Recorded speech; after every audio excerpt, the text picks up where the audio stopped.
which hasn't really worked out either. So the Tim Kelly moment was the moment that they probably was a bit of a gift to them, and he was a great selection. He turned into an outstanding player. They drove a sensational bargain with West Coast. That was the moment to replenish the list. Then they made the call to go for Jeremy Cameron, which is totally understandable. And again, it's hard to criticise because at his best, he transforms their team. And we saw that their best footy of the year against Fremantle, against in the middle of the year against Richmond, that quarter where he and Gary Rowan and particularly just absolutely dominated. I mean, you can see what the upside is for it. So it's totally understandable. But the risk is where they're now at, is that what can they do other than just around the edges try to see what value they can get in some of their young kids if they've shown their hand a bit with some of the kids that they haven't played this year. So other than, as Kane said, other than giving up a player, one of their leaders whose value you'd have to get question right now because of their age profile, there's not much they can do. Kane, how would you feel if you're one of these younger players that has just been waiting for your opportunity? You look at someone like a Jordan Clark, for example, Constable, where you're saying, I'm a good AFL player, I just need that opportunity. Would you be hanging around now knowing that this list you think will be changing? Is that the message that Geelong would be saying to those players? Or would you be saying, thank you, I've done my apprenticeship, I haven't played enough footy, I've got to go somewhere else?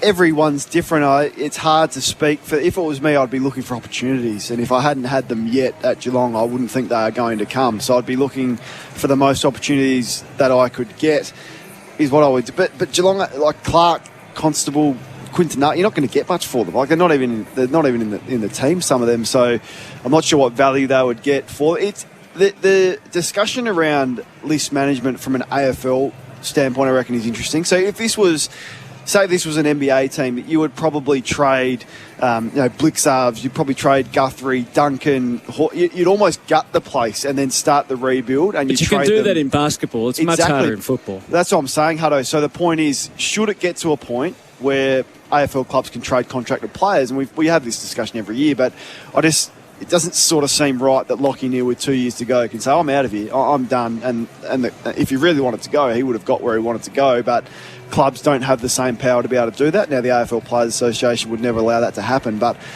that being said, that there's nothing that they've really got left to stand on other than to go again. But it gets to a point like North Melbourne, who go to 2 prelim finals, and then last year they turn over 15 players. That's going to come at some point for Geelong. Is it that time now? I don't think so, but it's coming. So if you can't change your list, can you change your style? Yes. Yes, you can change your style. Absolutely you can. And that's a learning experience. This is a group. You are a product of your environment, both with the culture, which is second to none in the competition. I'm not taking anything away from that, but you are a product, and that is what you want to ultimately build in finals, that you, without thinking, execute in a way that you have been taught since you got to this football club. I think you can. Well, the question is, does Chris Scott believe it? Because it's easy for us to sit here, and this has been spoken about even off the final side, maybe at half-time last night, people saying this style isn't going to win you a final or won't win you the ultimate. But I think you can change it and you can tweak it, and you can bring assistant coaches in, as we've seen at other football clubs, what they've done at the Sydney Swans, and say we need to be more aggressive, and this is what it looks like, and this is how we're going to go train it. So I think it's all there. My only asterisk at the bottom is we've had this conversation before, and they haven't done what we thought was the right thing for them. So I don't know how they play this out. So their bottom six looked ordinary though, didn't they, Jared, last night? So that's I mean, they always do in a performance like that. They do. If you get beaten by 80 in a final, your bottom 6 to 8 look really ordinary. But gee, some of those players last night did look like they belonged on an AFL list, let alone in the best 22 of a prelim final side. So the news for rolled, fast, fresh Vietnamese. No changes to either side tonight. Sam Powell-Pepper is the medical sub for Port Adelaide. Anthony Scott for the Western Bulldogs. Rolled, family-made Vietnamese, served fast and fresh. A shout out for Flight Centre. Win $30,000 worth of holidays now, then travel later with Flight Centre. That's win now, travel later with Flight Centre. You can get involved with AFL Nation across the weekend on the open line thanks to Southern Phone. Simplify your life with Southern Phone mobile plan. Switch to Southern Phone. AFL Nation's for Athena. You're listening to AFL Nation for the Beaumont Tiles Trade Club.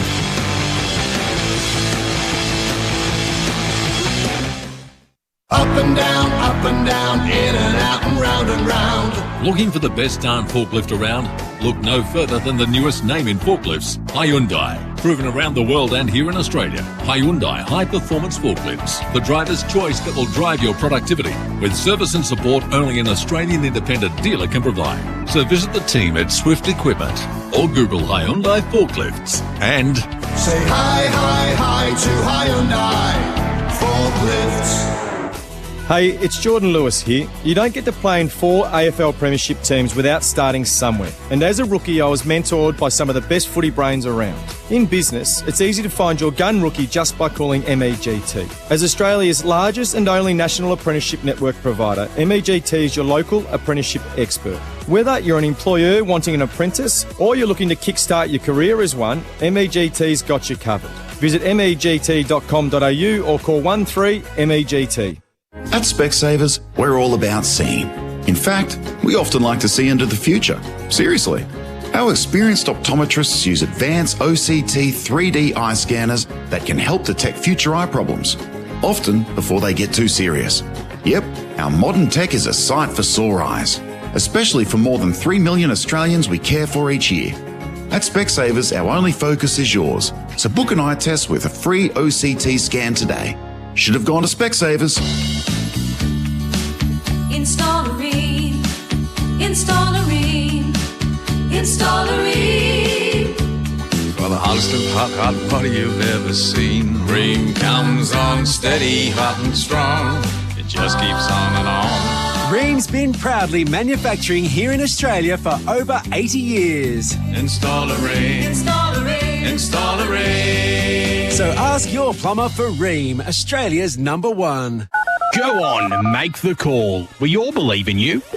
There we go. Another Aussie has made the call and switched to Kogan Mobile. Because right now, you can get started with Kogan from just $4.90 for 30 days. And it comes with unlimited calls and texts and a big 40 gig of data at award-winning prepaid prices. Make the call. Switch to Kogan Mobile from just $4.90 for the first 30 days at koganmobile.com.au/footy. When they're on the road, truckies have no time to waste, so a flat tyre can be a real letdown. Fortunately, Tyre Right is a member of the best truck emergency roadside tyre service in Australia. So if you've blown a tyre, no matter where you are, give them a call and they'll get you back trucking fast. And they have Australia's largest tyre selection, including steer, drive, trailer and more. Say good day to your local Tyre Right store or call 138 168 to find out more. They won't be beaten on any advertised price. No trucking worries. TyreRight.com.au.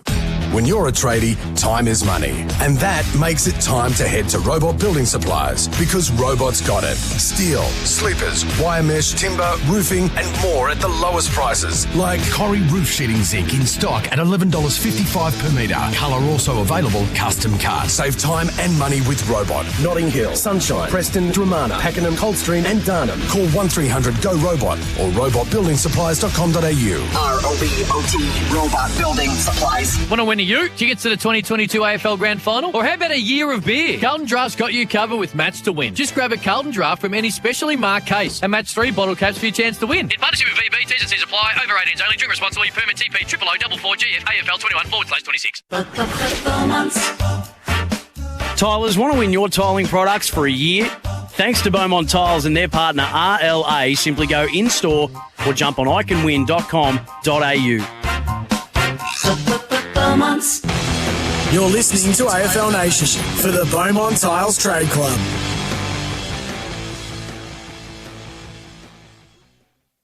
Western Bulldogs. AFL Nation is for Athena Home Loans. Gerard Waitley and Anthony Hudson to call. Kane Corns is at the ground. Nick Del Santo is with us. Win 1 year's supply of one classic lager, the beer you can count on. Visit iCanWin.com.au. We've chatted to Michael Voss from Port. Let's head inside the Bulldogs camp with the Chief Executive, Amit Baines. Amit, great to have you on AFL Nation. Thanks for having me, Jared. How are diplomatic relations with South Australian Health, would you say, right now? Not too bad. Not too bad. Probably on a par with a few state health departments at the moment. But, we understand we're in the middle of the pandemic and need to adjust. Some of those things haven't been ideal for high performance, obviously. Were you surprised a little bit by the restrictions that you were subjected to? I think we were, only because of what we had in what we had perceived were harsher states, perhaps, in terms of some of the other requirements. So, look, we, as we've done all the time, just got on with things and got to stretch the legs at the ground today. Not so much a captain's run or training, obviously, on game day, but still an opportunity to get some fresh air and acquaint ourselves with the venue. So has it been confined to rooms bar that, or have you had communal areas? No, it's been more generous than that. We have had communal areas, so it was an opportunity to have dinner together last night, watch the game, the other game, and get together again today. So not as bad as those restrictions were in Queensland anyway. I mean, I'm sure it's been challenging for you and also the playing group. Have you, or has Bevo enforced any rules that you don't speak about, all the things that haven't gone wrong, that would have brought in this, I guess, sense of negativity, knowing full well what you've had to go through? Yeah, no, it's a really good point, Dal, and I think, you take the cue from Bevo's press conference last week. It sort of gives you a good insight into the way in which he and Chris Graham and others have handled internally, and not, to play the victor card, not the victim card, and to use some of those things as a galvanising force. I think the one thing that's been really apparent has been the really strong unity and connection within the group, and each of these things are just stepping stones on the way to hopefully larger glory. And if you asked anyone in our group, would you rather be on the road facing these hurdles and still playing or not here at all, it's a pretty clear answer. I mean, Bevo is famous for creating themes and stories and drawing relations to other things that are happening around the world. Are you privy to what he's done this week to get this group focused for tonight? Yeah, look, I am, and it really does play to that sense of connection and the journey that we've been on. It's obviously been a really long and difficult year for everyone across the country, and within our industry, that's been a microcosm of that as well. So it's really just maintaining that theme and, banking on the fact that we've worked so hard, we've come so far, and here's another enormous challenge tonight.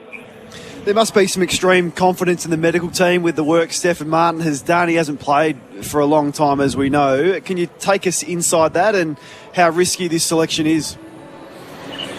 Yeah, look, Kane, he's been back for a while in a full training sense, and obviously had an opportunity to play in that TFL scratch match against Sydney before we got on the road the week before the finals. And, as you've seen from the commentary, there have been mixed views about how he was coming along, but I think what's given everyone confidence, and most importantly, Stephen and the coaching group, has been the way that he's trained in the last couple of weeks. Trained really strongly. He's got a lot of confidence in himself. He's obviously an incredibly experienced player who is well versed with what it takes to get him to the best again. So, look, he comes in tonight fit and expecting a great game from him. And Alex Keith's hammy was a bit out of the blue for us. So they're usually 3 weeks. Does that rule him out for the grand final, do you think, if you get through tonight?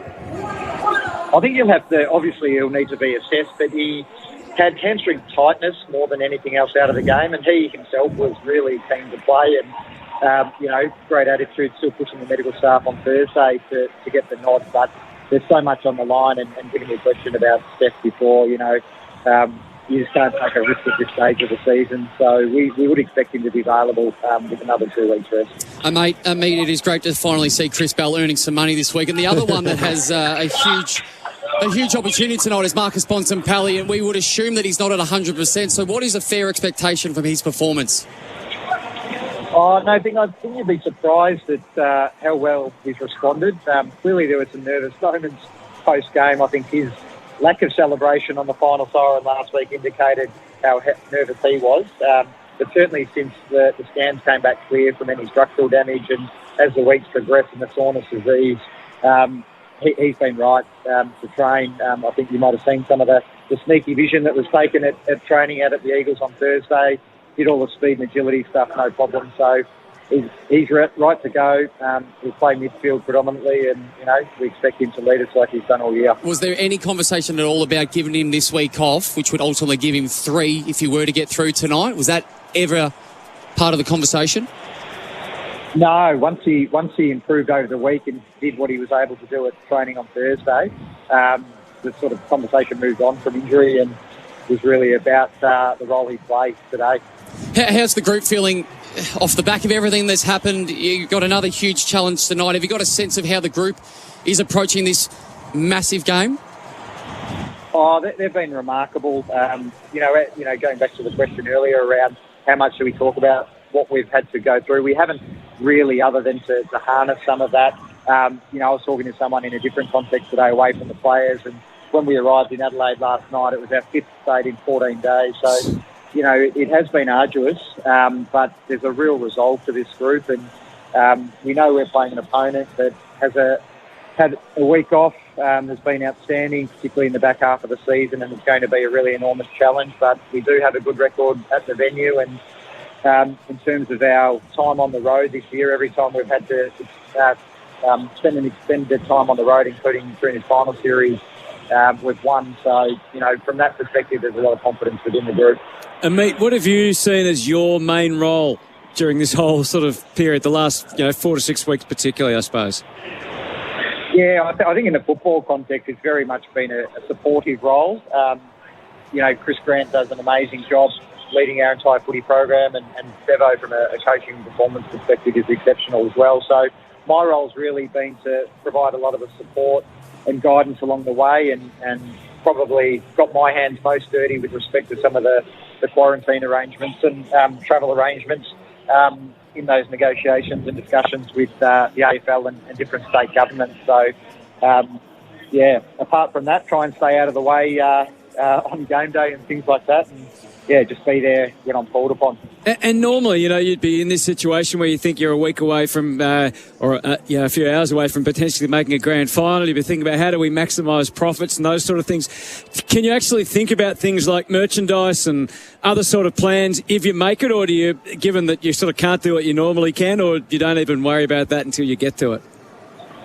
No, I think you've got a plan, and with our guys back in Melbourne, I think that's been the brilliant thing for our people back in Melbourne who are such an integral part of the footy club that are unable to join us, clearly with us being on the road and the COVID constraints. So they've been really active in planning week by week. You can't avoid planning for things and get scared about jinxing things or anything like that. So they've continued to do that, but it's clearly planning for things in a different way and running a lot of virtual events. So even today we had a session with 2 of our biggest Kodu groups, which was done virtually with a few of us up here, as well as Josh Bruce, who was kind enough to join us from Melbourne. So just finding new and innovative ways to connect, not only with our people, but with all of our fans across the country.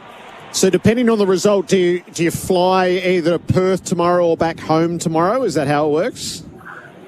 Yeah, so if we win back to Perth tomorrow, if we do lose, we'll have to run some form of exit process while we're here and then work out what comes next. I think just going back to the inconsistency of the health department, we're clean for everywhere come tomorrow morning except WA, because our quarantine counts are reset for WA purposes when we spent 2 nights in Brisbane, if you can believe it. So if we win, we'll go back into quarantine for another week in Perth and then come out grand final week. So, just amazing little hurdles along the way. But, as I said, the guys have embraced it and are really hoping that they have to do quarantine for another week, unsurprisingly. Yeah. I mean, have you tried to show the ultimate sign of positivity by leaving bags in Perth? Have you only just brought over your playing kit for tonight?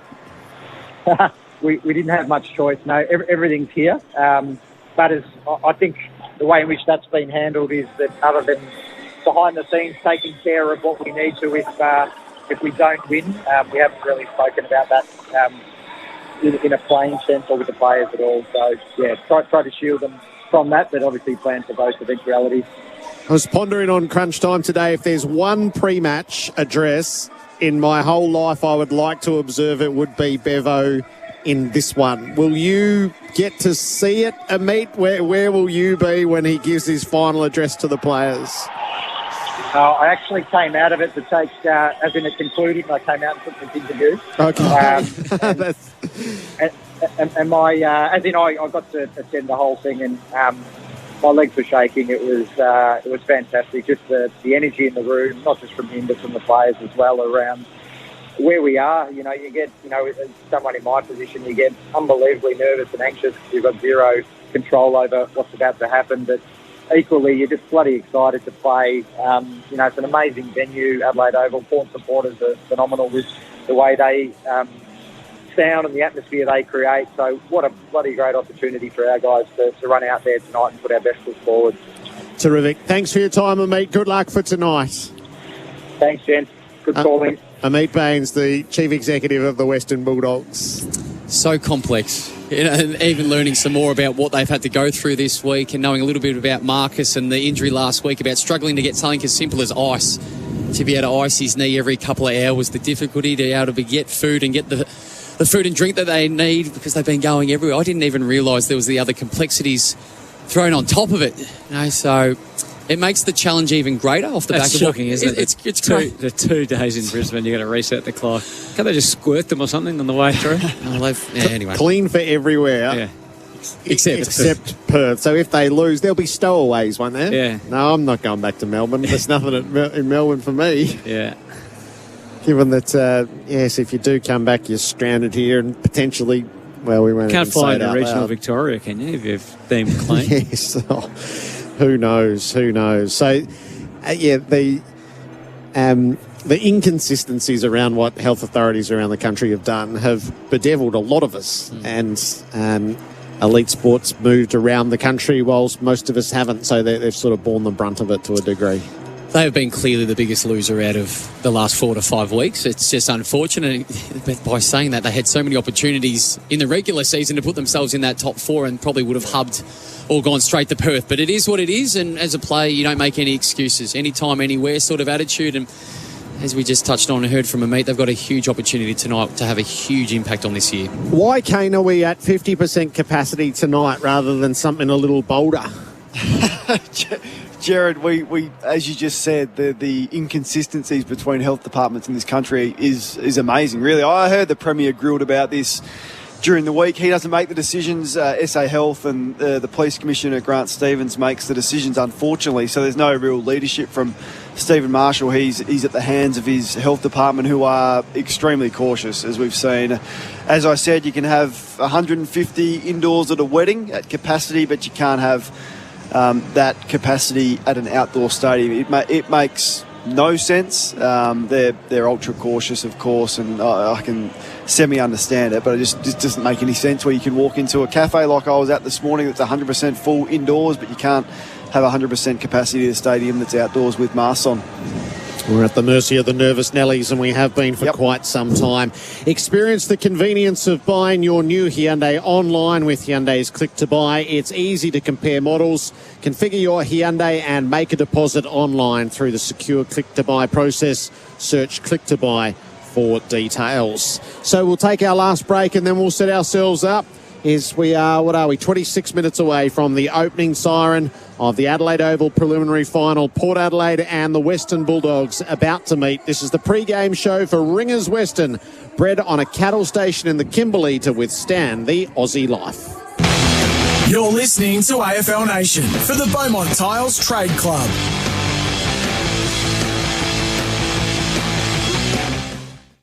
Whether you're a die-hard Bombers supporter, a Swans tragic or a Cats fanatic, every footy fan knows in finals there are no guarantees. If you really want to back a winner this September, back a camel. A thirsty camel, that is, with great specials like Carlton Dry 24-pack just $46.99 or Jack Daniel's Double Jack 8-pack with handy grab-and-go cooler bag only $54.99 this week. Find your local bottle shop or shop online at thirstycamel.com.au. T's and C's apply. Hydrate responsibly. Does getting a low doc loan feel a little like a draft pick? You're not sure if you'll get on the team? With Liberty's low doc loan, self-employed borrowers can rest easy. Offering flexible finance options for business owners, Liberty can help you kick your financial goals sooner. Liberty, official partner of the Essendon Football Club. Visit liberty.com.au today. That's liberty.com.au. Approved applicants only. Lending criteria apply. Footy isn't footy without a hot 4 and 20. Enjoy our classic meat pie in rich, delicious gravy or our king-size sausage rolls wrapped in golden flaky pastry. And for a real game changer, try our new meat-free range with mouth-watering plant-based fillings. This final season, 4 and 20 has something for every fan. Find your favourite 4 and 20 in your local supermarket freezer aisle or convenience store pie warmer. So here's a question. What's behind a pair of glasses? Eyes. And do you know what's behind the glasses at Specsavers? Optometrists. Yes, every Specsavers store is locally owned and operated by a qualified, experienced optometrist whose only focus is improving yours. So as well as a herb range of frames at great prices, you can be confident that your eye health is in great hands too. So book an eye test today. Should have gone to Specsavers. Wouldn't it be nice to have a robot at home to mow your lawn and wash the car? At least you've got Robot Building Supplies at work. Steel, sleepers, wire mesh, timber, roofing and more. Robots got it at the lowest prices. Like square and round tubing in prime and gow. Starting from $17.60 for 20 by 20 by 1.6 prime tube 6.5 metres long. Robot, Notting Hill, Sunshine, Preston, Dromana, Pakenham, Coldstream and Darnham. Call 1300-GO-ROBOT or order at robotbuildingsupplies.com.au. ROBOT Robot Building Supplies. Whatever car you choose to drive, it's your right to choose your own independent mechanic. Your local Repco authorised service centre is a trusted professional who is fully qualified to service your car and stamp your logbook. They have the latest equipment and technical know-how. They use quality parts and lubricants, and all work is backed by a nationwide warranty. For real peace of mind, trust the experience and knowledge of your local Repco authorised. Drop in or book online at repcoservice.com. Whether you're shivering in the winter chill or sweltering in the heat and humidity, there's only one thing you need to remember. When the temperature hits you, just get a Fujitsu. Fujitsu has an extensive range of efficient air conditioning solutions to meet the heating or cooling requirements of a single room or multiple rooms within your home. And for 4 years in a row, Fujitsu has been voted by Australians as the most trusted air conditioning brand. So remember, when the temperature hits you, just get a Fujitsu. It's Australia's favourite air. Reader's Digest Trusted Brand Survey 2021. The Kogan Money Credit Card is full of value, with no annual fees, amazing rewards and a complimentary Kogan First membership, giving you cheaper deals and free shipping at Kogan.com. And right now, you can earn up to $400 Kogan.com credit when you meet the spend requirements. Plus, earn up to 2 cents worth of Kogan.com credit for every $1 of eligible spend. So make the switch to a better value credit card today at koganmoney.com.au/footy. Offer ends September 30th, 2021. T's and C's credit criteria apply. Product issuer and credit provider Citigroup Pty Ltd. You're listening to AFL Nation for the Beaumont Tiles Trade Club.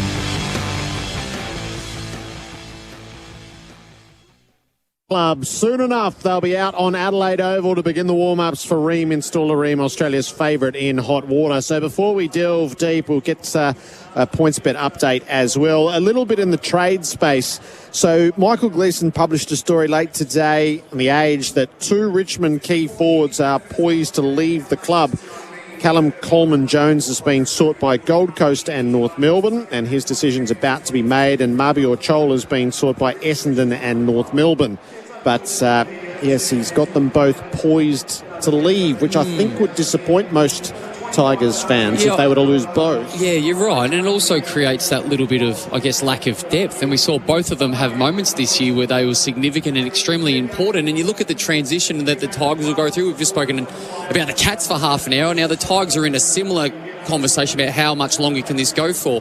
So then you start to look to that next crop. And who is that next crop? You just had 2 players named that you think, well, here's more of an opportunity. This is an opportunity to get 20, 30, 40 games into these players for them to be able to be more consistent than what they currently are. So, yeah, that it takes away from them now, but it's also their future if those 2 players were to leave. Who's more valuable out of those 2, Kane, do you think? Just the player that can play forward like Chol can, but also ruck. I mean, every team wants one because a lot of teams aren't prepared to play 2 rucks, but they like their ruckman to have a rest. So if you can rest forward and be equally as effective there, they're just so valuable. So he's probably, I think Callum Coleman-Jones probably has a bigger future in terms of holding down a key position, but Chol, for that versatility that he gives you, is vital. And Nankervis is only 26, but he looks at times like he's 36. So, how much footy he's actually got left in him.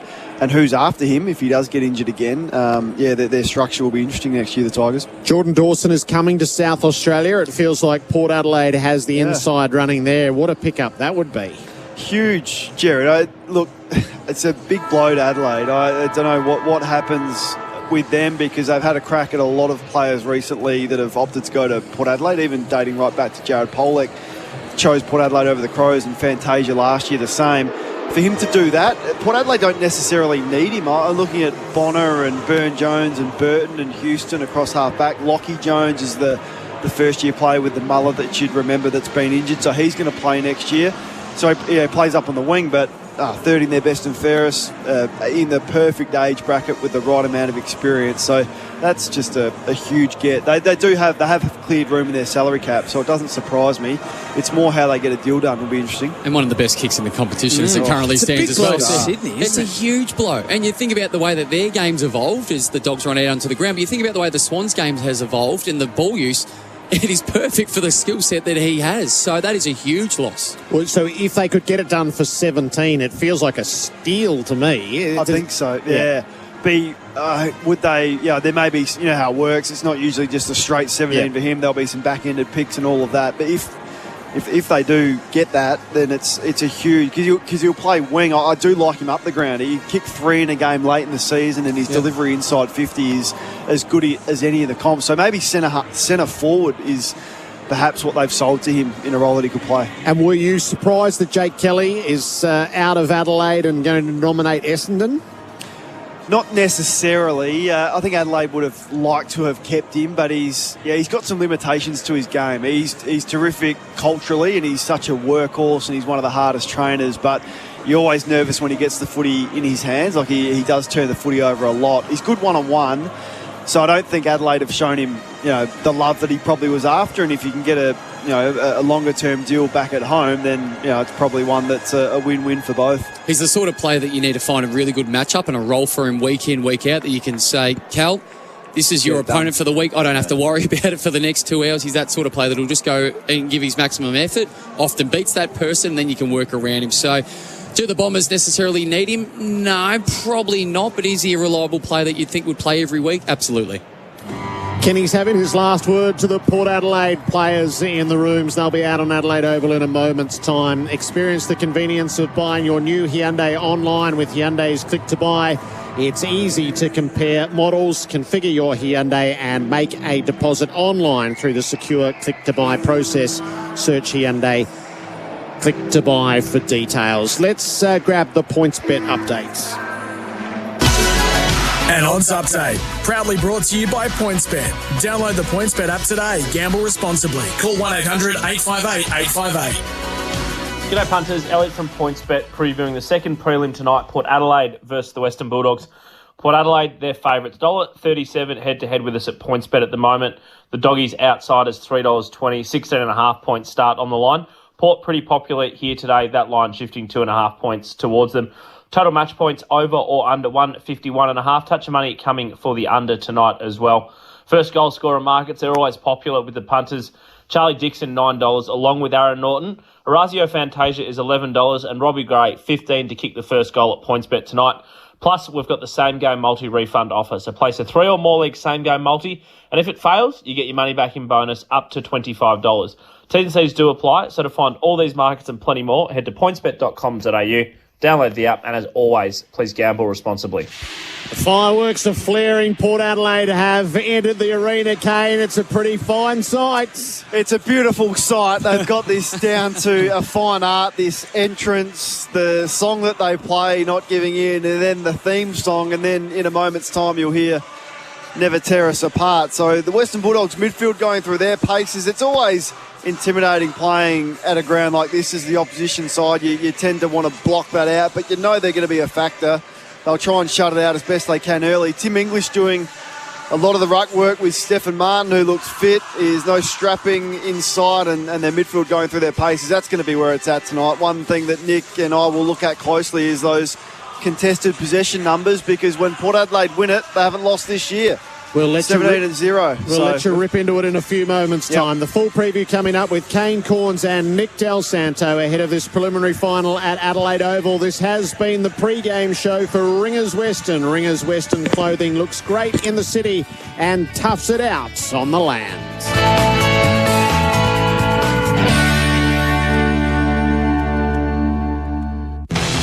You're listening to AFL Nation for the Beaumont Tiles Trade Club.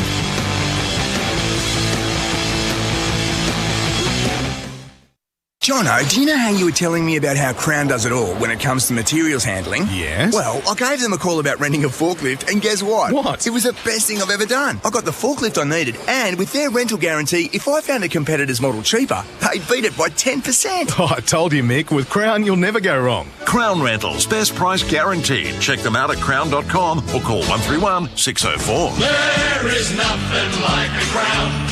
For picking it up and putting it down. T's and C's apply. Sustained performance in footy is more than just one great game.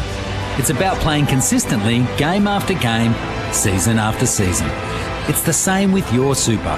Because if you're with Host Plus, you're the super fund with a history of long-term top performance. Host Plus, we go with you. This is general advice only. Consider the relevant Host Plus PDS available at hostplus.com.au before deciding if Host Plus is appropriate for you. Past performance is not a reliable indicator of future performance. The Chemist Warehouse Footy Finals half-price cosmetics sale is on now. All big brand cosmetics are half price. All L'Oreal and Maybelline, half price. All Rimmel and Sally Hansen, half price. And all Revlon and Nude by Nature, half price. That's right. All big brand cosmetics are half price. So hurry into Chemist Warehouse for the Footy Finals sale today and stock up on all your favourites. Chemist Warehouse, great savings every day. Hi, I'm Daniel from Team Tank Logistics. We rely on Renault Traffic to deliver freight safely. It's easy to get in and out of loading base. When you need a van to deliver, it's top notch. There's loads of room for bulky items and plenty of anchor points to secure it. The cabin's full of great technology and it's very comfortable to drive. They're really fuel efficient and we get plenty of Ks out of a tank. Renault Traffic, now available with a 5-year easy life ownership. That's my business, it's my van. Oh, we've been there for every Footy isn't footy without a hot 4 and 20. Enjoy our classic meat pie and rich, delicious gravy, or our king-size sausage rolls wrapped in golden flaky pastry. And for a real game changer, try our new meat-free range with mouth-watering plant-based fillings. This final season, 4 and 20 has something for every fan. Find your favourite 4 and 20 in your local supermarket freezer aisle or convenience store pie warmer. Oh, well, lovely pie, me makes a 4 and 20 pie. Go on, make the call. We all believe in you. There we go. Another Aussie has made the call and switched to Kogan Mobile. Because right now, you can get started with Kogan from just $4.90 for 30 days. And it comes with unlimited calls and texts and a big 40 gig of data at award-winning prepaid prices. Make the call. Switch to Kogan Mobile from just $4.90 for the first 30 days at koganmobile.com.au/footy. Good health is always important, and that includes proper sleep. That's why you need the Aussie-made Spinalese pillow. It supports the muscles and joints in the neck, guaranteed to give you a better night's sleep. They're perfect for those who suffer asthma, allergies, or snore. We want one person listening to go to spinalese.com.au right now and order your own Spinalese pillow for free delivery. That's spinaleze.com.au. And you can thank me later. Whether you're a die-hard Bombers supporter, a Swans tragic, or a Cats fanatic, every footy fan knows in finals there are no guarantees. If you really want to back a winner this September, back a camel. A thirsty camel, that is, with great specials like Carlton Dry 24-pack just $46.99, or Jack Daniel's Double Jack 8-pack with handy grab-and-go cooler bag only $54.99 this week. Find your local bottle shop or shop online at thirstycamel.com.au. T's and C's apply. Hydrate responsibly. You're listening to AFL Nation for the Beaumont Tiles Trade Club.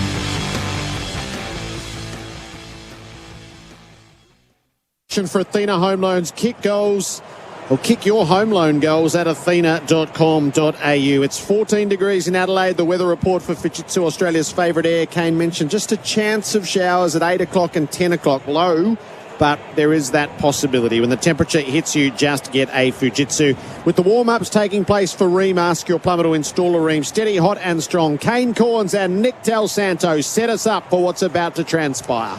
Well, it's going to be on in the midfield, isn't it, Dow? And that's where we will look at. The Western Bulldogs have been absolutely monstered in the ruck, and that was the case against big Oscar McInerney in the first half last week. I thought Tim English's second half was exceptional, but they get the reinforcement. So I don't know whether the plan for Stephen Martin is to wind him up, let him go for 2.5 quarters, and then have the luxury, if you don't have another injury, to sub him out as the medical sub and put as much time and effort and miles into the legs of Scott Lyson and Peter Laddams as you can. But I'm interested in that. I'm really interested to see what the Western Bulldogs do with Aaliyah, and I'm also really keen to see how they match up on Port Adelaide's small forwards who had a day out against Geelong a couple of weeks ago. Well, as we saw last night, Kane, there is so much riding on the midfield battle, but ultimately who's more efficient and effective coming out of those clearances? So we always say it's won or lost in the midfield. Yes, we are a little bit biased, but I just thought last night highlighted the significance of that. And if you don't get it right, the pressure that you put on your defence as a direct result. The other bit that I'll be intrigued about tonight is how do they play English and Martin? Knowing that Martin's missed so much football, you've got to have one of them forward. But when they do need that rest, ultimately one will have to come up. How do they readjust? How do they move the magnets to always have some sort of representation up forward for the Dogs next to Norton to continue to create that threat? So a player like Ali can't roll off and have that damaging game like he did in that first final. So I think that's significant. At the other end of the ground, who's going to be the creative goal kicker for the Dogs? We saw it was Waitman in that first final. Libba pops up with those 2 great goals last week. Who's going to just chip in just to help that scoreboard just rise a little bit, knowing that Norton will get his opportunities, knowing that Bont will probably have to get on the scoreboard in one way or another, but who's going to just create something out of nothing to give at least Port some form of ownership to play on someone and pay some respect? Just looking at the forwards, they're in a really tight huddle, the Western Bulldogs. There's 7 of them there. Johannesson's there, Norton's there, English is there, Josh Shackey is warming up with the forwards. So Vandermeer's there as well. So, I mean, it's a good group, but can you get 2 goals out of Josh Shackey tonight? I mean, what a bonus that would be. Can Johannesson get you 1 or 2 and set it alight? That's what's going to have to happen for them to win, you would think. Can Tim English stand up and take a big couple of contested marks and go back and kick truly? That's what they'll be clearly hoping for. The other one that's got a huge upside is Adam Treloar. We saw some poor numbers last week and then some damning footage of a man that just looked like he wanted to be in the midfield, looked like he needed to have his hands on the football, and it just wasn't going his way, and as a result probably wasn't given that second and third effort where it was needed ultimately. So an opportunity for him tonight to respond. We know he's a proud player and a really good player, so a nice opportunity for him. Unmissable moments for Drinkwise. Choose to Drinkwise. You won't miss a moment if you Drinkwise. This corresponding fixture for Port Adelaide last year, they went under by a kick to the team of the era in Richmond. Prior to that, when Kenny was in charge against Hawthorn at the MCG against the team of the era, then by a handful of points only. And the Dogs' last appearance in a preliminary final was one of the great games of all time in 2016. These warm-ups are about to pause for the ceremonies for Ream, install a Ream, Australia's favourite in hot water. Have you got a match-up or two that is really occupying your mind? Well, I want to know the Rosie, and we've spoken so much about these young 3 players of Port. They don't take a backward step on the big stage. They've been really impressive in their short careers. I expect it to be similar tonight. So there's your spark. The question for the Dogs is, who's going to take responsibility for them? Because you can't sleep on them, Kane. They'll be too damaging. Yeah, Bailey Dale and Caleb Daniel are going to have to play on someone. Yep. So can they play on someone tonight? I think Bailey Dale can. Could Caleb Daniel? He doesn't usually get exposed, but he's going to have to. And then I think Willem Drew goes to Libba. So that'll be one that Libba's been targeted, probably from the halfway point of the year, and Willem Drew is a good matchup for him. So is that you have to make your choices, and Liberatore's proven to be the most effective to tag? There's enough evidence, isn't there? Yeah, and I think it's more about what Willem Drew's capabilities athletically are as well. I don't necessarily think he'd want to chase Bontempelli around forward, midfield, and if you can shut Libba from the clearance, from the source, the Western Bulldogs have shown they've struggled a little bit. So the teams have come together on the broadcast wing to observe the formalities.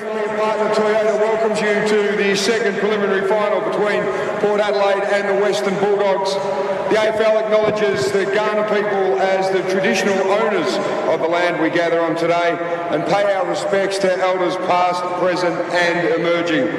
We acknowledge we play our great game on this land and respect the cultures of all First Peoples, their contributions to our nation and contribution to the game of Australian rules football.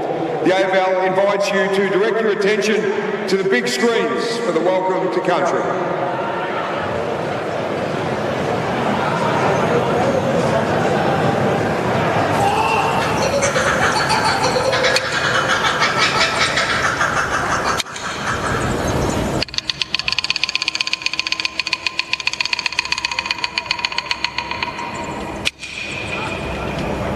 Namani actually.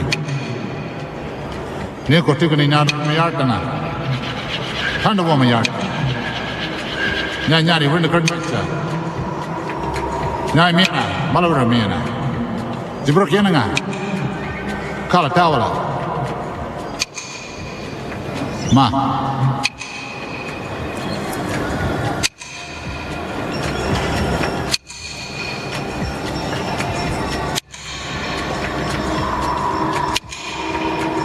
We welcome you to the 2021 Toyota AFL Final Series.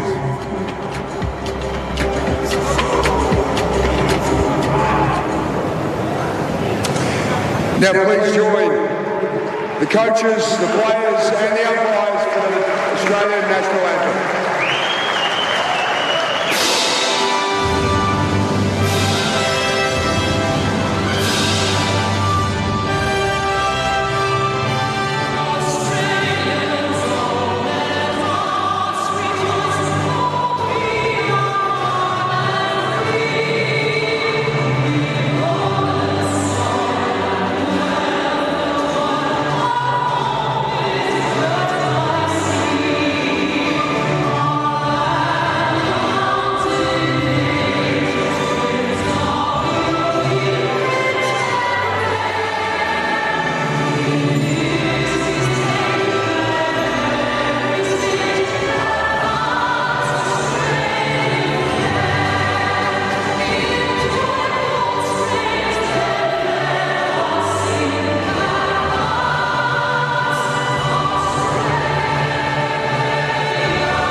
Is that doing it for you, Kane?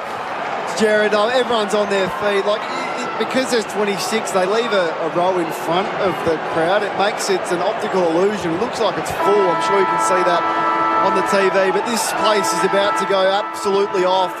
This is the most nervous you get. The moment that that national anthem finishes and you hear that roar, you go and try and get the legs going again, your last little warm-up. The song's going to start in a minute as Tom Jonas and Marcus Bontempelli meet in the middle for the toss of the coin.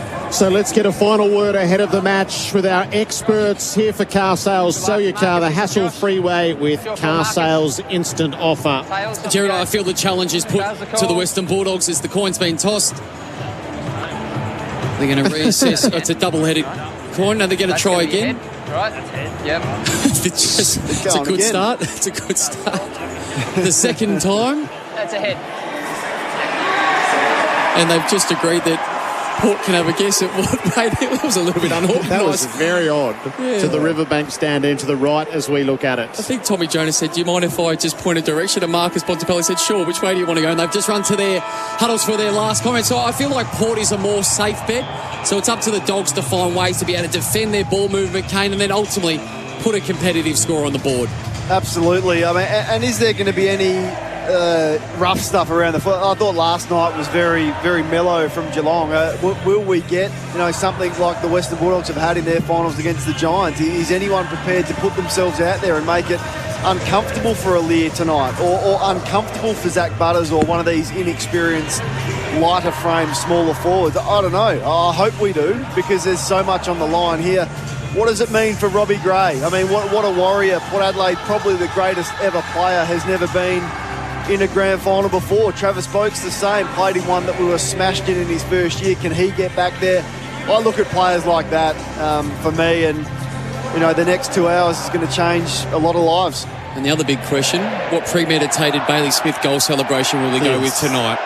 Players are in their positions. The preliminary final, the opening bounce for Tyre Power. 3 votes, Big Footy Finals sale now on Anthony Hudson, Port Adelaide and the Bulldogs. So is it the spirit of 16 or lessons learnt and executed upon from last year? Is it the Western Bulldogs or Port Adelaide? Stephen Martin straight into the middle to take on Lysette, and he wins the first tap down to Liberatore and off to Bontempelli. What a fine start. Hannon is the target. He crashed the pack. He didn't take the mark. Vandermeer handled it well though. Played it across through McRae, and now Bailey Smith received from Hunter. Top of the goal square. Alir was in the vicinity. It's knocked away towards Jonas. Vandermeer is wrapped up with great expertise by Jonas. Right on the job, but a positive start for the Bulldogs. It's a couple of those matchups. Alir's going to play in English. They're going to try and drag him deep. But it's an early win, I reckon, for the Western Bulldogs and Luke Beveridge. Dogs have a deep forward at the ball up. Lysette wins the tap. Liberatore got it from hand to foot in a thrice up to the teeth of goal. English has got it, gives it to Bailey Smith. Dahlia might get your answer. More Hulk than injection this time. Bailey Smith. Well, he kicked the last in the semi. He's kicked the first in the prelim, and the Dogs strike. And he's pumped, and rightly so. It might have been a little let's go. So he's continued the theme of celebrating as he did last week. Wasn't as theatrical as what we saw, and probably rightly so. But what a start. Kane out of the centre square. Martin gets his hand on it. Bontempelli, with that injury concern, comes in, gets his first kick of the night, and then a stoppage goal to start the game.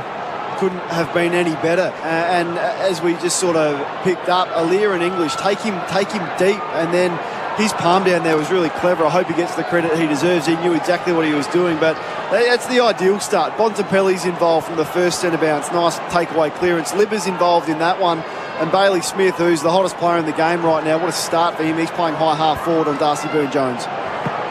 Yes, and he was very eager to have a look at the replay of his celebration, I think, Bailey Smith, as much as the goal. Willem Drew also starting forward, Dow, and Willem Drew on the bench, Kane. Yeah. Centre bounce.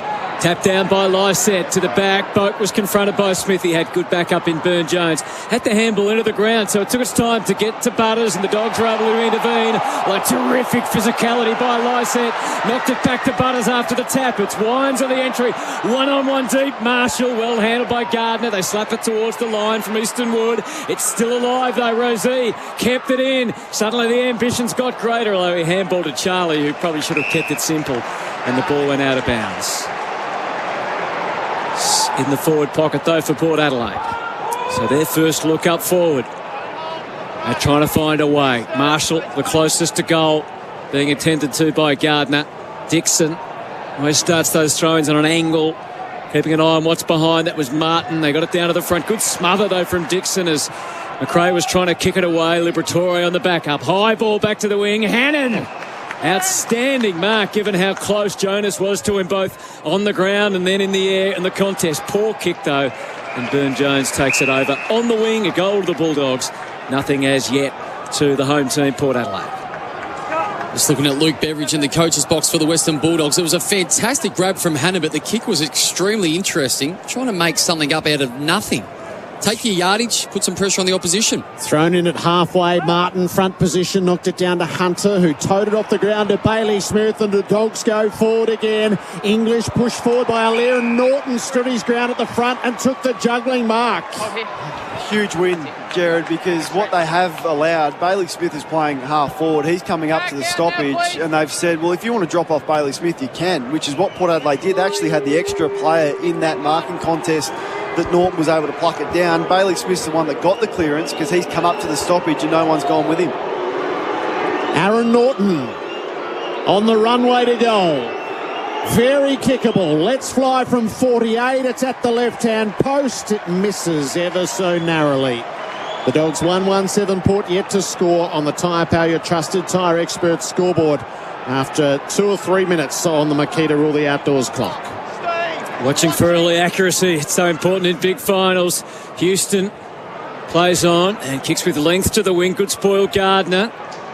Ground level, it's still in dispute. Bailey Dale poked in, got a handball to Liberatore, got it to Geray to the outside now, releasing Johannesson, and then on to Bontempelli. Spent it before he got it, but he slapped it forward. Treloar, this would be big, from the corner to the square, and marked by Vandermeer. It drifted just across the goal square, but he should be able to work his way through this and kick it with his left boot, you would imagine. Just can't get their hands on it, can they? And a couple of big out marks as he plays on here. Yeah, edges around, kicks it with his right boot, in fact, and puts it through.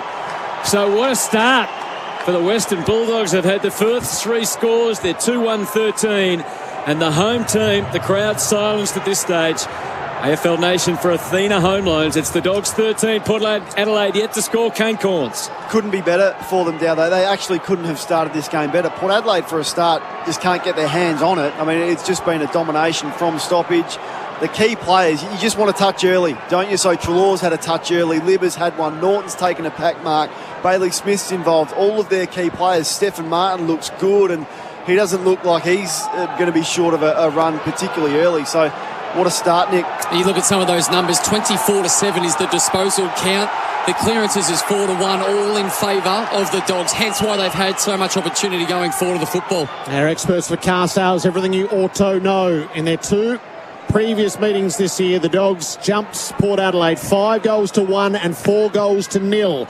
It's 2-1 early doors. A bit of volleyball played in the middle. Bontempelli looked to break. Drew brought him down. Bontempelli was involved in the players. Dunkley tackles Gray. A couple of those matchups, Jared. Caleb Daniels got Zach Butters. Fascinating to see. If he drops off, if he wants to get free, Butters will make him pay. We're retired to the bench for Quick As. They know freight, quickaz.com.au. Lysett out of the ruck, too close to get it to Boak. McRae got tackled high. The Dogs are going to win the clearance by virtue of the free kick. And it looks like Willem Drew's gone to Bontempelli. Libber is on the bench, so I wonder if that will be handed over. So McRae in centre field, hand passes to Daniel, who looped around and sets the Dogs wide to the 50. Presenting was Martin, he couldn't take the mark. Motlop pushed an opponent out of the way and cleared the way. It's McKenzie who works it around, and Bonners kicks a howler on the way out as he delivers it straight to Woods. Wood around the outside to Hunter. Hand pass to Bontempelli. The Dogs are going deep. English is deep. And so too Norton, who flies the pack from the side. That is a hanger. Hangmytv.com.au, because that's what they do. Well, that's the 3rd contested mark they've taken inside 50. He's having his way with McKenzie. I think McKenzie's too focused on how do we get Aliir free. There's been a lot of that jostling behind the play. Well, let's get... No. When you got to defend, you got to defend. And he's been shown up a couple of times already in this game. At full forward, Aaron Norton to take full toll. He prods through the Dogs' 3rd. And yet again, they have jumped Port Adelaide.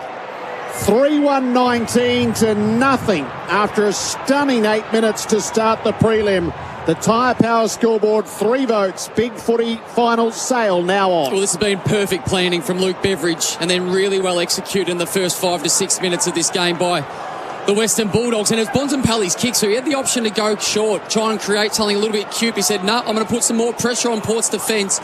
Norton running back towards goal and then having a little bit of a hook lead back towards the drop of the football. You're spot on, Kane. Just watching it on the replay screen. It's McKenzie who's trying to fill space, but he ultimately doesn't get anybody on, and Norton has a free run at the football, and it's just a brilliant grab 15 out from goal. Safety still shed stats, 30 to 12 disposals, 17 kicks to 5. The clearances are 6 to 1. Inside 50, similar. Aaron Norton kicked just 1 goal against Port Adelaide in round 23. He's on the board tonight, Lysett. Got the tap, but there's a free kick going Port Adelaide's way anyway on Travis Boak. McRae was the infringer. Port yet to score, trail by 19. It's a lowish, lengthy kick. Great, did all the early work on Easton Wood. Couldn't get back to the footy. Bergman, a hand pass forced through the hands of Rosa. He lost it under immediate duress. Motlop stolen away by Bailey Smith. They're winning all the critical contests at the moment. McKenzie handled Norton better that time. Knocked it away to Burn-Jones and then back to Houston. Stepped through the tackle. Kicks Port to half for the numbers match, but Charlie's behind. And that's a strong mark in front by Ryan Gardner. Just got to bring that to ground. Dixon's in a good position. Just put your fist through it, bring it to ground. That alleviates all the pressure. Contested marks 5-0 in the Dogs' favour. Gardner long down the line. Jonas wins one back for Port Adelaide at halfway. He centres the footy. Sent it to Motlop, off to Bonner. He's looking for a target up at the 50. It's going to have to be a shallower kick than that. As Port look to build up to full forward. Kick goes in deep. They fly. Dixon got hands to it. It fell the way of Dale. Gives it to Daniel and back to Dale. His kick is slicing to half back where Williams takes the mark. And a 50 metre. So off the ball here. Jonas, Norton, was it? Yeah, against Norton. So the free kick's down the ground, but the 50 metre overrides it. So once again, all that pressure alleviated. They're going to send it in from about 70 metres out. And Williams is a good, strong kick of the footy. What will he choose? Long or short? He goes short. And he finds Hunter. Centre half forward is where he's positioned. He kicks just slightly off the line. Hannon had a good look and took the mark. Vandermeer did enough without giving away the free kick, and so too Treloar. So Hannon to extend the lead to 25 points. Gee, that's a good mark. Well, it's that contested mark number 4 inside their forward 50. And he just drifted down. So he was on the weak side, but just drifted down. He read it, the turnover quicker than anyone. No Port Adelaide player went with him. The kick wasn't even directed to him, but he just floated beautifully across the front of the pack. 27-year-old former Demon wants to play against them in the grand final. And the way they've started, he just might. He splits the middle from 35 metres out. And the Western Bulldogs are 4-1-25. Port Adelaide not out of the blocks yet. And that is on the Tyre Power scoreboard. 3 votes. Big footy final sale now on. Well, we touched on off the top, Kane, the responsibility of the midfielders for both groups. Well, it's been completely controlled and dominated by the Dogs. So I look back to the centre square bounce in particular. Port are unorganised. The ball's coming out the front of the stoppage. They haven't got representation at the next contest. They're getting outworked. Look at the clearances as a whole. It's 5-2. So that's a 50-metre penalty off the half-back line, which gives them so much time to get organised, get set. Yeah, you've got Mitch Hannon coming on the weak side all by himself, whether he's just come off the bench. There's no excuse for it. They cannot have that amount of space, Port Adelaide's defenders, and have the amount of contested marks already in their forward 50. Nick Del Santo studying the replay for Build Exacts. Quote exactly with Build Exacts. It is stunning stuff at Adelaide Oval, 25-0. Liberatore caught in the middle by Drew, dropped the footy. Umpire said it's going to be a ball up. Well, that's the way they should have started. So Willem Drew's now gone to Libba after he's had 5 disposals already. I can't fathom why he would have started on the interchange bench. So secondary ball up. English reaches over the top, won the tap, and then gathered the ground ball, stripped of it. Bailey Smith on the follow-up, though. He hand passes it away. Rourke Smith sends the Dogs up towards the 50. Shaki in front. Aliir brought it to ground. Jonas is in the tackle of Hannon. He's well tied up. Just harder. They're just harder, Jared. Bailey Smith there doesn't fumble. Harder. Saw Rosie take a look a little bit earlier on. Port Adelaide just couldn't have started this any worse. Laddams tapped it down. Treloar had first access. Houston wrapped him up. Guys, hold the meter. 40-20 the disposal count in the Bulldogs' favour for Safety Steel Sheds. Laddams puts it right down to his toes. Liberatore is there. Hand pass. Drew with a chance, although Daniel just worked his way through. Burrowed, of course. Sets it inside 50. Awkward ball. Jonas dragged the ground. He slung as he kicked it. Dale has first play at it. He gathers. He bumped out of one, then ran into Rosie and got knocked off holding the ball. Maybe a moment that Port Adelaide can build on. They need something to build on as he breaks Rosie and skims the ball on the bounce to half forward. Good agility from Dixon, but Cordy stuck to his guns and wins the holding the ball. No contact on the fist from Charlie. Gave the umpire the opportunity to pay it, which he did. They looked for access through the corridor. It wasn't as clean as you would imagine from Caleb Daniel, but it got it to Bailey Dale, and maybe the hesitation just allowed a bit more freedom forward. Bailey Smith, a hand pass. Johannesson receives, and not good delivery that time towards Shaki, who gave away the free kick. Otherwise, Aliir was going to take the mark. So the first time he's really had a play at Aliir, but he's held up immediately, so it's a stagnant kick, and it's a shocker. It's straight to Tim English. And nothing going right for Port Adelaide. They without any answers or method or conviction so far. Further short ball from Tim English. Out to Bailey Dale, who kicks the ball. In fact, his kick was smothered, wiped out. But again, they follow up and rectify their mistake. Bailey Williams, high left footer this time. Aaliyah against Shaki, and Norton was so close as he ghosted him from the side. The Bont, he's always a force to be reckoned with. And as others failed to grasp the situation, he didn't. And the Bulldogs have put 5 goals, 1 on the board. And Port Adelaide is still asleep. Wow. It just highlights that last passage of play about two teams that are feeling different things at the moment. A held-up ball, Aaliyah wants to go long down the line, get it out of your danger zone, but instead he tries to lace one in. You've got your ruckman leading up at the football into a non-dangerous position. You've got to be on the same page they weren't. And on the flip side, as the ball comes back in, Kane, they're in the right positions time and time again, and this time it was Bontempelli's opportunity to kick that goal. What's the noise like over there, Kane? Look at Bontempelli. They're flat. They are dead. Miles Bergman had Bontempelli. You're playing on the best player in the competition, Miles. Have some respect for him. He just lets him drift in. He's got the ball goggles on. You're in your defensive 50, and he allows Bontempelli to the front to crumb it and kick a goal. Stunning start. They haven't won a clearance yet, Port Adelaide. 31-0. Liberatores after it after being hand past the footy. Works it away to McRae. Bump ball up toward the 50. Houston tackled, released it. Burton dropped it to his toe. Couldn't clear it. Chalor hand passed it over his head. Houston got caught. And he gets knocked off holding the ball. Bailey Smith's going to come up with it. They're just so much harder as he goes short and out wide to McRae. They're all getting their hands on it, but most importantly, they are hungry for the contest, the Dogs. English wants it indeed. Norton as well. Why wouldn't you? Norton can't get a run at this one. Aaliyah comes into the pack, swats it away and out of play.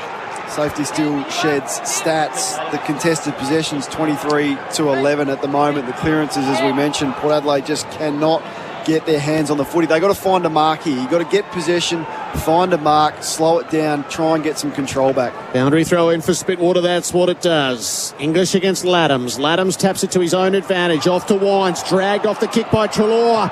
Gave it away to Dunkley. Screws it in the Norton direction. Bonner closes. Made the spoil. Concedes the behind. Dogs 5-2. Port nothing. Tyre Power, your trusted tyre experts. If ever a coach wanted a timeout, unfortunately, there's 10.5 minutes remaining in the quarter. I think he wants more than a timeout. He wants to start again. This is a mulligan. You don't get mulligans in preliminary finals, you don't get him any time, Hutto, even on the golf course. Short to Burton, and then a bit of interference from Liberatore on Boak allows them just a moment or two. As Boak picks up the footy, what's his mode from here? Does he just try and hold things up? He does take the time on offer. Long down the line to Dixon. He was out of position as he flew. Cordy over the footy, paddles it. He knows where the boundary is. He gets there.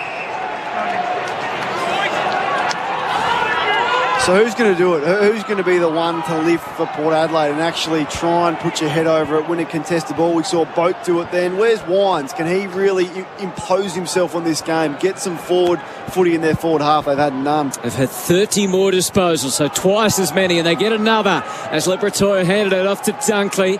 Kicks wide, keeps it close to the line, so when spoils are made, it goes back over again. Now, though, we're closer to half full than the wing for the Bulldogs, who are 5-2-32. And leading Port Adelaide, who, yes, are yet to score for Tyre Power, your trusted tyre experts. AFL Nation for Athena Home Loans. Second preliminary final. Laddams got rid of Martin. Hand pass to Wines. Port break from the wing. Penetrating kick. It's a fraction wider than maybe it needed to be. And Wood is up over the top of Butters, making the spoil into the stands. First one where, they've had some... Stephen Martin came off the interchange bench. He's well rested, but Laddam's got a beautiful hit out, chain out of stoppage. This gives your backs a rest. They have had no rest. They've been under the pump trying to defend. This allows them to set up the ground. At the throw-in, Steph Martin to the front. Dixon made the punch from behind. Treloar gathers, hand passes it away to Wood. Hurried kick to half-back for the Dogs. Onto it comes Hunter. He's found the path forward with a well-placed kick, and it's marked by Hannon right against the boundary. Great kick. And Aaliyah still being soaked up by Shaki, who's being forced to defend. They're under a lot of pressure. Hannon takes his time, wheels into the field of play, drops it onto the left boot. Shackie's the target. Lear, too good for him.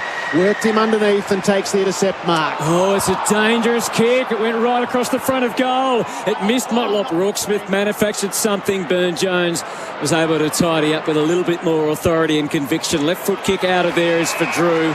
He takes the mark behind the wing. He's got runners on the outside. He stays, though, to the wing side as Butters takes the mark. Head down, he darts, he kicks. Rosie's running, mate, can't take the mark.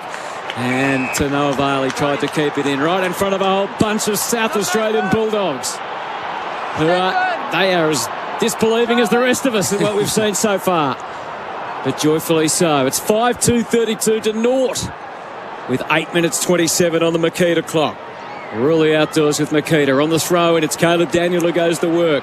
Gets a hurried kick where Vandermeer against Laddams, so that's a mismatch of great size. In the end, it's socket forward by Laddams, close to the boundary line. And they appeal for insufficient, but they can't really call it given he was entering the 50, so we'll have a throw in after all of that. 8 minutes and 12 seconds to go in this opening term on the Makita Rule the Outdoors clock. Port Adelaide with a rare venture forwards. Martin wins the tap, winds us onto it, gathers, drops it to the right boot, and Port get a settler. Who would it be? Well, it would be the Brownlow medal favourites. Ollie Wines strikes and Ports have a goal to sit against the Bulldogs 5-2 on the Tyre Power, your trusted tyre expert scoreboard. Yeah, well, they absolutely, obviously needed it, goes without saying. But next goal to the Western Bulldogs is almost game over, you would have thought. They have started to get some control back, albeit they still look incredibly shaky, highlighted by Aliir and his continual turnovers. But he's won the last two stoppages for them, just waltzing his way through a forward stoppage. This is an area he has improved his game. And can this get them going? They've gone to the big guns on ball now. They have to lift. If I was a Port Adelaide defender, I'd just be absolutely furious with the midfield. So they're going to have to respond. Robbie Gray's gone in there. Travis Boak is in there. Ollie Wines, they're going to have to lift and start to get something going from the centre bounce if they want to stay in this game. Marching back to 26. Kane and Dallow experts for car sales. Centre bounce, Lysette and Martin followed out in the air and then on the ground. Martin's kind of hatched it. And in the end, he's going to be penalised, as Kane said. He looks a bit disgruntled with the call, but stand now. He can understand it. So Scott Lysette has been such an important component of this Port Adelaide team. He's being challenged tonight. He hands it off to Bonner, who goes short to Wines. He'll have an extended look into the 50. He goes as long and as straight as he can. Laddams threatened in the air, didn't mark. Underneath Dersma was falling to ground, so no high contact. Gray met immediately by two Bulldogs. Eventually Boak to Rosie, and they're back out to the 50. Snaffled by Liberatore. He goes searching for Norton on the wing, who was fully committed. Burton came the other way, but Norton was able to hang on to the footy under much duress and goes short to Shaki. Only one wanted it. Yes. I saw it right in front of me. Only one player wanted it. Norton eyes for the footy. Burton eyes for his opponent.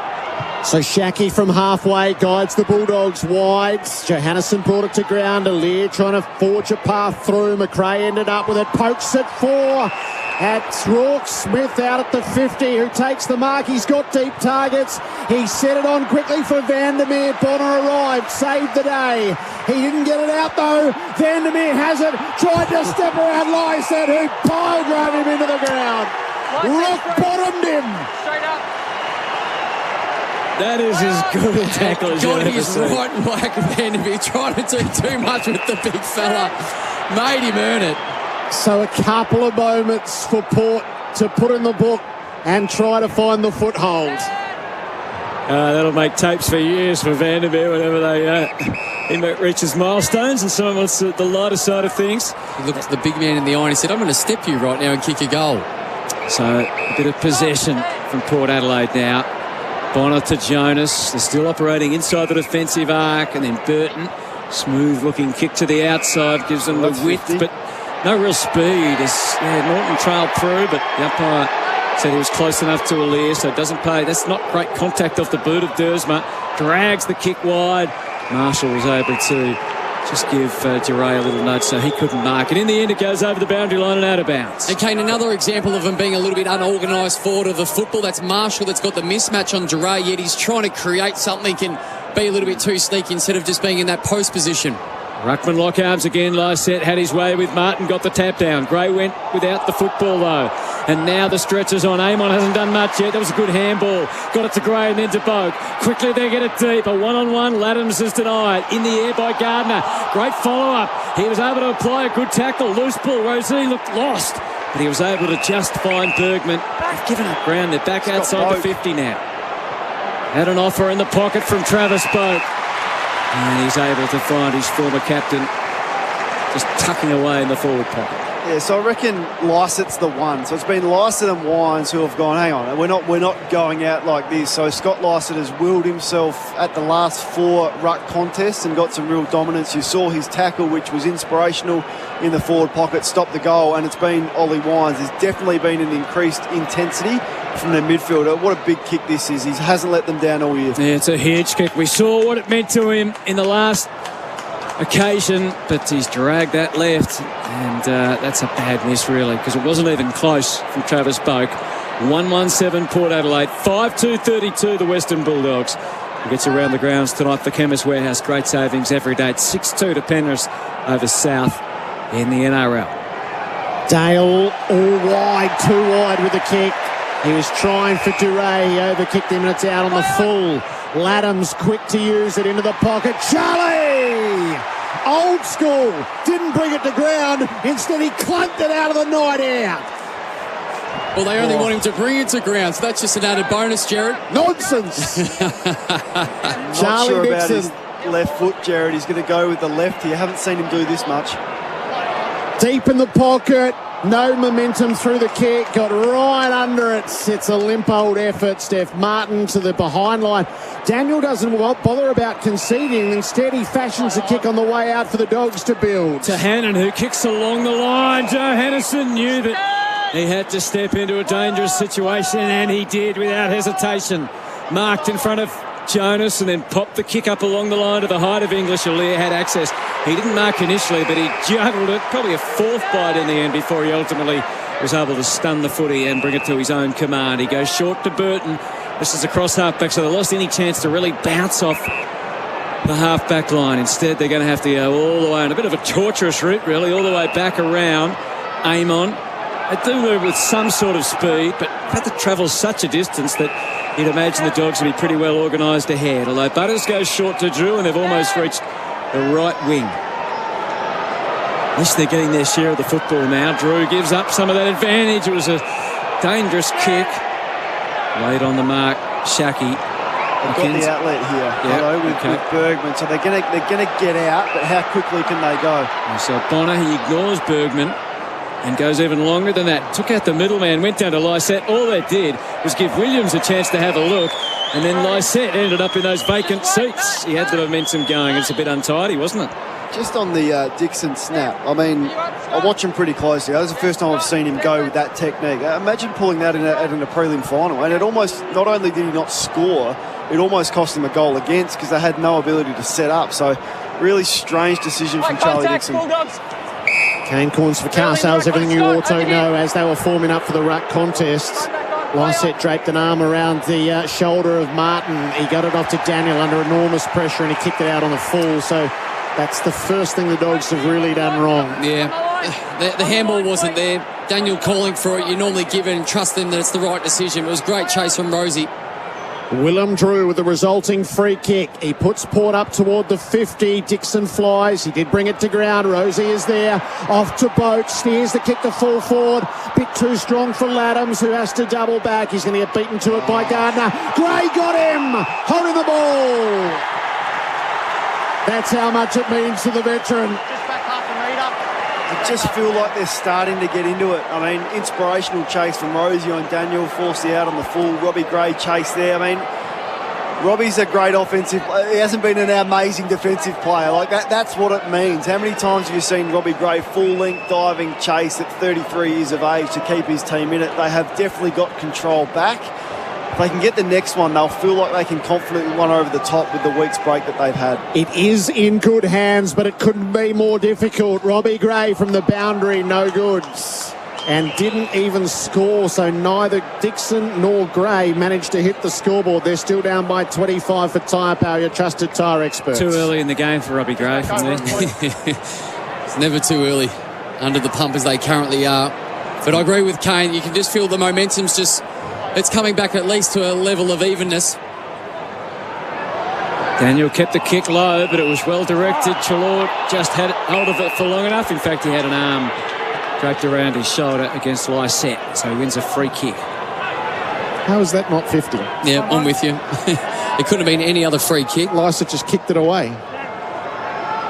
Minute 28 on the clock as Chalor trots off and kicks from half back to half forward. Oh, Norton went leaping, propelling over the front of the pack. No interference. Now Butters is working dangerously, playing it in front of him. Vandermeer pounced, then he had no one to handball it to. Lux of Fortune. Basilenko's kicked another one. Bailey Smith. That time it was really against the flow. You talked about Max Gordon, Tats Lotto, Dell. I'm going with Bailey Smith. He's got the numbers for everything right now. What a critical goal with a minute to go. And Vandermeer keeping his feet in critical contests. It was Butters' ball to win, yet he went to ground. The Dogs keep their feet. It bobbles forward. Right place, right time. One step to his left. Kick goes across his body. This man is running hot for Ream. That's what I just saw. He said, I'm running hot for Ream, Australia's and favourite. he is accurate. Great EQ to identify how well he's going. He just tracks the football, Hutto. He's just staying in the play. The ball bobbles up. He's in the right place, playing percentages, not getting carried away, trying to get in front of the football. That's an exceptional finish. Such a vital blow for Tyre Power. 3 votes. Big footy final sale now on. It resets the margin at 31 points with a minute to go in the opening term. Lysette taps it down to the side. Boak after it. McRae beat him to it. Boak didn't quite tie him up. Gray got over the top to complete the job. Thanks. Let him up, please. Yeah, not sure Darcy Byrne-Jones is going to want to watch the replay. He continually wants to drop off. He allows Bailey Smith to come up to the stoppage. There he goes again. Byrne-Jones is in between, not having an impact at all. Gray threatens at the stoppage, but never quite got the footy. McRae did. Gets under the kick. It flares out wide, and it's easy work for Bonner. Surely that positioning is by design, though, isn't it, Kane? That has to be. It is, but you've got to either be a kick behind or you've got to be up on him. You can't be in between because the kick just goes over his head and he does nothing. So it's his positioning as much as by design as well. Bulldogs work the turnover on the long kick down the line. Hunter sends it back in the Norton direction. They do have time if he chooses to go. 20 seconds to work with. Norton had a quick look at the bench. He steers it up to Liberatore, who goes with haste. Hand passes over the top to Duray. Chances his arm into the pocket. It came to the back. They're on. Hannon will walk it in. Disaster for Port again. Electrifying from the Bulldogs, who have played the most inspired opening term. The words of Luke Beveridge reverberating in their ears. It's a 7-goal opener. 7-2 to 1-1 for Tyre Power, your trusted tyre experts. And simply diabolical defence. They've even got an extra behind the football in the captain, Tommy Jonas. What's Jonas here? They're just picking him apart. Well, what is it, Kane? That's coming to a contest and not creating or impacting the play at all. That's exactly what it is. You're free. You have a responsibility to kill the ball. So if you're going to go and kill the ball. Now, he's hardly put a foot wrong all year. I mean, if there's any Port Adelaide player I'd want to be in that position, it's Tom Jonas. But they're just a step off. They haven't been hard enough, and they've been embarrassed. Crowd absolutely stunned at the moment, and that's the way they'll stay through quarter time. English got a hurried kick forward, but time, the only thing that can beat them at the moment. It's not Port Adelaide on the evidence we've seen so far. So a stunned Ken Hinkley. Still, he's got a massive job ahead if he wants to make a grand final as a senior coach. It's 1-1-7 Port Adelaide in their first quarter of football in this opening term. That's all they can manage. The Bulldogs, as we said, 7 first quarter goals. 2 to Bailey Smith, 2 to Mitch Hannon, singles to Norton, Bontempelli and Vandermeer, and Ollie Wines is the lone goal kicker for Port Adelaide. AFL Nation for Athena Home Loans. That quarter on AFL Nation was for Tyre Power. Always win with the free 5-minute tyre safety check. How's your latest energy bill looking? It's time to flip the switch and experience the amazing value at Kogan Energy. Want proof? Just upload your electricity bill on koganenergy.com.au and find out how much you could be saving on Kogan's incredible energy rates. See why thousands of Aussies are already saving with Kogan Energy. Visit koganenergy.com.au. Kogan Energy, powered by PowerShop and does not operate in all areas. What a mark, right on the siren. Now he's lining up his options. At Liberty, they understand that achieving your finance goals can make all the difference. With free-thinking home, car, business, commercial and personal loans, Liberty's got your back. Whoa, what a goal! Liberty, official partner of the Essendon Football Club. Visit liberty.com.au today. Approved applicants only. Lending criteria apply. Imagine the convenience of buying your new car from the comfort of your own home. With Hyundai's Click to Buy, you can shop online. We've made it easy to compare models, configure your Hyundai and make a deposit online through our secure Click to Buy process. So, whether you're after the remarkable i30, the impressive 8-seat Palisade or the seriously fun Kona, you can shop online with Hyundai. Search Hyundai Click to Buy for details. T's and C's apply, subject to stock availability. Speak to your Hyundai dealer for details. I always wanted kids. Having a family was the dream. I guess I just never found the right person to do it with. For a while, it did really upset me. But then I thought, you know what? I can do it on my own. So What happens next is up to you. Because the only way her story continues is with you. Donate sperm at Monash IVF and make the dream of having a family more than just a dream. Visit monashivf.com today. So, you want another furphy? Well, legend has it that a brewer in Geelong had an epiphany. A vision for a beer unlike any other. Easy drinking, full strength, a clean finish.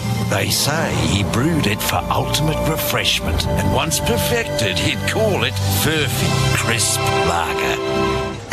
Isn't that what he's drinking? Oh, yeah. Here you go. Furphy Crisp Lager. Unbelievable. G'day, it's Gerard Healy and Kane Corns. We're all creatures of habit, and if you've made it a habit to sleep on worn-out pillows, time to sleep on a Spinal Ease. It aligns the head, neck and spine for comfort and support. Since I got a Spinal Ease pillow, no more annoying headaches. I absolutely love it. The Spinal Ease pillow will change the way you sleep and wake forever. Order your Spinal Ease pillow now and get free delivery. Visit spinaleze.com.au. That's spinaleze.com.au. It'll change the way you sleep forever. Trying to choose new flooring or a new rug for your home? Choices Flooring Room View makes it easy to find the look you've been searching for. Whatever the space or your flooring needs, simply take a photo of the area in your home, select your flooring styles or rugs from the thousands of colour, style and texture options. Using Choices Flooring's Room View, you can then see your favourites right in your own home. Send your favourite options to your local Choices Flooring store to book a free measuring quote, and you're on your way to finding the floor you've been searching for. Roll up to the drive-thru in style with the Monopoly game at Macca's. You could win a car for a year with budget car rental, a whole year of Wilson parking, or a brand new Volkswagen T-Cross. Peel and scan to win at Macca's today. End October 19. Full terms at mcdonalds.com.au. At Underworks, we're experts in socks. We test our all-day socks so they don't dig in, so there's no irritation or ugly red marks. Test Underworks all-day socks for yourself. We're number one down under for socks. You're listening to AFL Nation for the Beaumont Tiles Trade Club.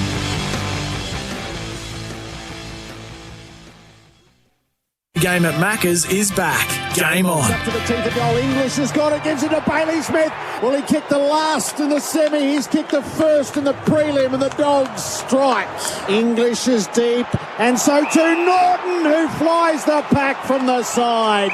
At full forward, Aaron Norton to take full toll. He prods through the Dogs' third. He kicks just slightly off the line. Hannon, 27-year-old former Demon, wants to play against them in the grand final. And the way they've started, he just might. Vandermeer pounced, then he had nowhere to handball it to. Lux of Fortune.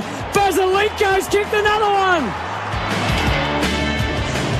Those highlights for McDonald's. The Monopoly game at Macca's is back. Game on. It's a 37-point Bulldog lead. Kane Corns at the grounds. Yeah, they're getting smashed in every area. It started in the first half of that first quarter from the centre bounce, from the stoppage. They couldn't get their hands on it. Their defence was under pressure. They've completely botched their matchups forward of the ball, but credit to the Western Bulldogs for the way they've played. I mean, this is Melbourne-like last night. They could not have played a better quarter of footy. They've been much harder and hungrier, which has been a bit of an indictment also on their opposition tonight, who had it all in their favour. When you come into these games, you often want to already have answered a question in your own mind and play out some scenarios. Now, one scenario that I would expect that they had never planned for was to be down by 37 points at half-time. So this changes Ken Hinkley and the coaching staff whole story. So now you're coming out trying to find little wins. It'll be really difficult to make up that whole margin to get to half-time equal. So what can they get out of this next quarter to give themselves a chance in the second half? Opening bounce of the second term for Tyre Power awarded CanStar Blues most satisfied customers again. It was a high bounce. Steph Martin went underneath it and Lysette was paid the free kick. He hand passes it to Wines, who kicks in the Dixon direction. He used the hands in the back of Cordy. Oh, no, it's the other way around. It's Dixon's free kick for God knows what. Was that tunnelling, Jared? Yeah, he signalled a block. It's probably not a bad decision. He sort of looked for the body and stopped his run, impeded his run going for the mark. So the replay in the umpire's favour for Build Exacts, quote exactly with Build Exact. It gives Charlie Dixon a shot at goal from the left forward pockets. And Port Adelaide need the momentum of it. A conviction.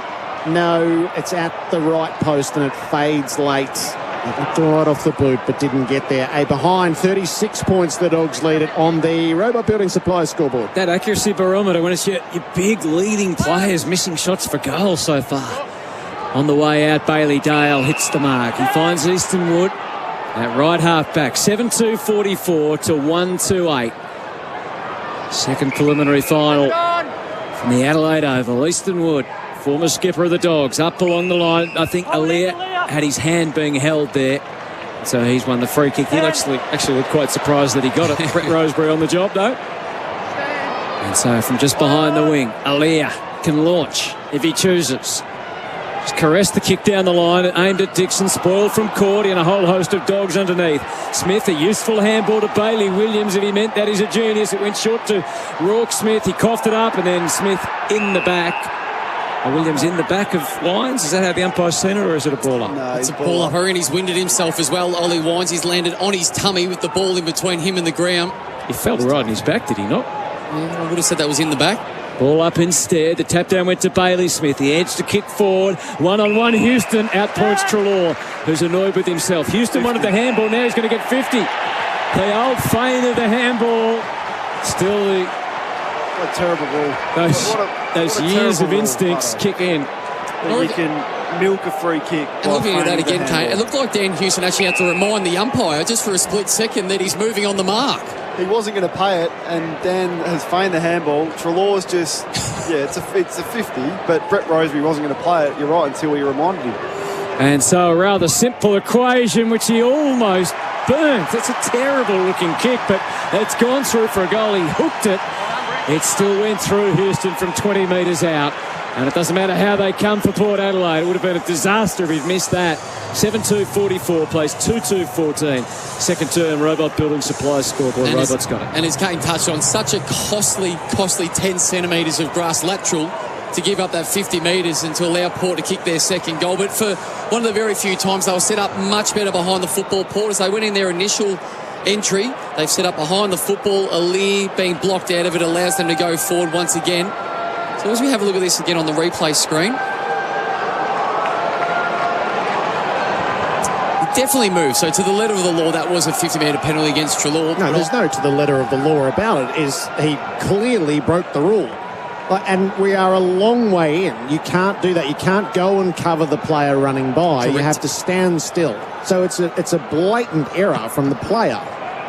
Players milking them though, Jared, it doesn't sit quite right with me. Players milk every free kick on the field. Bontempelli off to McRae, who bumps it up toward the 50. Out with purpose came Hannon, got it to his boot, kicks to fall forward. Norton hangs onto the chest mark. All right, Emma, marks back here, Trent. And Treloar's quickly on the scene to ruffle his hair. You've got to get this one back for me.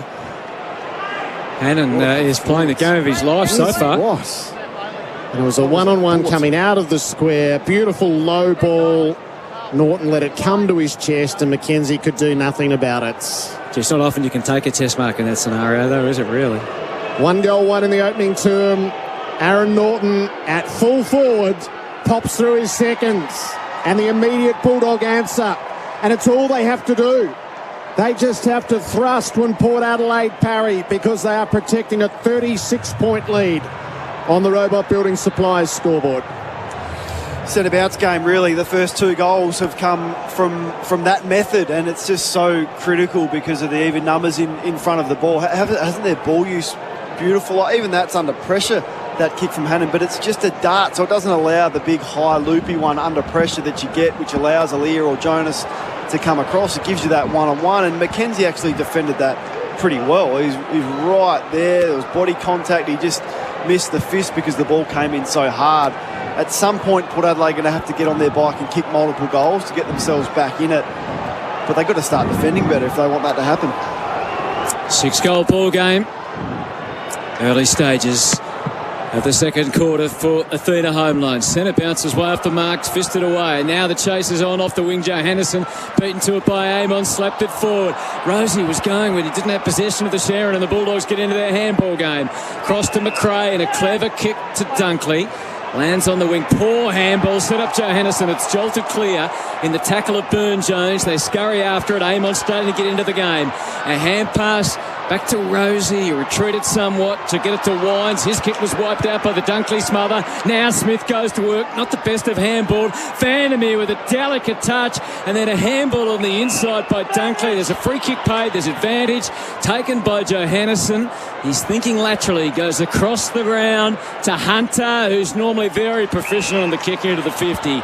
And he guides it to Shaki. So it's far from perfect from the Bulldogs, but it gets them a shot from inside the arc. But they've always got someone riding shotgun, Hutto, just in case. So as that ball was turned over from Port, there was multiple numbers for the Dogs as they worked their way through the middle of the ground. Wasn't pretty, yet it was effective. So Shaki, whose primary job is to keep Belair occupied.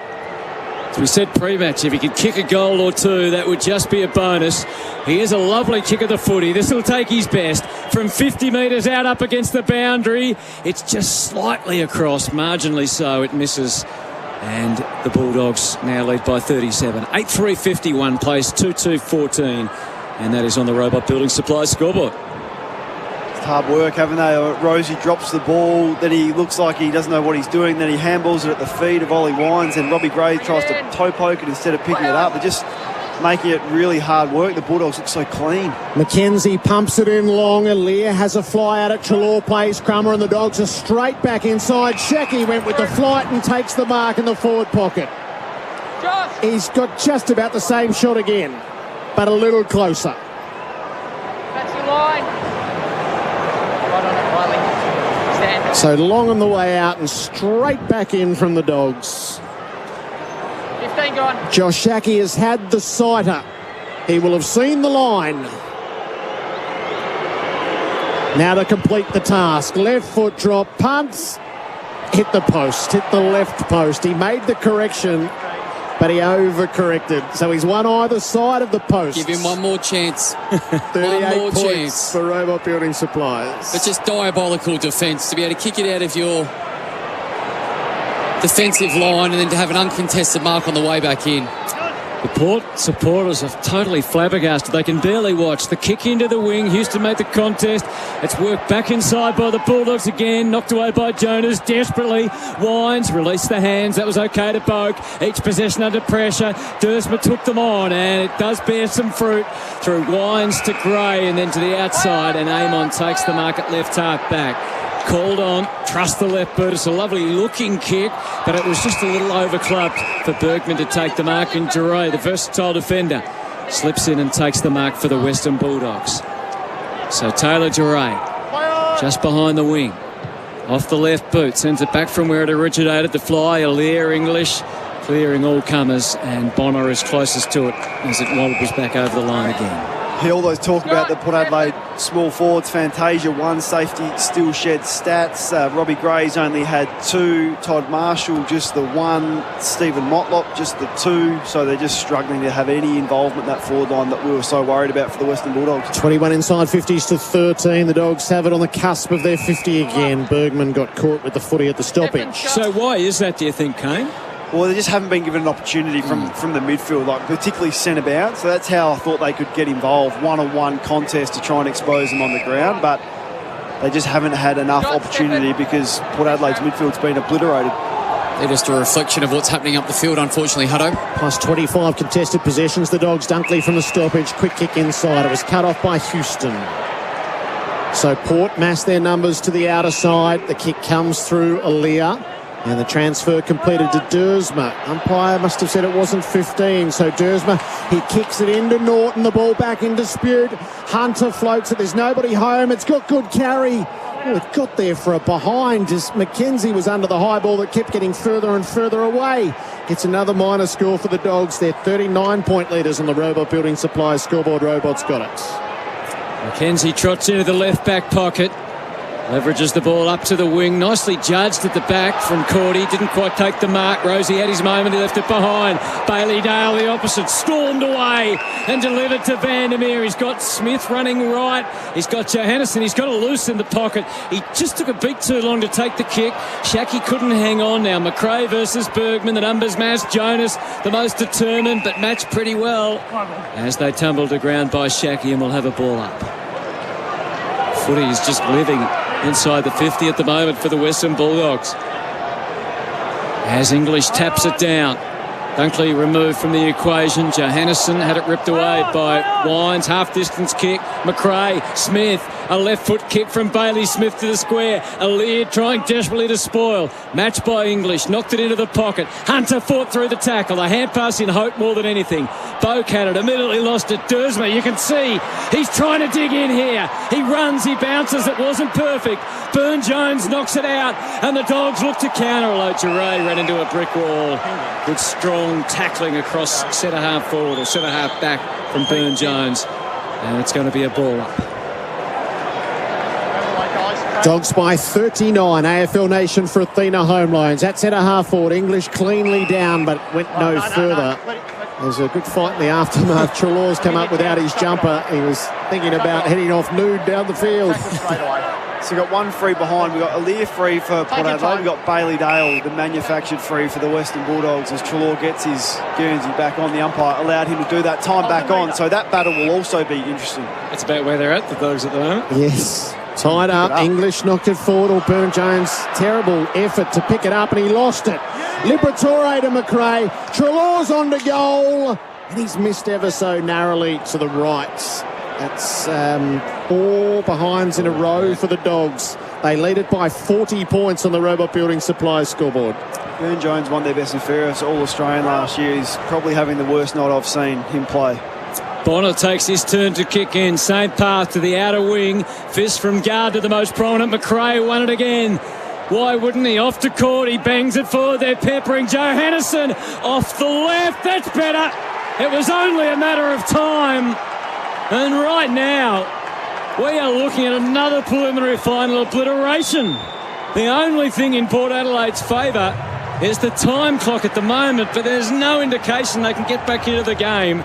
It's 9-6-60 to 2-2-14. The Doggies fans can't believe what they're seeing. Brooksy's trying to get to Perth. Take out all the tactics, take out all the structures, effort, willingness to win the football, and when it is your moment, doing exactly what you are designed to do in whatever position of the ground that it may be.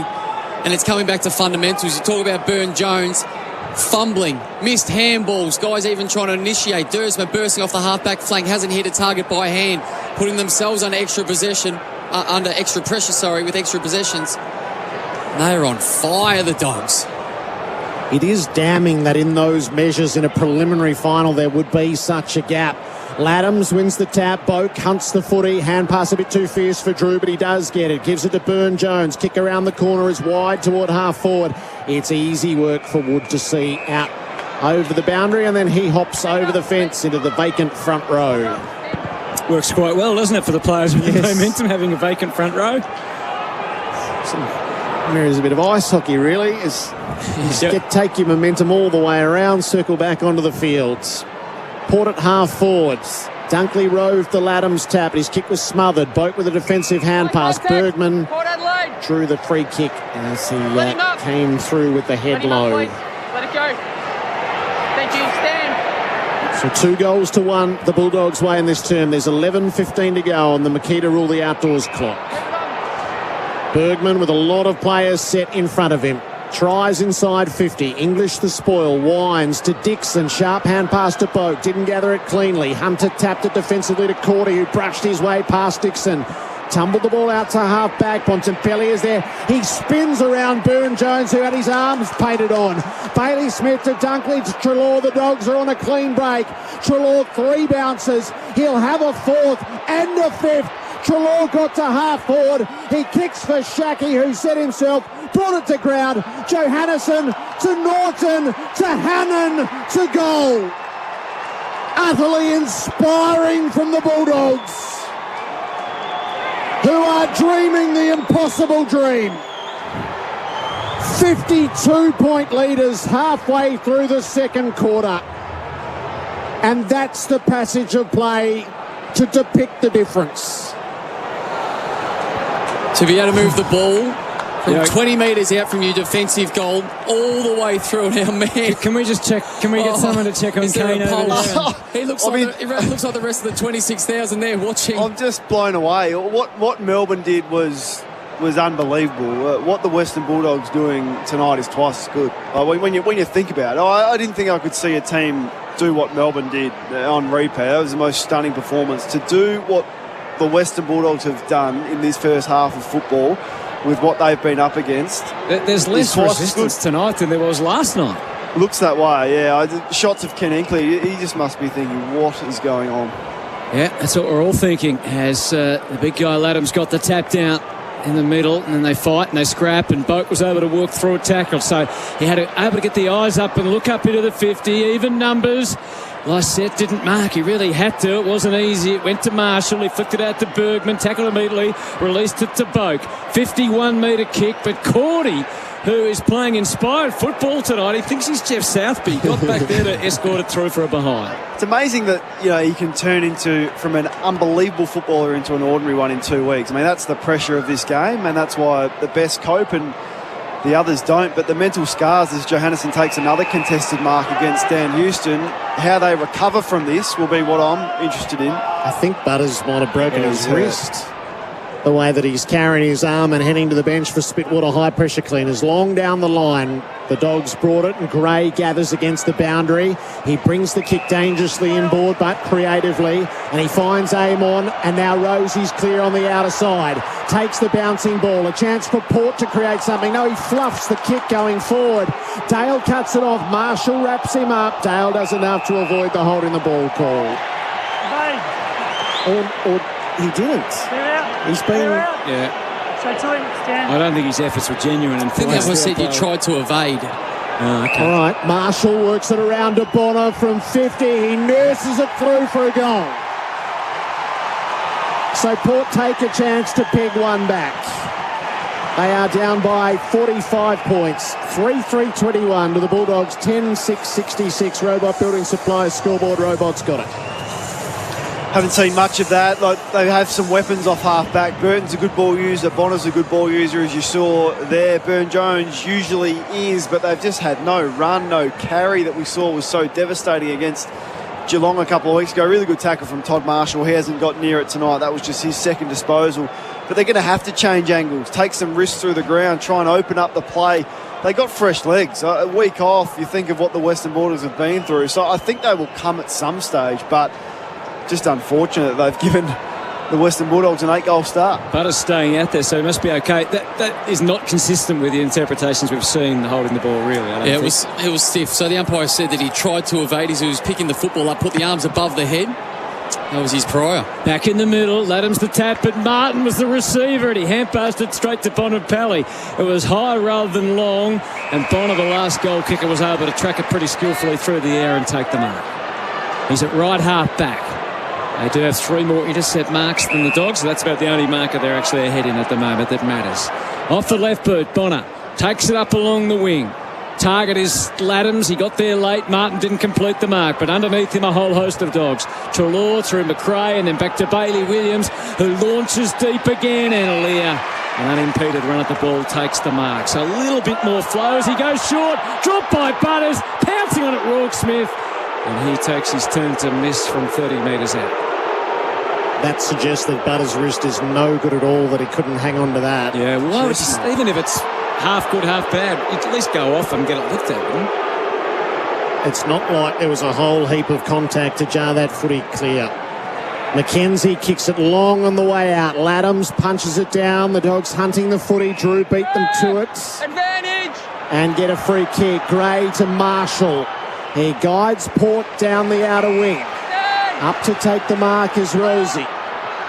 He gets under the kick in the Motlop direction. He'll turn and watch it land over his head. Winds, buffeted the ball back into play, but it favoured Caleb Daniel, who just mops it up and delivers to half-back. Bergman with the flight made the spoil on Treloar, and it is out of play. It's one thing that the Dogs have done really well tonight. That one just got a fingertip to it by the Port defence. So they've been kicking in between the zone lines. So it's almost a 3-quarter kick with not a lot of height on it, which allows only a Dogs player to go at the football. Dogs by 46, boundary throw in for Spitwater. That's what it does. A shallow throw in. Martin down to Bontempelli, who swatted it on. Up came Johannesson. Confronted. He's all right as he got it away to McRae, who tumbled it up the line. I doubt you can do that. That looked like insufficient intent.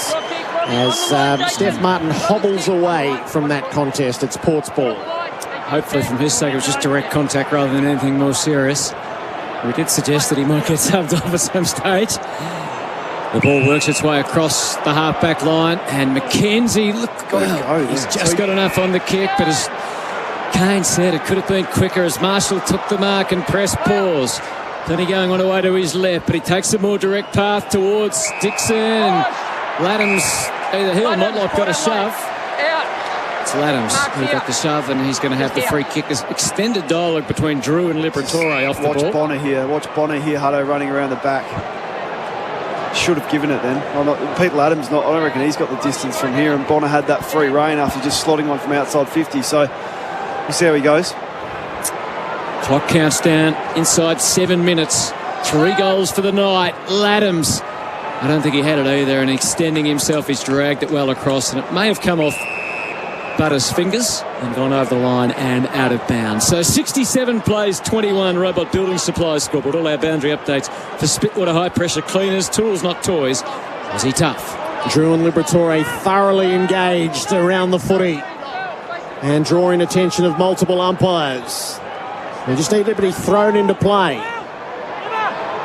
Laddams, front position, took it out of the ruck, flings it at goal. It hangs for a long time and comes up short. Gardner marks on the behind line. He can plot the course out the near side. He didn't do too many favours to Duray, but he did wait it well enough for him to mark. Links the hand pass up to Daniel, running out of half-back. He kicks it out on the full. So a rare error from the helmeted one. Well, it was a really poor kick in the end from Daniel, but the ability even to get to that position, almost uncontested. So they're at centre wing, set up behind the football again, the Dogs, little threat. Short to Burton.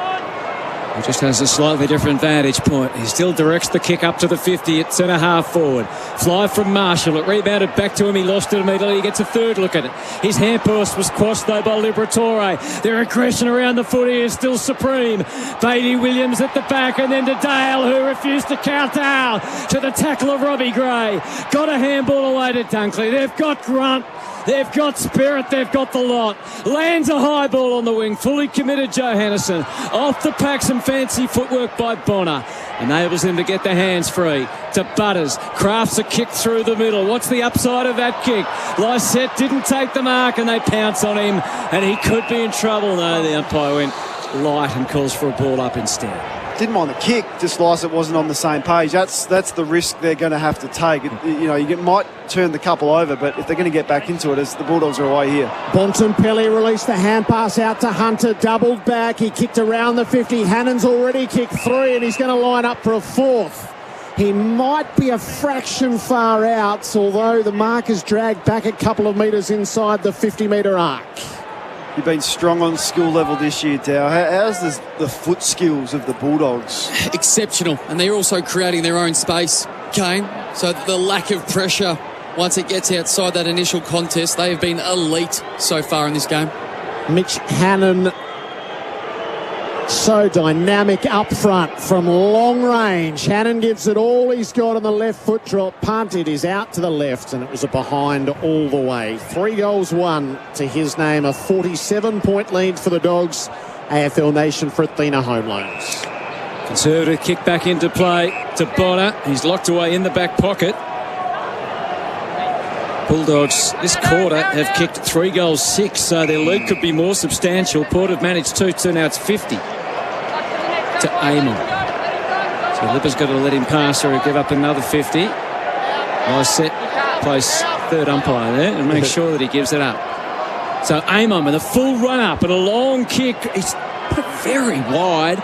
No one really made contact. Gardner knocked it to the outside. Butters threatened, but Gardner is another playing pretty inspired football, though he blazes that one out of bounds on the full. Might have been touched off the boot, Hutto, and it'll come back.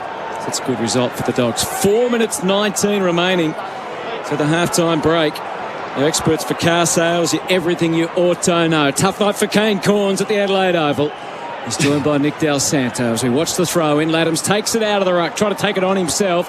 Dropped it. Boak was there. Nifty little kick back to Marshall. Went for the elaborate snap, but instead he met resistance. Fierce resistance.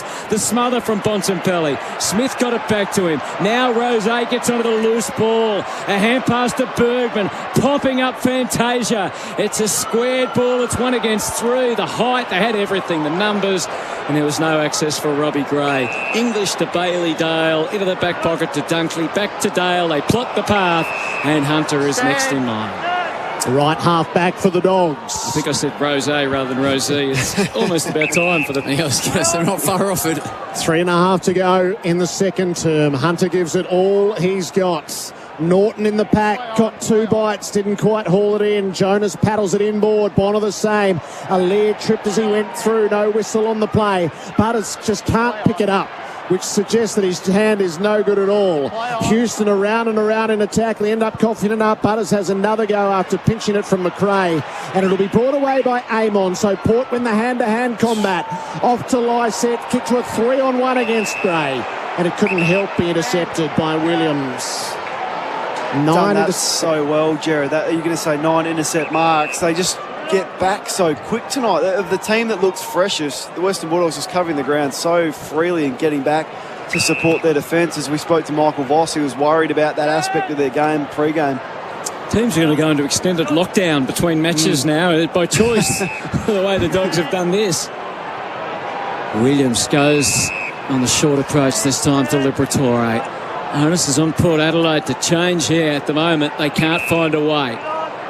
Dogs just controlling things. 2.5 minutes remaining. Liberatore brings it back across the defensive goal via Eastonwood out to English. He's got the luxury of letting the ball just bounce, bubble up to him comfortably. You can bounce it once and then a second and a third. Runs and now extends himself as he kicks up to the 50. Hannon waits at the back. It didn't quite get there. Now it does as Houston, a dangerous flick hand pass. Johannisen pounced. Johannisen kicks. Norton and Shackey are both there. Norton didn't mark. Shackey handball. Rourke Smith rifled it onto the left boot and puts it through for another. This is gone. It's gone before half-time. That's just blown up in smoke for Port Adelaide. Surely there's no way back from here. 11-8-74 to 3-3-21 with 2 minutes remaining in the second quarter. It's gone to the Dogs, Kane. Yeah, it is. It is, unfortunately. I was hoping for at least a contest. We're not going to get that. The moment you've got a ruckman bouncing down the wing under no pressure whatsoever. I mean, when do we ever see that in a home and away game where there's no frontal pressure? I mean, that's footy back in the early 90s where you can just take 4 bounces down the wing. Treloar did it moments ago. Where is the... Justin Madden was the last ruckman to do that in the final. Exactly right, Hutto. I don't get the strategy tonight. Why haven't they been able to put the same amount of pressure as the Western Bulldogs on Port Adelaide? Carl Amon coming down the other wing, under pressure, long kick, forcing intercept, 4-on-1 v Robbie Gray. complete contrast when the Western Bulldogs get the ball. They're damning replays for Build Exact. Quote exactly with Build Exact. Ball slews out to the wing from the centre contest. Bergman has hold of it. Off to Boak, inboard to Wines. He links it up with Burton. He is giving ground in possession, but he's got the runners out the far side. He uses Robbie Gray, who approaches right half forward. Links it up with Bonner. And further into Bergman. One hand pass too many. Boak was hot. As soon as he got it, he was in the tackle. He'll be stripped of the footy by McRae. Hand pass to Wood, dumps it down the line, and Norton presents, hugs it to his chest. He's got Hunter working for him over the top. He missed him, and it's just elusive and out of play. In the previous passage of play, what was Houston doing? Hand passing over his head inside the Bulldogs 50, not knowing where on earth it would go. And so that's the difference in the pressure. Like, how rattled have Port Adelaide been, how calm and composed have the Bulldogs been, but that's only because of the pressure that the opposition are applying. There's been none from Port. It's been immense from the Bulldogs. Nice set, fisted it to the front. Wines was able to give it back to the ruckman, then a neat step from Amon. A hand pass to Gray as they look to create. They come away from half back. Again, it was a slurred kick forward. Gathered though by Marshall. Poor hand pass. Straight to Caleb Daniel. And now the Dogs can zip forward again. It wasn't the cleanest kick forward. Norton lunged at it. Vandermeer sensed the moment. He gave delightfully to Bontempelli, who can top off the half with another long-range goal. And the knees are up as he jumps and celebrates with a throng of Dogs that are there. Supporters have their hands over them and they can't stop clapping. Oh, they can't believe it. 2 preliminary finals blown to the Scheisenhausen by half-time. 12-8-80 to 3-3-21. We look at the inside 50s this quarter, and this tells the story, Kane, of the lack of pressure that Port has put on the Dogs' ball movement. They've been inside 50 15 times this quarter, 15-8, and of that 15, they've scored 11 times. Once again, it's a repeat entry. It's just a great contest from Norton. We haven't seen that at the other end, and when it hits the deck, it's the Dogs first to it. And you don't give Marcus Bontempelli an inch, let alone 5 metres outside the initial contest on his preferred left peg. And whether he's injured or not, it makes no difference when that man is that talented and that skilled, and he finishes and does exactly what he should do as captain of this football club. English wins the tap. Wines first possession. Hand pass to Boak, overwhelmed by the pressure. The Dogs have got time, you know. English to McRae, sets them up inside the 50. Jonas missed the spoil. Houston fumbled. Vandermeer dispossessed by Houston on a desperate lunge. Jonas blindly down the line. It takes an awkward turn. The Dogs have got numbers after it. Woods, he fumbled it backwards. He does tackle Robbie Gray. Hand pass somehow found its way to Laddams. Port with a late chance. Over to Marshall. Pulls the kick around 50 and finds Fantasia. Oh, he was just about off on the siren. Now it sounds, and he will get to take a set shot from the right forward pocket. Port fans with heads in hands. They are 59 points down as Fantasia has the last kick of the half. To give them a goal. Orazio Fantasia measures it all up. It's a tough kick, and it's one he's not up to. He squeezes it in for a behind. And the margin at the main break is 58 points the Bulldogs' way. 12-8-80 to Port Adelaide, 3-4-22 on the Robot Building Supplies scoreboard. Hannon's booted 3, 2 for Bontempelli, Bailey Smith and Norton. There have been singles to Vandermeer, Rourke Smith and Johannesson. They kicked 5-6 in that quarter. They could have been even further ahead. It's amazing stuff. Houston, Wines and Bonner a goal apiece. Kane Corns, give us a thought or two and we'll get you and Dal to expand fully shortly. Just completely shell-shocked. I mean, to go in at halftime of a prelim knowing the game is over. It's a test of character. The mental scars that this will have long-lasting for Ken Hinkley and his group. The pressure that this will invite is not something I expected turning up today. I'm completely in shock and a little bit lost for words, unfortunately, which isn't great when you've got to talk for a living. It's a first experience for you, Kane, too, so it'll be interesting to see how it pans out over a couple of hours. It's the Bulldogs by 58 points over Port Adelaide. AFL Nation for Athena Home Loans. Kick your home loan goals at athena.com.au. That quarter on AFL Nation was for Robot Building Supplies. Robots got it. Join the investment platform that's anything but stock standard. Self-Wealth's $9.50 flat fee promise means more profit in your pocket. So whether you're a passive investor looking for ETFs and index funds, or looking for the power to trade in both the ASX and US markets, we've got you covered on one intuitive platform. With no percentage commission fees and the security of CHESS sponsorship, it's your access pass to safe and secure investing. Selfwealth.com.au. You make dollars, we make sense. G'day, Richo here. Scotty and the team at Knox Mitsubishi are ready to help look after your car with this massive service offering. All services are 20% off, including capped price services. You'll save 10% off across all genuine Mitsubishi accessories, get a free wheel alignment with every major service, and save $40 on air conditioning sanitisation for spring. Have your vehicle serviced with the best. Get in touch with Scotty and the Knox Mitsubishi team today. Google Knox Mitsubishi LMCT 11585. Your engine is, well, the engine room of your car. It makes sense to keep it in tip-top condition. So whether you've got a beast under the bonnet, doing the school run, cracking 1,000,000 Ks in Old Faithful, or driving a piece of art, Amplify Premium Fuels are engineered to maximise your engine's performance, meaning you use less fuel and go further with every tank. Ampol, Australia's own. Go on, make the call. We all believe in you. There we go. Another Aussie has made the call and switched to Kogan Mobile. Because right now, you can get started with Kogan from just $4.90 for 30 days. And it comes with unlimited calls and texts and a big 40 gig of data at award-winning prepaid prices.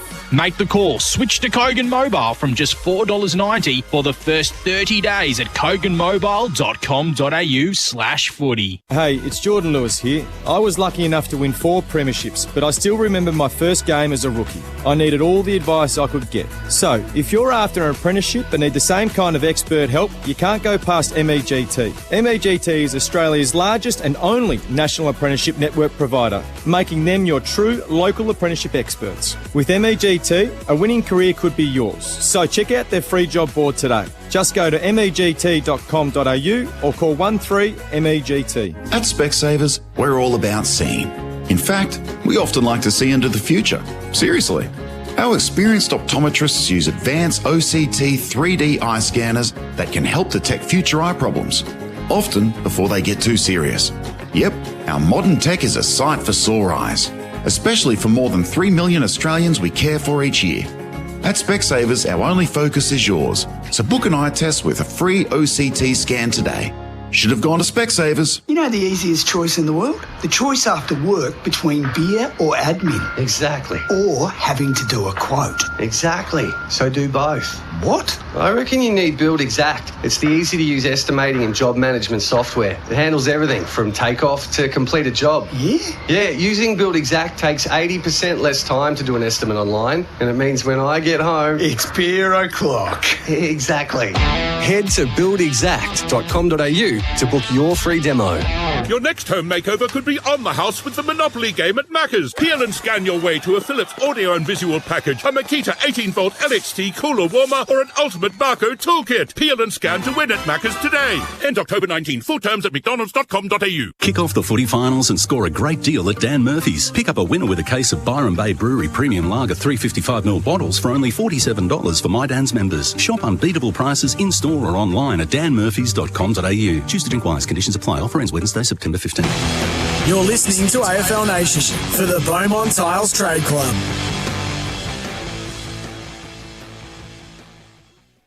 McDonald's, the Monopoly game at Macca's is back. Game on. Hannon got it to his boot, kicks to full forward. Norton hangs onto the chest mark. Aaron Norton at full forward. Pops through his seconds.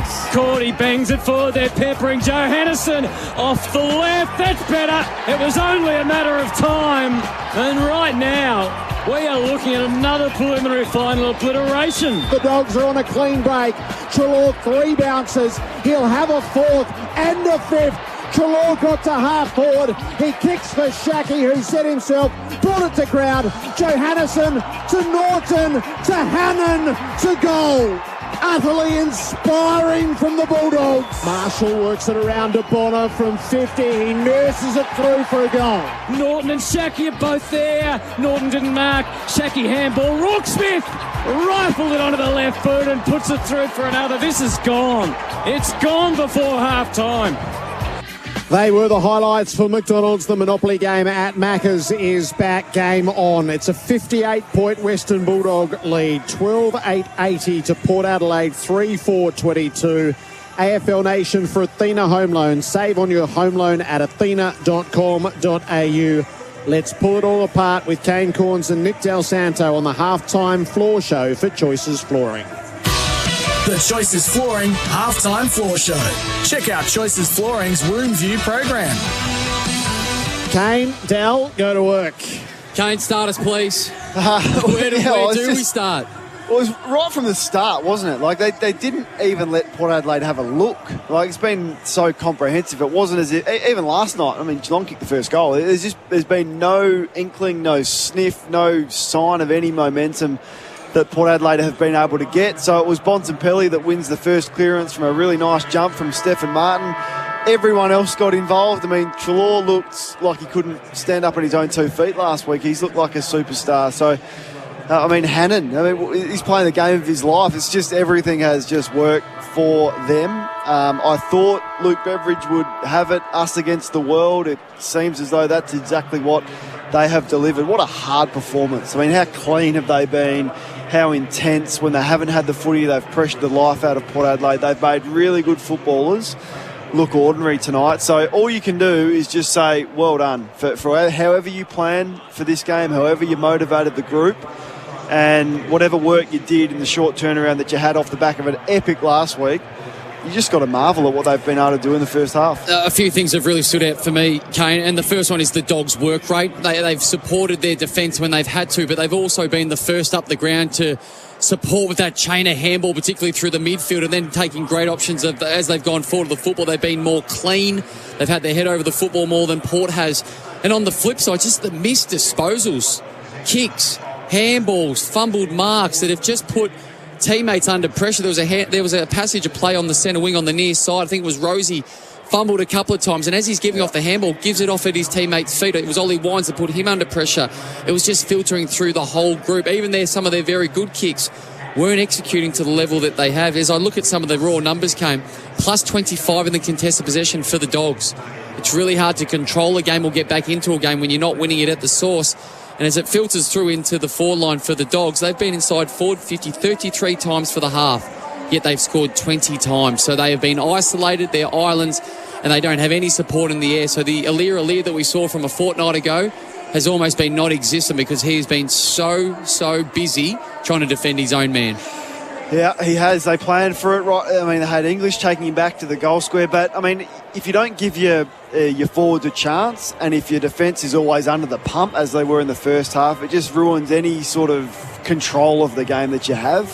So that's been the issue. They just haven't been able to get any sort of dominance from the middle of the ground, which has the flow-on effect. Not only does it get your smalls and your big forwards into the game, it gives your backs a rest. They've just been under the pump for those inside 50 numbers that you've mentioned, and they haven't been able to allow any control to set up the ground, to coach, to organise. So I can't do anything but just give amazing credit to the Western Bulldogs tonight for the performance that they've put in. Shall we work through our categories, because they will tell the stories for some of the individuals. Running hot for Ream, installer Ream, Australia's favourite in hot water. I'll take that one. I went with Bailey Smith off the back of what he did last week, a best on ground performance. He's had 13 disposals, 7 of those have been contested, and he's kicked 2 really important goals in this first half. So he has been running hot for Ream. The stats wrap for safety steel sheds designed to save, built to last. So the disposal counts, the Dogs 185 to 169. The inside 50s 33 to 20. The hit outs Port 23 to 13, but the Dogs are winning the clearances by 9, 24 to 15. The contested possession count is plus 25 in the Dogs' favour, 84 to 59. So that's going to haunt Ken Hinkley throughout the off-season. To be 25 down on the contested possession count at half-time of a preliminary final is diabolical. And it'll haunt a lot of players as well, Jim. Yeah. The marks 45-41 in Port's favour. The marks inside 50, though. The Dogs 9-3. The tackles, Port Adelaide 38-31. And they are leading the free kick count 14-6. Port Adelaide. So that's how it looks on the stat sheet. The smartest play. Australian-made smart play. Look for the logo. Be sure it's Aussie. Can I give it to the coach for selecting Stefan Ma? No, I just think what it has done is allowed some flexibility, because by playing him, English forward engages Aliir, so he has to actually play on someone like he didn't have to the week before. And Kane, right from the start too, correct. He's talked about them being unstable in the ruck. Straight away they had stability around the ruck, didn't they? Yeah, and now he's got the flexibility. Well, let's get him 20 minutes here, and then he may have a little corky where he just gets subbed out. So they now have the luxury to be able to do that. So, I mean, I questioned it. Well, I think we all did. And well, how's he going to go? He hasn't played. Well, I can't remember the date you actually said, Jared. It was around 12, wasn't it? That he last played. What a risk that was in a prelim final. So that was smart. I'll give him the award. Support Aussie-made products. One player you could count on in the first half. For one, a beer you can count on. How can you go past Jackson McRae again, who snuck up to another 19 disposals? He wins his own football. He's had a handful of clearances, and he's been inside forward 53 times. So you can set your watch to him getting a heap of the football week in, week out. A big moment of the first half for Bendix Brakes. Confident stopping Bendix Brakes. I went with the whole... Sorry, Connor, you fire away. No, I was happy for you to have you say, but just Norton's first half, early on, big contested mark inside. Nothing lifts your team more than a forward taking a contested mark early on in a game of football, and they had 5 contested marks in their forward 50 in the first 20 minutes of the game. So I thought they were a couple of big moments in the first half. Player power ratings for Red Energy, 100% Australian electricity and gas. Switch today, call 131806. Hannon's got 70 fantasy points, then Bonner, Wines and Boak. Bailey, Smith, Norton, Amon, and then you get to the thicket of it, which is McRae and Dunkley and Hunter and the like. Around the grounds for Chemist Warehouse, great savings every day. The Rabbitohs lead the Panthers in the second half of the qualifying final that's in Queensland. So South Sydney 14 lead Penrith 10. That would be an enormous upset if the Panthers did get unseated. It would also pop them in the Storm's half and deny that grand final. So there's a lot that hangs on that. Unmissable moments for Drinkwise. You won't miss a moment if you drink wise, Dal. I went with Mitch Hannon. We spoke pre-game about who's going to pop up, who's going to be that person that's going to kick a handful of goals that we didn't probably expect. Well, arguably his best half of football in his career. He's just had he's had the 5 marks, but it's been the 3 goals won and the threat that he's been in the air, Jared. He's been superb. Toughest player for Happy Tint. Happy Tint, your home, your office, your car. Well, they've been all across the board. They've just been so tough. I've really liked Bailey Smith. I mean, we give it to him a lot, but not only the toughness to put your head over it, but the toughness to will yourself when you're hurting to run and work like he does for a player who's 20 years of age. It's phenomenal what he's been able to do. He might be the MEGT Rookie of the Day. MEGT, your local apprenticeship experts. Call 13 MEGT today. Second half coming up. Bulldogs by 58. That was the halftime floor show. Thanks to Choices Flooring. You're listening to AFL Nation for the Beaumont Tiles Trade Club.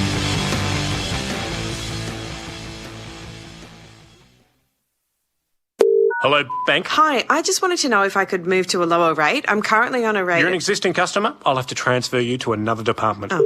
Hello, Beat Bank. How can I help? Hi, I just wanted to know if I could move to a lower rate. Oh, you want the complaints department then? Hello, Beat Bank. You're the same guy, aren't you?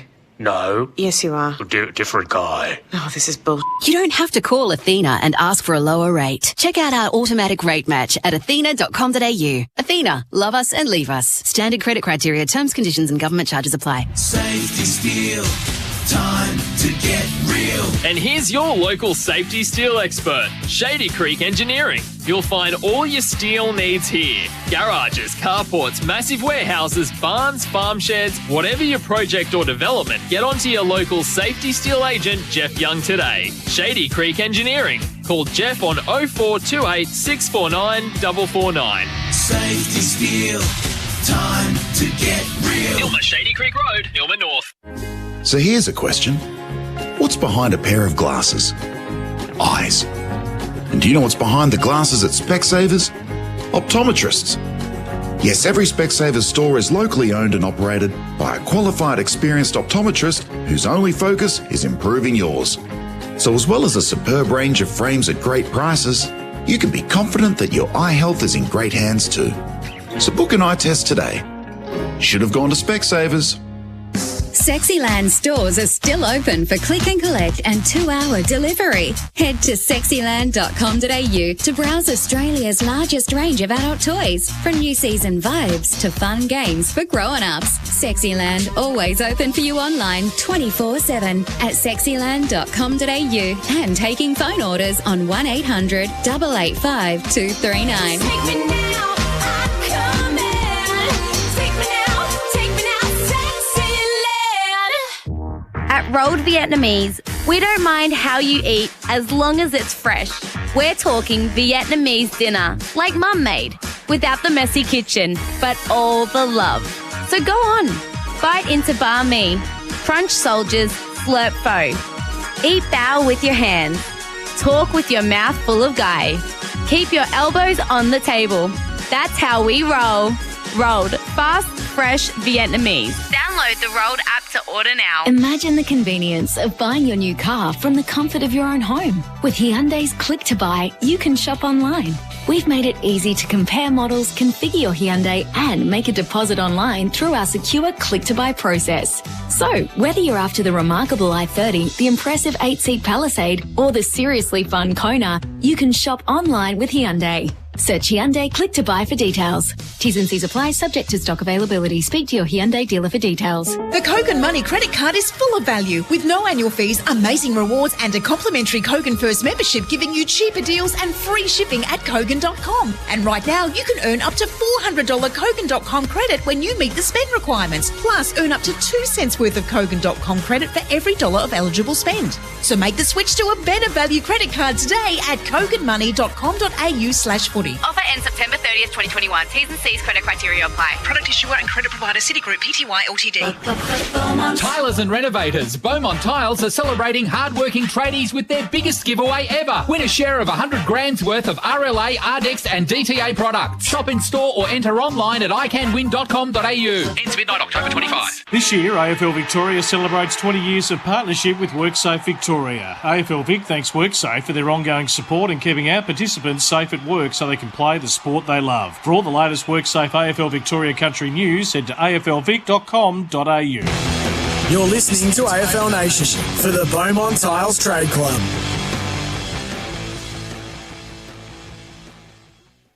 In. It is 12-8-80, the Western Bulldogs, 3-4-22. The home team, Port Adelaide. The right to play the Demons in the Western Grand Final. Looks like it will belong to the Bulldogs. Opening bounce for Tyre Power, kicking goals with 25% off on Toyo tyres. Back to where we started with the personnel in the middle. This time Drew is amongst the midfielders and Robbie Gray as well, as Lysette leaned over the top to try and tap it down. He turns tackler on Martin. The ball jars loose, not for long. Entwined was Drew and Liberatore, as they have been for most of the game so far. Although strangely enough, not at the very start of the game. It's another ball up. Knocked away towards the tumbling Bontempelli. And Drew is the man thwarting his move forward again. And here we go, roll up. The umpire's best move is just to throw it up. You can see he had some urgency, Brett Roseberry, about it. Lysette to the outside with a tap.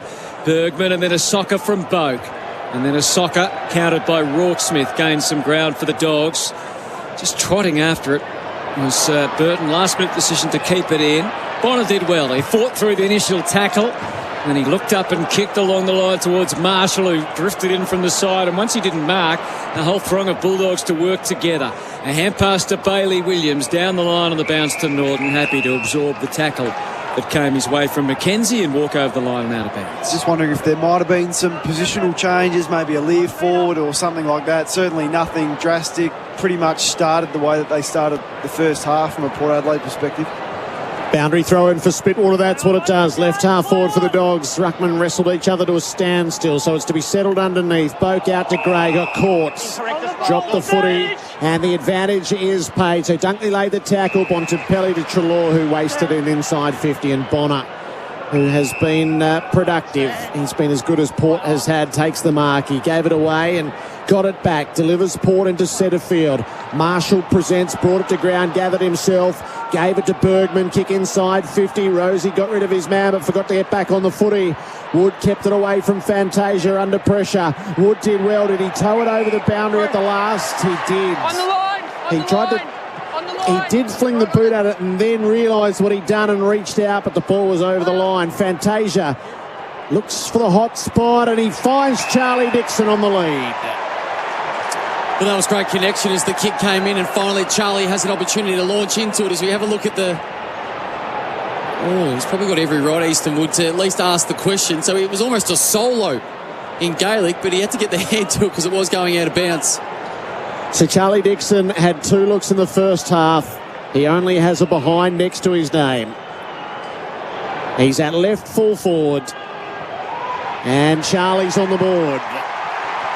He roars at his teammates, whose ears I'm sure will be stinging having heard Ken Hinckley's assessment at half-time. You play for your dignity and then to see if you can make a late challenge at it. They're down by 52, 4-4 to 12-8, the Monopoly game at Macca's. First time he's really had a run and jump at it unimpeded. As we were just seeing he may have touched that, as you said, that out on the full, but ball came in quickly. There's definitely been more of an intent to keep the ball in motion, to try and switch and change angles and to get it in forward into the forward 50 to give your forwards a chance. Now, that was a good run, good stretch, and more importantly, a better finish, because his finishing's been poor so far tonight. He has a long look at his teammates, as Jared said, trying to inspire. Gone a bit smaller in their forward line, so it's Dixon and it's Marshall playing wide, surrounded by 4 smalls. They've gone traditionally with the 3 talls, they've just gone a bit smaller in their forward 6. Matt Stevic puts it into the turf. Martin came bustling in, split the contest with Lyset. Liberatoy was tagged by the jumper, advantage paid. Bontempelli without hesitation, a driving kick. Both Van der Meer and Hannon threatening underneath. He was tackled, it kind of looked like he threw it, he did. And the free kick goes to Jones. Plays it back across goal. Burne-Jones, quick revision of where he was going to pass the ball, a more aggressive line initially, but he settled on McKenzie close to the boundary line. A long extended kick up the wing. They hold each other at bay. Hacked forward blindly by Fantasia. Sweeping back there. Bailey Williams changed his mind. Bad decision. Free kick holding the ball. Marshall pounced. It's long. It's a one-on-one. Rosie and Gardner. Get back Rosie once it hits the ground. It hits the ground. He dances but kind of had to give up position to screw the ball back. And Hunter was there on guard. He gave it back to Gardner. It's an awkward kick out, and Porter lined up. Although Burton spilt the beans, awkwardly Lyset. Fed it back to the former Hawk. Burton, good kick. He looked quickly up, and he saw Todd Marshall hovering away in the pocket. And he'll be able to have the shot for goal from 48. But it was finally good composure from Ryan Burton after some rush kicks forward of the football. So once again, that feeling that you are under pressure and that you will be tackled at some stage, caught holding the ball. But as they get that repeat entry, they finally get a free. Important shot on goal, Hutto. Great summation of what was ahead. He found Marshall, and the 22-year-old who the coach has had so much faith in. Lines up from 40 metres out, 45-degree angle. He puts it through. The start of something for Port Adelaide. Dixon, then Marshall. As if inspired by the old Channel 7 reporter, Dixie Marshall. Well, they do look a little bit. They look a little bit more threatening with the smalls in their forward line. So they're just going to ruck, probably from the bench. Albeit, as I say, that Luddins has just come off the interchange bench and he's going to go forward. Not sure about that move. I like the two talls, Marshall and Dixon with the smalls. But it's about speed of entry, isn't it? It's about how quickly can you actually get it in, which they couldn't do because they were so shut down in the first half, to give your forwards an opportunity to have some one-on-ones inside 50. We saw it with Rosie. He won it, but coughed the ball up with a kick, and then we saw it with Dixon and Marshall also already in this first quarter. So let's see if they can make a run and kick 4 or 5 goals in a row. Study the replays for Build Exact. Quote exactly with Build Exact. 46-point margin. Lysette wins the tap. Gray hunts the ball in the middle. Hand passed out the back to Wines. Found a way clear and linked it up. Houston had to get rid of it in a hurry, and he did. He put it out in front of Amon, who arched the back and got away and kicks it in deep. Rosie flies from behind. Ball is loose. Butters onto it. Hand pass to Dixon. Step back into the traffic. Squeezes the kick near Laddams. Underneath, Butters jarred it clearly. Brittore grabbed hold of it. He wrenched it away and kicked out to half-back. It should come back. Wines is onto it, and he's got Bonner riding shotgun. Has a look back to the hot spot. Straight back once it came. Marshall takes the mark. It hasn't taken much to get the crowd involved. Bont looked a bit impeded then, didn't he, for probably the first time? He just got stuck sitting under the football right in the drop zone, so it didn't take much for him to work him off the line. So marks are coming inside 50. Todd Marshall shoulders the responsibility. A simpler kick than the previous to put up his second in a minute. He does. 3 in quick succession. Port Adelaide rack 'em up. They're down by 40. 6-4 to 12-8. It's not going to take much for this to feel much closer than it is. Kane Corns, the Monopoly game at Macca's scoreboard. Yeah, ideal. So the last 2 goals have come. The Western Bulldogs have won the ball in their defensive 50. They've hacked it out, but Port Adelaide have actually been set up with the numbers. So it was Houston and Bonner on that occasion send it back in before the Western Bulldogs defence could get set. So it's been those low, hard driving balls inside forward 50. Bonner's been enormous. They're just having a replay there. They might go upstairs, just having a check to see if Bontempelli touched that on the set shot. I don't think there's enough to overturn it. I've seen less. They're going to pay it. They're going to overturn it. A thirsty Camel Bottle Shops review. Touched. Right hand, the Bulldogs defender. Decision on the scoreboard. Wow, that's a Bendix Breaks big moment. Confident stopping Bendix Breaks. Wouldn't believe it. Glad Kenny's not mic'd up right now. Struck out. Remember when that happened repeatedly in the Collingwood Giants preliminary final a few years back? The search for the phantom finger.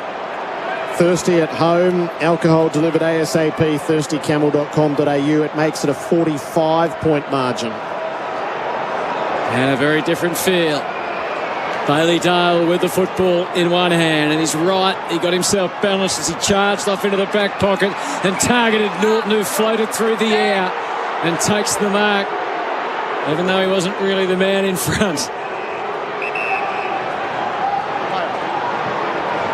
Trots away to the left and then just chips it up towards Liberatore. Not really the ideal marking target, and so it proved as Houston put a fist into it and knocked it out of bounds. Just going to build up the agitation amongst the Port fans around the Adelaide Oval. Kane's brother down there as well, winding the arms up, getting ready for the quiz next Friday. From the throw-in, Johannesson can't step through the second tackle. Lysette was ready and waiting for him. And the umpire takes pity and says it's a ball up. Even numbers all over the ground. So you got the wings off the back of the stoppage, Bonner, but around the ground, completely even numbers. 7 tackles to 1, and you can see it reflected in this opening 10 or 12 minutes of the third quarter. They work it to Wines, and then to half forward. It eluded 2 pairs, but not Caleb Daniel. A hand pass to Bailey Williams. A quick release kick back up to the wing. Bonner. Free kick is going to Port Adelaide against Stephen Martin. This is where they have been good, Hutto. Like when it's been a held-up ball, they play on quickly. Don't know about that free kick. They look like 2 big men just trying to get front position. Bonner to Houston. Gray goes again. It's all in a rush now. Dixon, as the pressure starts to amp up on the Bulldogs' defence. He did pretty well on the second grab, but not the hand pass. It went to Liberatore and then to McRae, who went short, and Stephen Martin, the mark all the downfield. So he is going to lay it off to the side for McRae. Barely 15, but the mark is paid.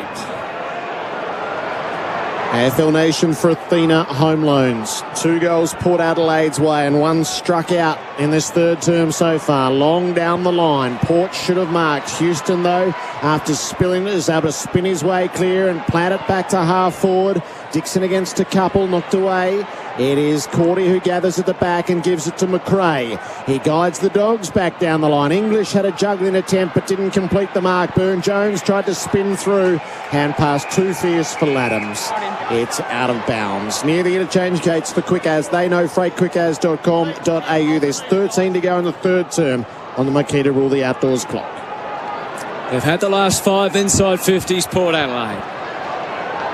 Slightly in their attacking area on this throw in. It's short. Laddams adapted well, got the tap down, but Bontempelli had some clear space to work in. Got the feet moving, and then last minute shut down by Ollie Wines. Just got a hand in to interrupt the hand pass, and it's back over the boundary line. He's holding things up for Laddams to put his boot back on. Is that protocol? Where does that sit? Well, they let Treloar put his jumper back on, so I suppose... Does that mean I can take my boot off at any stage and it stops the game? I've never seen that before. No, I would have thought just throw it to the side to get it on when you get a chance. Very courteous, though. He's crossed the laces beautifully. And now he's ready to take his position up. Throw in. 12-8-80. 5-5-35. Throw in. English slapped it down. Hunter first to it. Wasted no time in sending it the Bulldogs' way. To half forward. Jonas and Houston worked pretty well in tandem that time. A hand pass, a rush kick.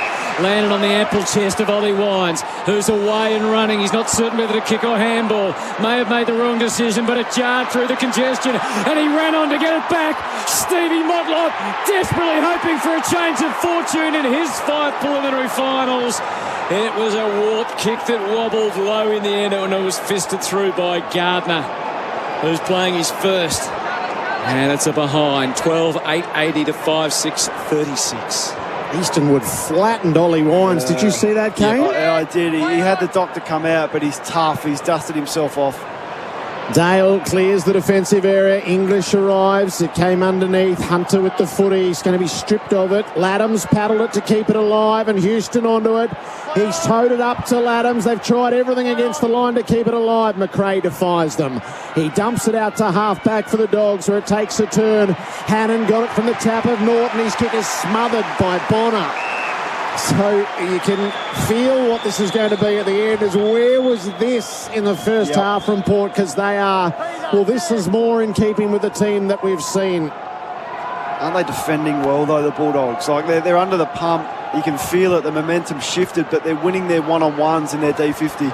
Kane Corns for car sales, everything you auto know. Throw in, cleared the ruckman on the wing. Bontempelli, sharp hands to Bailey Smith. Kicks the Dogs a bit too strong. Alear over the top. Shackey brought it to ground. Hannon threatens, towed it inside 50. Alear onto it. Tackled, brought to ground. Now he lifted it in exactly the same way as it was paid earlier in the middle of the ground, which suggests the previous was an error. Alear picked it up and he lifted it to shoulder height to try to find a way clear. It's a ball up. Butters wins the clearance. Hack ball into centre field. Daniel is onto it. Rosie's onto him. It's a neutral. Dogs doing exactly what they need to do. A quick kick forward gives them that 40 or 50 metres of space. And then making Port work so hard to get back through their team defence. Important minutes have elapsed as English had one go at it, and then he was smothered, then he was tackled without the football. And so he's going to get the free. Such was the eagerness of Willem Drew. A good hand pass facilitates Bailey Smith to run. Trusts his left implicitly, and Shackey didn't take the mark, but he's doing his job. He is providing the contest against Alear. He got it to ground, and it's out of bounds. Player of the day for hangmytv.com.au, because that's what they do. Plenty in contention there. Throw in. English takes front position, forward pocket. Laddams did well, broke free, got the tap down. It fell for Houston. A high kick, just a clearing ball to bide some time. And Dixon, with authority, comes up the ground and couldn't have taken a much stronger grab. Finds himself at half back, and just a bit of a strange decision to play it back down and give up ground. Just not sure how that helps. You're going to be 10 metres disadvantaged. You're going to have to actually try and get the ball to the outer side of the ground. Bonner ran himself into a tight spot and had to kick in a hurry down the wing. Flying was Butters to jar it loose. Bailey Smith, though, onto the ball to Dunkley. He worked it out the back, and the Dogs should have a bit of time to set up out of half-back. Long kick came for Norton, who flew. Bontempelli, great trap underneath. Hand pass to English on the outside. He's got McRae. Stepped around Bergman, hacked the kick forward. It's cut off by Jonas.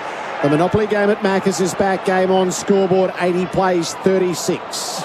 Short from Jonas, and the mark not taken by Wines. Complicated things slightly. Bonner a hand pass, and again Jonas's kick partially smothered. Nothing's coming easy at the moment for the Port Adelaide defence as these seconds wind away. How about these little fingertip efforts from Marcus Bontempelli? It was him that had the smother on the mark or the fingertip, and then him diving across the boot to keep the ball in their forward half. Cousinly love from Nick Del Santo for Marcus Bontempelli. For car sales on the throw, Laddams beaten by English. The tap to Treloar, the instant kick. Equation's good. It's 50-50 as they fly at it. And Norton is taken down by 2.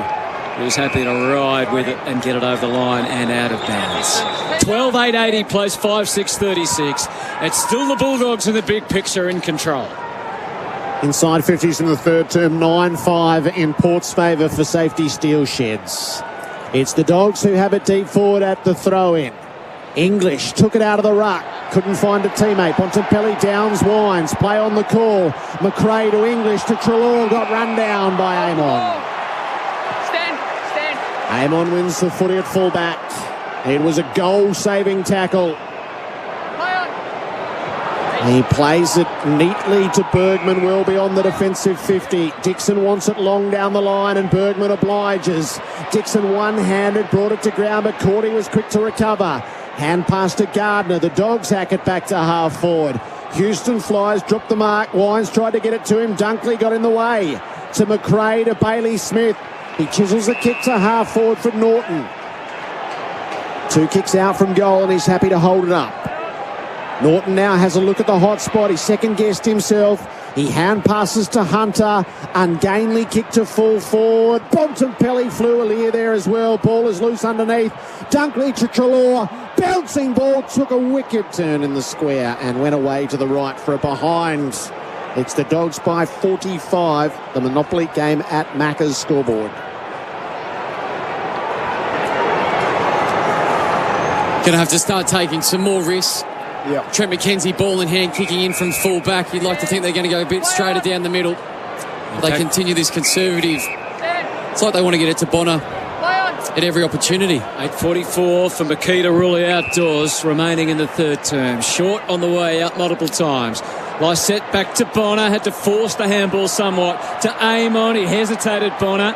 Has great awareness tonight, though. Steps through the would-be tackle and finds Amon, and then Bow, because he just chugs along the wing. He gets a hand pass forward to Butters. A chip ball for Marshall, denied by Bailey Dale. Daniels is the subject of an extensive tackle. He went to ground. He didn't have opportunity, according to the umpire. He adjusts his helmet and hands it over to Brett Rosebery. Right on the 50. Port attacking again. Lysette tapped it to the outside. It bounced back his way. Too forceful for Drew. McRae put the head down. Tried to burrow on through, but he was halted by the wide body of Scott Lysette. 8 minutes remaining now. They need a couple more at least before three-quarter time, you would imagine, to be any chance. Bontempelli, an edge kick forward. Rorke-Smith couldn't quite complete the controlled mark. Hannon got in amongst the mix. Now a hand pass from Bonner to the outside. Creative it was to Wines, and then a rushed high ball forward for Port. It's going to deposit to Charlie, who flew the highest. Didn't mark. Comes back to Lysette. Can they get something forward? No, it's more backwards. And again to Bonner. With what energy he's got, he shrugs the tackle.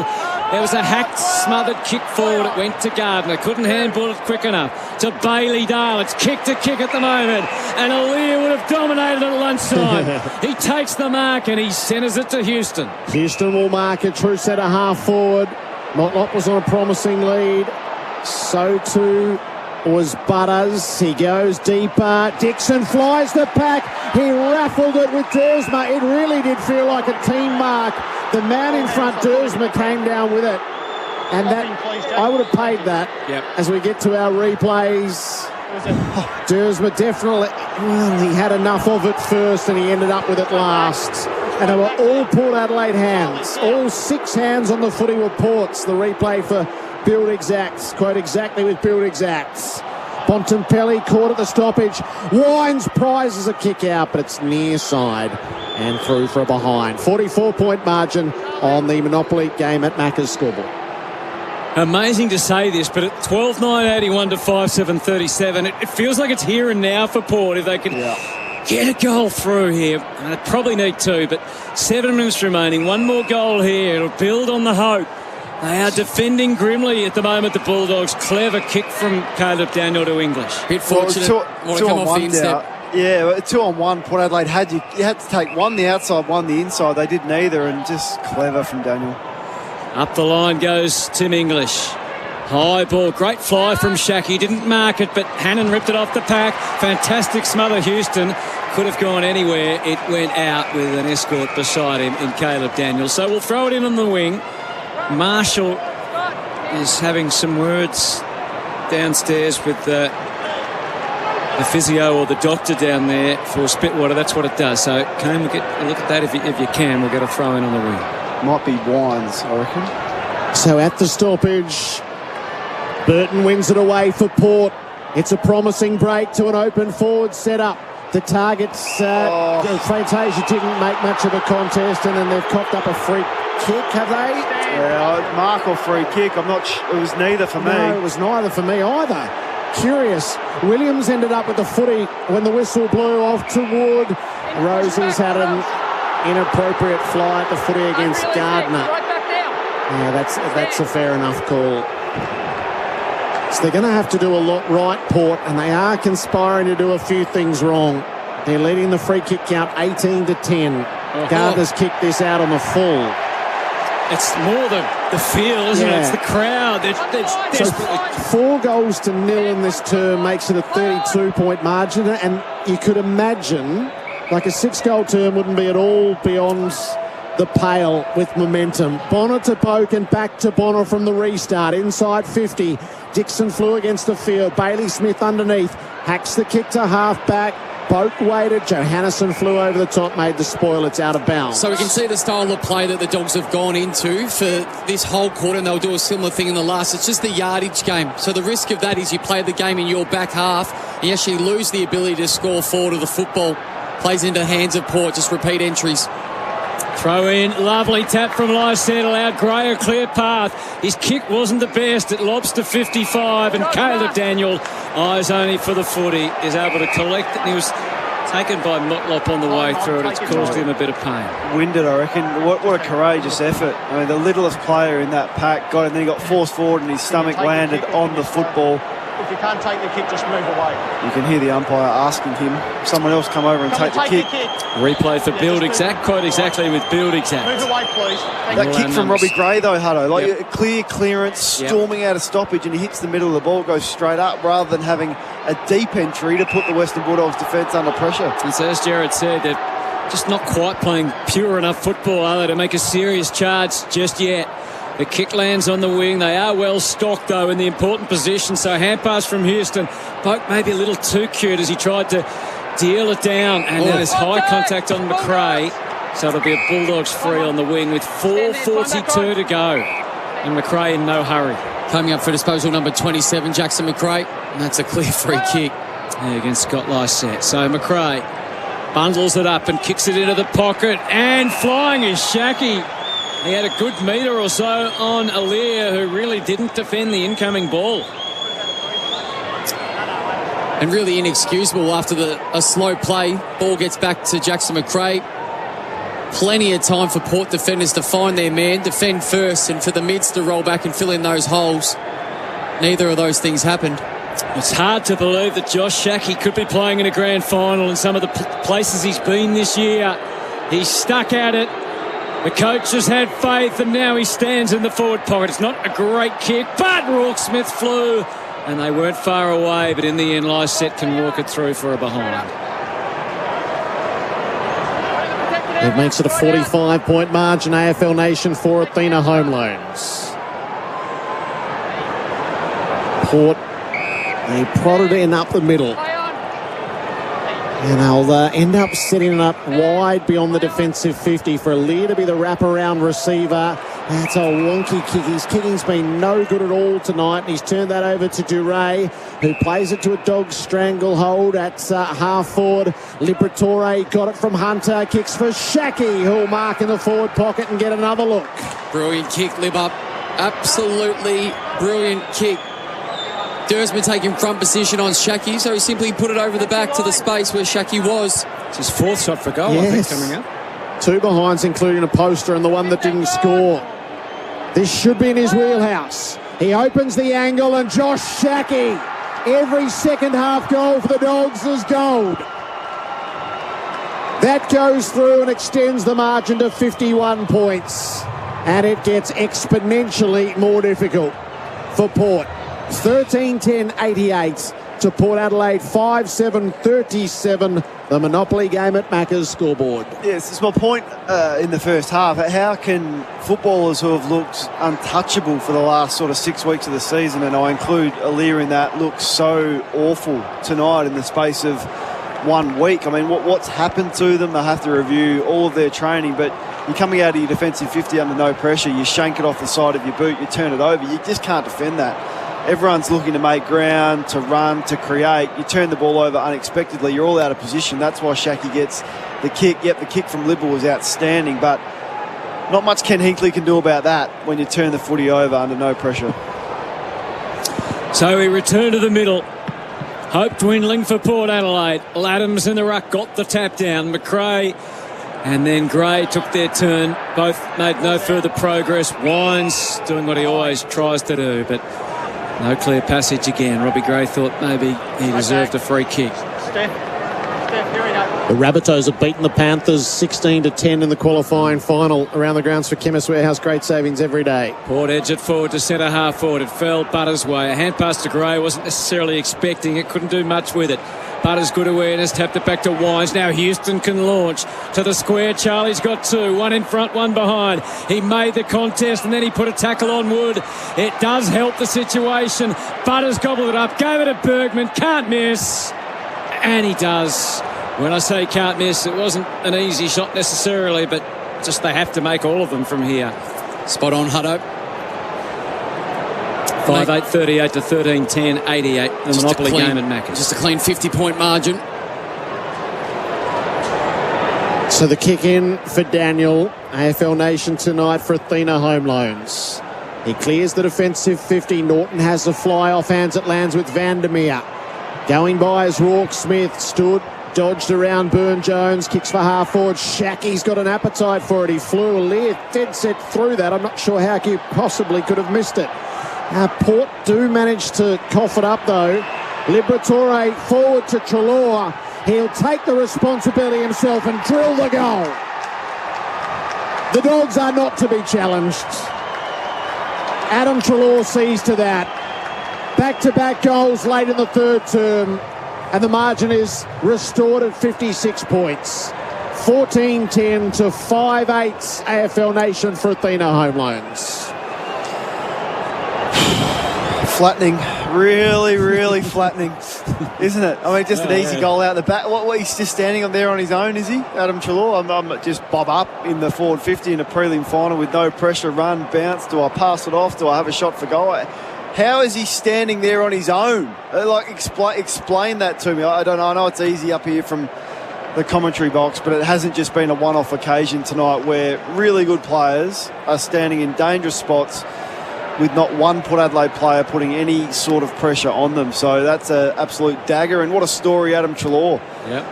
I mean, that's going to be a story in the next couple of weeks. There's going to be plenty of time to look back and find out how these players found their way into a grand final. He's one of them. AFL Nation Gogglebox with Kane Collins watching his team go down. It's a high kick from Bontempelli to the 50. They all converge. That was better by O'Lear. Decisive hand pass to Burton.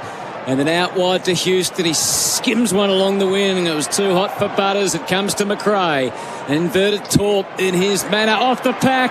Hannon eyeing off a long-range goal. It would have been spectacular. It wobbled the wrong way at the death and denied him a fourth.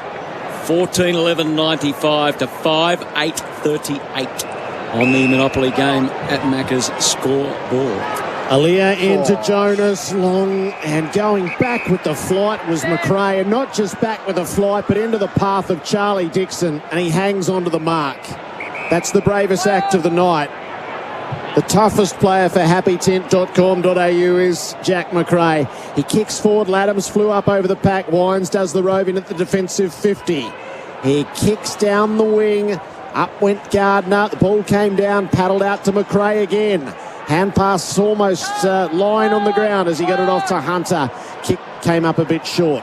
Wines brought it in boards as Port looked to build on the near side, and Wines will get it back from Boat, and he's able to outrun Vandermeer. He's too strong with his kick, hoping for Gray though, and Duray is there with the boundary as his ally. He just runs around Gray, keeps the ball in and takes the territory on offer. Down the wing, Martin brought it to ground. Treloar hand pass forward to the play to Johannesson, to Hunter. 10 seconds, out comes Shaki, who looks one of the great forwards of the competition in the past 5 minutes. Beautiful kick from Hunter once again. As the sign goes for three-quarter time, that's been the difference of the teams. The ability and the composure to hit a target forward of the football. For all of that, it will either restore the three-quarter time lead or be a new game high. Josh Shaki from long range. 51 metres out from goal after the siren, gives it all he's got, sets out to the left. It's through for a behind, and the margin is as it was, 58 points. 14-12-96 the Dogs. Port Adelaide 5-8-38, multiple goal kickers. Hannon with 3, Bontempelli, Bailey Smith and Norton 2 each. There's not a multiple for Port Adelaide. Final break. 58 points. AFL Nation is for Athena Home Loans. That quarter on AFL Nation was for McDonald's. The Monopoly game at Macca's is back. Game on. Sustained performance in footy is more than just one great game. It's about playing consistently, game after game, season after season. It's the same with your super. Because if you're with Host Plus, you're the super fund with a history of long-term top performance. Host Plus, we go with you. This is general advice only. Consider the relevant Host Plus PDS available at hostplus.com.au before deciding if Host Plus is appropriate for you. Past performance is not a reliable indicator of future performance. The world is moving so fast, we can find instant satisfaction in almost anything these days. Sleepy? Instant coffee. Gotta sell your car fast? Car sales? Instant offer. Simply enter your car's details to get a free quote from an official buyer, there and then. Schedule an inspection by a trusted partner, then drop it off or have it picked up. Finalise the details and voila, get paid the next business day. So sell your car the instant way and get it done with Car Sales Instant Offer. How's your latest energy bill looking? It's time to flip the switch and experience the amazing value at Kogan Energy. Want proof? Just upload your electricity bill on koganenergy.com.au and find out how much you could be saving on Kogan's incredible energy rates. See why thousands of Aussies are already saving with Kogan Energy. Visit koganenergy.com.au. Kogan Energy, powered by PowerShop and does not operate in all areas. Whether you're a die-hard Bombers supporter, a Swans tragic or a Cats fanatic, every footy fan knows in finals there are no guarantees. If you really want to back a winner this September, back a Camel. A thirsty Camel, that is, with great specials like Carlton Dry 24-pack just $46.99 or Jack Daniel's Double Jack 8-pack with handy grab-and-go cooler bag only $54.99 this week. Find your local bottle shop or shop online at thirstycamel.com.au. T's and C's apply. Hydrate responsibly. G'day, it's Jared Healy and Cane Corns. If you wake with a sore neck or snort too much, it could be your pillow. Problem solved. The Aussie-made Spinalese pillow. Yep, we've made the switch to Spinalese and we love it. You will too. You won't know how good these pillows are until you sleep on one. But avoid any imitations. There is only one Spinalese pillow. Order your Spinalese pillow now and get free delivery. Visit spinaleze.com.au. It'll change the way you sleep forever. Aussies are winning epic prizes with the Monopoly game at Macca's, like Zara and Lucas and even Karen. Can I speak to the manager? I didn't win. Have you tried scanning? I won! Peel and scan to win at Macca's today. End October 19. Full terms at mcdonalds.com.au. I met Sally when we were 16. Yeah, I think I fell in love with her the moment I met her. I love everything about her. Yeah, ever since we were young, we both wanted kids. We got so excited the day we realised we were both ready for that step. So then... What happens next is up to you, because the only way her story continues is with you. Donate sperm at Monash IVF and make the dream of having a family more than just a dream. Visit monashivf.com today. Sexyland stores are still open for click and collect and 2-hour delivery. Head to sexyland.com.au to browse Australia's largest range of adult toys, from new season vibes to fun games for grown-ups. Sexyland always open for you online 24/7 at sexyland.com.au and taking phone orders on 1800 885 239. Take me now, I'm coming. Better solar, better batteries, better energy. With B Solar, you never have to pay another expensive electricity bill. Only B Solar have trusted guaranteed savings and free yearly checkups. Talk with a B Solar advisor, search for B Solar or visit b.solar to learn more. You're listening to AFL Nation for the Beaumont Tiles Trade Club.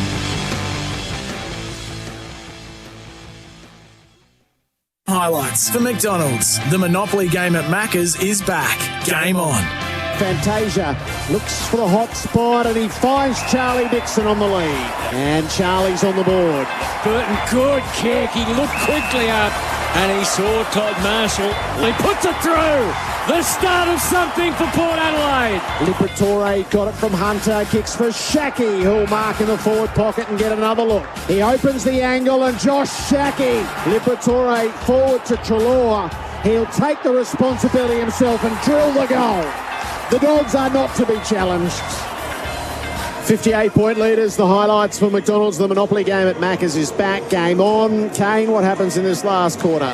Well, you just got to fight it out, don't you? There's not much you can do, but it's how dejecting for them. I mean, I just, the fallout from this, I wonder what it will be. And they're going to come under so much scrutiny in a town like Adelaide after a performance like this as the rain starts to come across the Adelaide Oval, which isn't going to help things for Port Adelaide, albeit it's all over anyway. Todd Marshall off the ground. He's been replaced from the medical sub, who is Powell Pepper.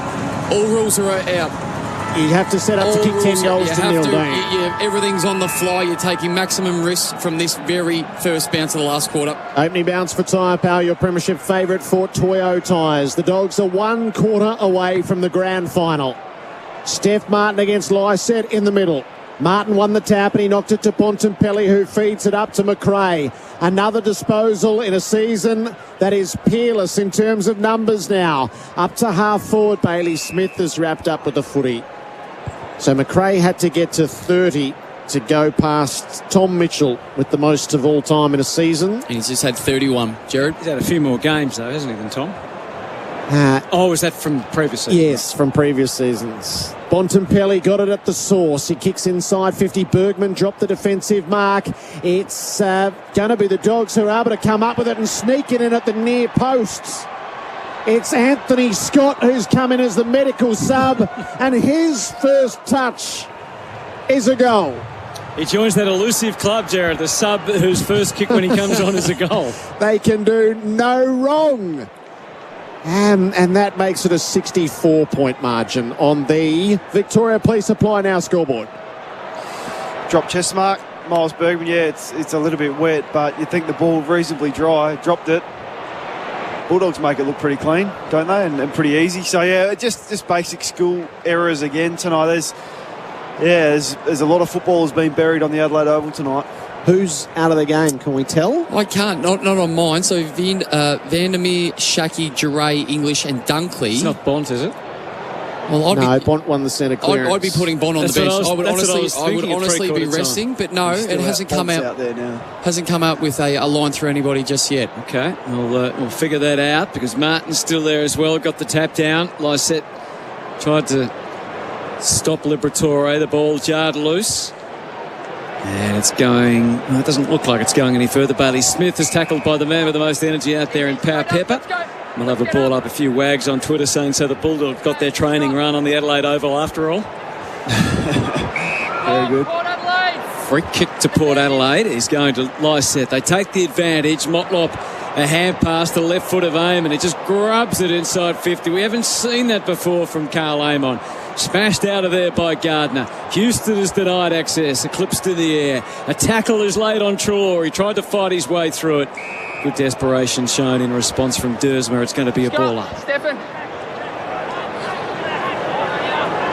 15-12, 102. They've cracked the 100 to 5-8-38. Early in the last. McRae a hand pass. Winds. Burton's kicker smothered. Pings back to Bailey Smith versus Houston. Neither could take possession in the end. Dersmer a handball. Hunter. And the tackle riding up over his shoulder. Let him up. High contact. A free kick going the way of the Western Bulldogs. Appears to be Vandermeer. Is the man that's come off. Actually, he tried to come off in the third quarter and they sent him back out there. So I don't know. It was a bit weird. That I remember seeing that. The kick goes down the line. Up goes Aaliyah. Can't take the mark and it's out of bounds. This is one of those quarters where you just hope you don't get injured. No, I know it's simple to say I don't think about it, but you do. You think, oh, gee, I don't really want to do a hammy here. I might not fully sprint. Just heartbreaking if that happened. It's impossible for that not to go through your head when you know the game's done. Hamstring tightness, we're being told. For Spitwater, that's what it does. Dersmer is able to work a hand pass from the stoppage away to Burton. And then out the back to Jonas, who flares the footy to the near side. Fantasia worked away and completely outpointed by Williams, who guides the Dogs up to half forward. Bergman chipped in front, though, of Scott, intercepted. Well, you think Waitman would come back into the team, so if there is any doubt on Vandermeer, then that will play in as... I mean, they could both be in the team, obviously, but... Kick was intercepted by Williams right back. So the Dogs get another look in the English direction. He was grappling with Aaliyah. Jonas came over the top. Bergman pinched it out of his hands. Hand passed it over his shoulder to Aaliyah. Out the back to Bono, who's got to give more ground to Bergman. Invites the pressure. Squeeze the kick out. Williams is going to win this right back. So 3 intercept marks in a row for Bailey Williams. This one he'll be able to pop to the 50. He lays it up short for Johannesson. English and Norton and Hannon are the 3 deep targets. Johannesson's been told to move it along. He's gone for Hannon. English arrives, spoiled his own man really, and Burton underneath worked it away to Wines and back to Burton as he provides the run out of half-back.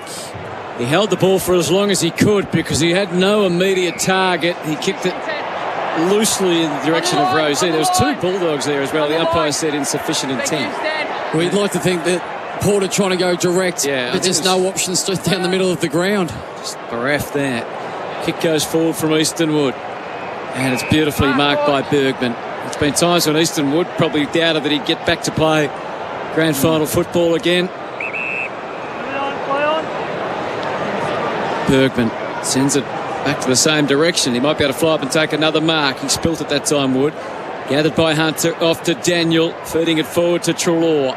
He's got McRae loose. He's trying to find a way to get it there. In the end, it's a longer kick, and the Bont comes out.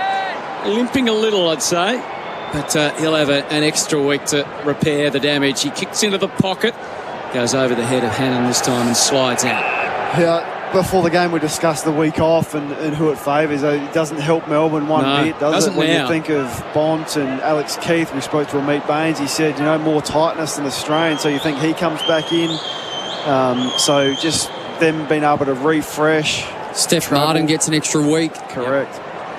At the throw-in, Lysette wins the tap down to the front. Who's going to get there first? Aaliyah does. He prods the ball out of the back pocket, and Rosie has a big fly over the top of Hunter and pulls down a proper hanger. Off to Dersmer. Kicks down the wing. Boat let his opponent overcommit, and Boak is onto it at the back. He has a bounce approaching the 50. It almost slipped out of his grasp. Hand passes inboard to Motlop. Kicks to the channel, and Bailey Dale comes through one-handed and takes it right back. It's amazing how bad that can look. Just that globetrotter footy that Port plays so well, and yet at every step it came unstuck after the Rosie hangmytv.com.au hanger of the night, because that's what they do. Then on the flip side, the Dogs just work their way through, get out of the danger zone. They're already up to centre wing uncontested. Crowd thinning a little too. Partially the weather, partially the scoreboard, no doubt. Bontempelli shapes the kick. Genuine one-on-one, and good mark from McKenzie on the second bite. Had his way that time with Norton. Can't say that too many times tonight. And Luke Beveridge makes his way down. He wants to share the love with his troops tonight. He must be incredibly proud of what they've produced. It's a standoff between Boak and Williams that in the end Boak was forced to search for the line and basically just dive over. Nice mark from Rosie a few moments ago. Under normal circumstances, the crowd would have been roaring, but I'm not sure they had the heart for it. They were barely watching. Yeah. That crowd shot, the fans were barely watching. Boundary throw in, English and Lysett. Lysett knocks it down to the front. Dunkley's after the footy. He fashioned a kick ever so clever around the boundary to Bailey Smith. So who are the four from the Bulldogs we're going to see on the bench in the last 6 minutes like last night? Bailey Smith pumps at a goal from long range. He's been dynamite tonight, and it's smiles all round for the Dogs. That's fit for Insta. A 70-point margin. They may yet challenge the biggest winning margin of the weekend.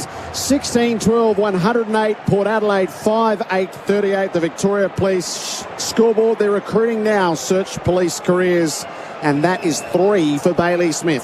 Well, he came into the final series with 9 goals total for the season. And he rolls out the performance that he did last week, which was the difference. And he started the game tonight in red-hot form, running hot for Ream. And while everybody else is tired and it's becoming a little bit too hard, conditions are getting slippery.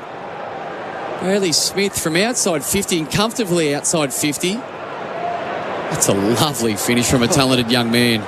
Oh, my goodness. He's 20 years of age. He's 20 years of age. So that's the challenge. He plays half forward. They've let him go all night, and he's absolutely made them pay trying to manufacture the free. So that battle against Melbourne's going to be interesting as well, because Melbourne will want a free defender, but if you go free, you let Bailey Smith kick 6 goals in 2 finals. I mean, advantage Luke Beveridge. Yeah, Luke Beveridge explained that with you, chat during the week, Jared too, as how that kind of came about last week as Dunkley went short and he finds Liberatore at centre half forward. Shaki the long target, and he decides not to go there yet. Across to Bailey Williams, going to stretch the hand pass to Caleb Daniel. He curls it back. Now the lead comes from Shaki. Got a little bit lost as the kick was a bit high and a little strong. Bonner's been one of their best. He clears things for the moment. Cordy just slaps it back to the outside. Got the call from Bailey Williams. End on end was, well, it was a bit tall for Caleb Daniel in the end. It came up off a good length. And he had the helmet on, but there wasn't much he could do. It went through to the keeper and out of bounds. 16-12, 108 to 5-8-38. AFL Nation for Athena Holmes and Victoria Police scoreboard apply now. Tossed into play. Laddams worked his way to the front, tapped it down. Houston, defensive hand pass to Drew, who is being pursued. He kept his head about him. He gave ground to Bergman. Port look out the far side or straight up the middle. Bergman had a bounce. He plays it to the outer wing. Motlop used the body against Duray, took the mark. He's eager to get it on inside 50. Charlie Dixon marauding out the mark on the lead. One of the very few times there was some really clean ball movement from Port tonight. They were crying out for this early on, particularly in that first quarter where they just simply couldn't get their hands on the football. Dogs have put the cue in the rack. They're saving their legs. No injuries, no reports from here. His third mark inside 50. He's kicked 1 goal, 1, and another that didn't score. Charlie Dixon from the boundary and 50 metres out. He's pushed it across the face of goal. Up goes Laddams. Powell Peppers underneath. He gathers. He draws the pressure. He tried to force his way clear of Bontempelli, but he ran out of space. It'll be a boundary throw in for Spitwater. That's what it does. In the left forward pocket for Port, they're down by 70 points. Been a tough weekend for Dwayno. Oh, yes. Both these old teams had their pants pulled down. It'll be a bit of midday madness, but a good listening there. Wonder what Chris Fagan's thinking, you know, a bounce of the ball here or there. Like, it's just so many moments to get to this point. But just what a stalking mission from the Western Bulldogs and Luke Beveridge. Just stalk their prey tonight and come over out of the blue and go and whack. What a great prospect ahead for the grand final. The kick goes back to the wing. Stay out. And Houston got a free. One of the hand pass. He does in the end to Burn-Jones. Guides the kick. Downfield, so about. Downfield free kick. Shot for goal. 20 metres out. 45 degree angle. Charlie Dixon. It's a shame that that there wasn't, as you alluded to, a bit of this faster ball movement in the first quarter, because Dixon's actually looked okay. Like he would have fancied the matchup 1-on-1. He's taken 3 or 4 really strong contested marks, but he just hasn't had enough supply, unfortunately. It's just been too bad to be true for Port Adelaide. It makes it a really hard assessment. From 25 metres out, he leaned back on it a little, but he's managed to put it through for just their 6th goal of the night. 16-12, 108 to 6-8-44. Do you think there'll be recriminations, Kane, from a list point of view? Or? That's what I'm thinking. That's just sort of what I'm sort of processing. How much do you scrap your plans? Because the list management's been lauded. Like, they've got enough young players coming through. The players that they've added that are experienced have played a role.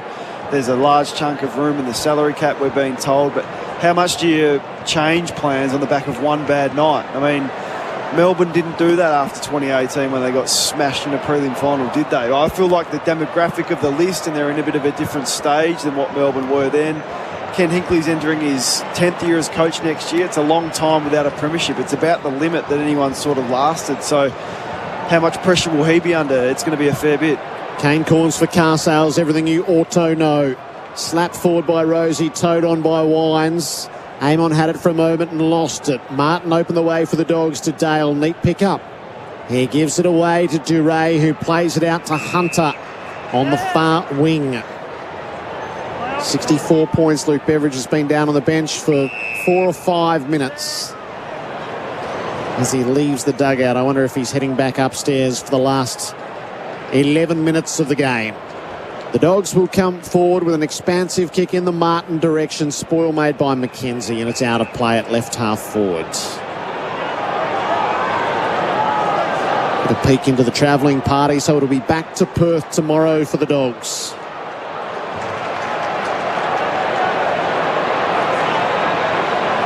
Laddams and Martin set themselves.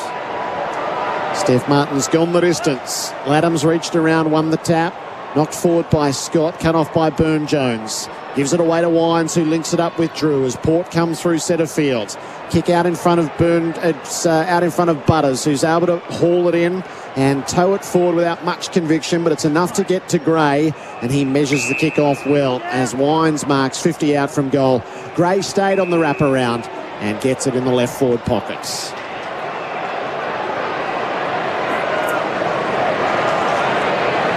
Just some switching of the football once again, Kane. But this is all just because the Dogs have put the cue on the rack. Marcus Bontempelli's come to the bench. Easton Wood's come to the bench.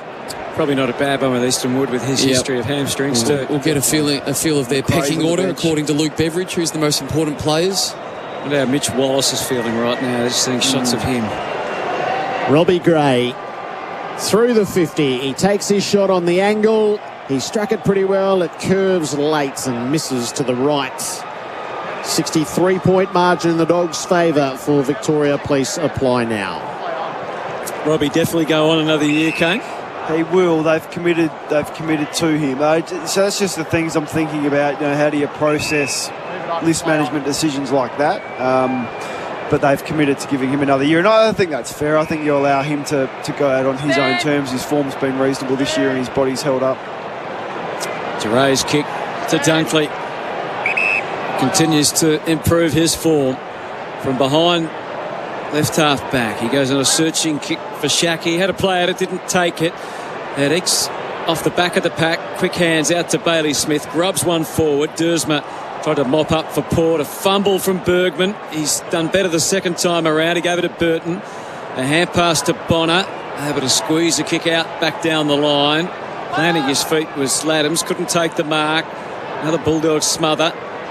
Bounced back in the face of Dale. He got a shove, but was able to get a boot to it where it was an easier position for Cordy, and he handballed it back to Dale, who got himself balanced and goes short to Caleb Daniel.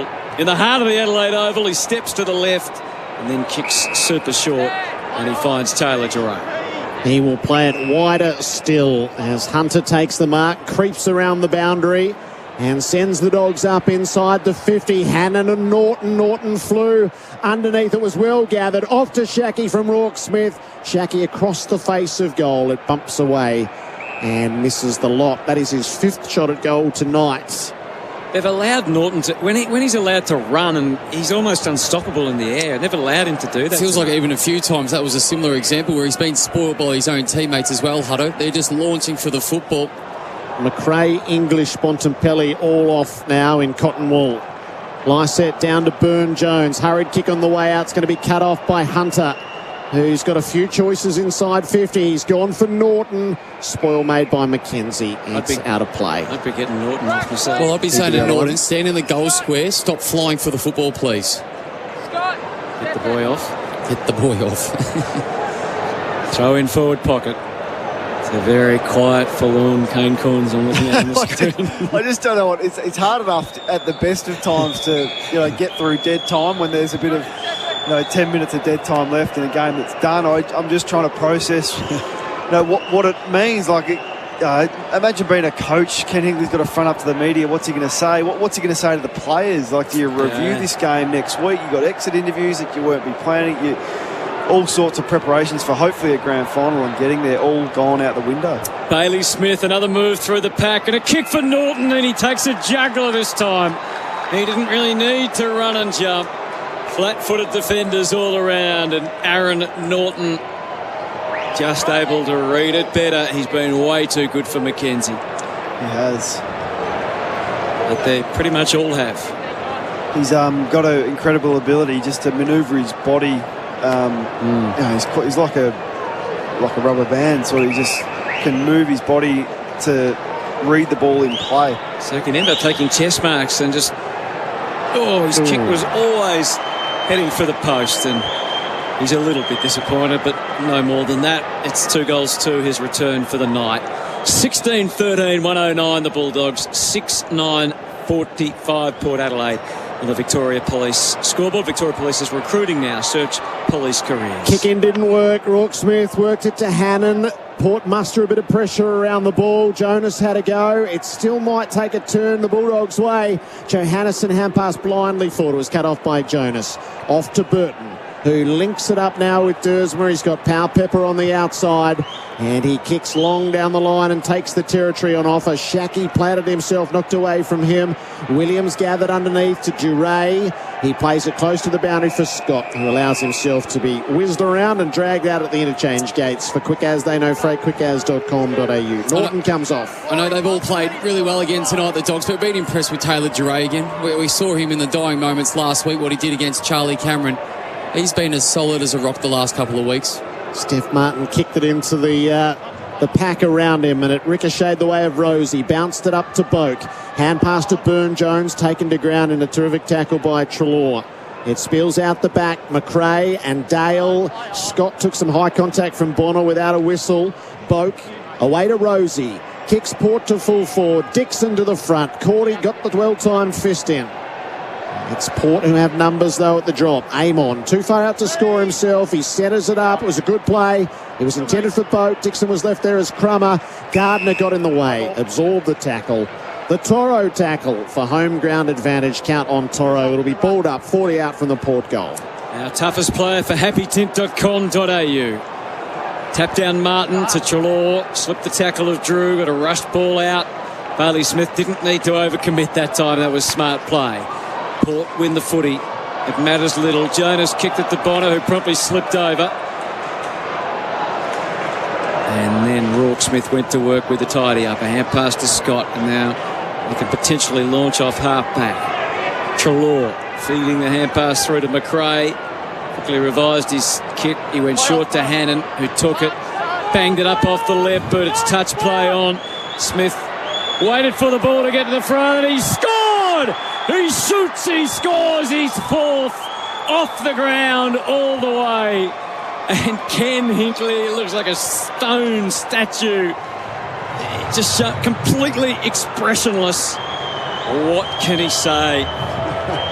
Bailey Smith has kicked 4.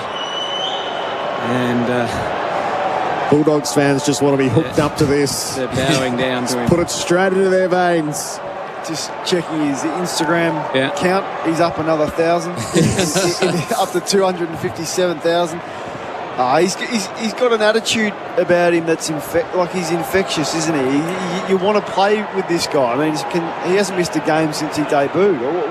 What another remarkable story. There's another celebration. I'm not that's sure Carmelo. That's Carmelo Anthony. Right. That's a Carmelo Anthony celebration when he hits a 3. So he's trying to get... He's watching a lot of basketball. So he's coming to the final series with 8 goals for the year. Yeah. He's kicked 9 in 3 games. He's going for the reposts now. William Drew in the middle, got hold of it. Off to Rosie and around to Wines and back to Rosie. Off to Burton as Port win it away. Laborious to half forward. And it's going to be a Williams free kick with Orazio Fantasia in his face. 4.5 to go on the Makita Rule, the outdoors clock. Long down the line from Williams. Flyer was Bergman. Alir stayed down, fed it out to Wines. A fumble from Burton, so it gives Dunkley access. Hand pass to English. He brings it inboard. Scott works it away to McRae, who caresses it onto the chest of Johannesson. So what are the changes for Bulldogs, do you think, for the grand final if Keith and Waitman are fit? Yeah, so I think those two clearly are in their best team up until last week. Pre those the concussion and the injury they were. So who goes out? It's a really tough one. I mean, young Scott is the medical sub. Does that mean Jason Johannesson goes back to that role? But he hasn't done a lot wrong. Vandermeer, I guess, depending on his fitness. And then there's a Cordy that misses out on the way out in defence. It's been something. Johannesson was lively when the game was in the balance. It's a long-range shot that he's going to miss out to the right, but he makes the game high lead of 71 points.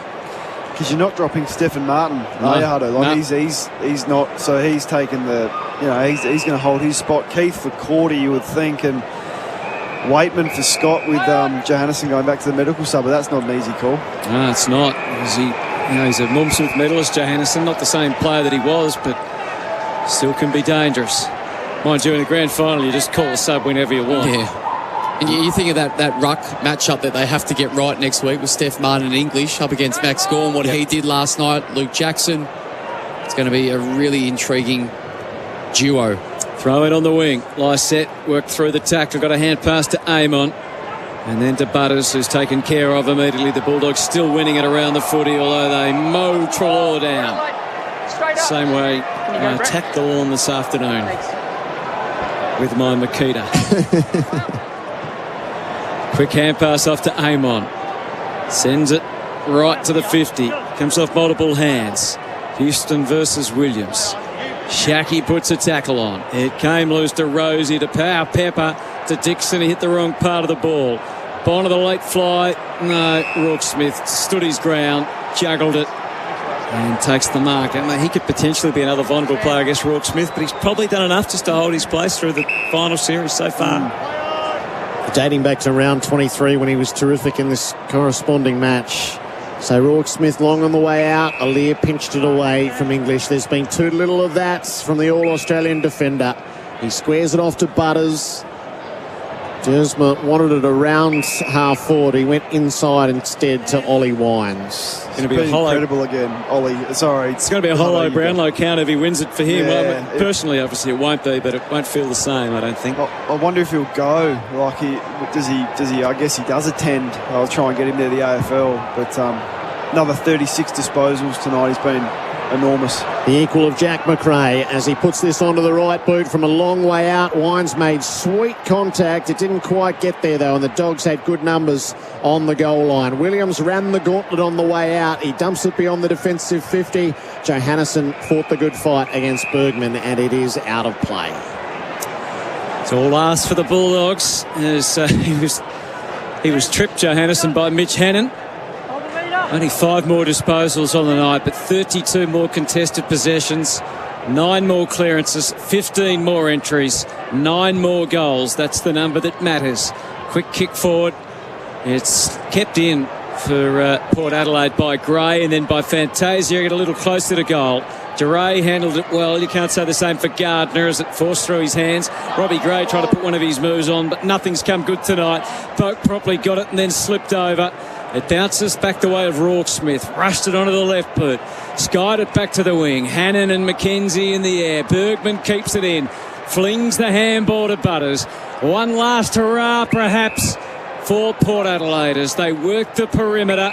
Short to Bonner. He's got an opening at centre half forward. He ignores that. He's going to plummet long to the goal square. Charlie got there a step too late. Johannesson circles it.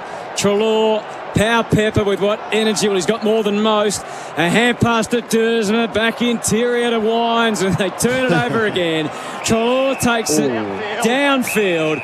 And so the joy of the last 30 seconds as the Bulldogs count down and get ready to head back to the west, the Western Bulldogs. In 2016, it was one of the most pulsating games that took Dogs fans every inch of the emotional journey. Tonight, it was won by quarter time.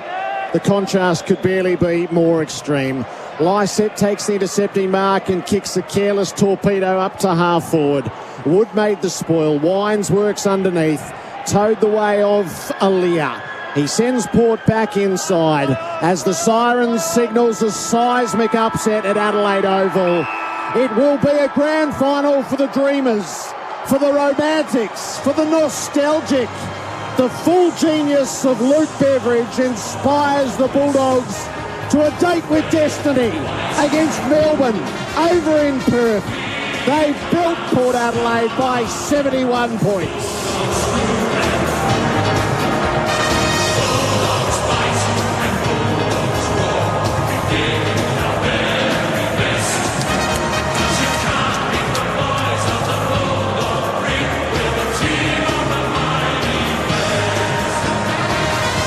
Incredible stuff from the Bulldogs. 17-14, 116.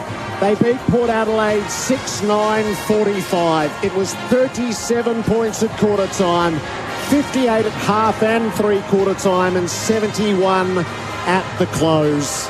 Heroes on every line. Inspired by the coach, the chief executive told us he felt weak at the knees, so inspiring was it. But his men were stern of spirit. And it's back to 1954. Yeah.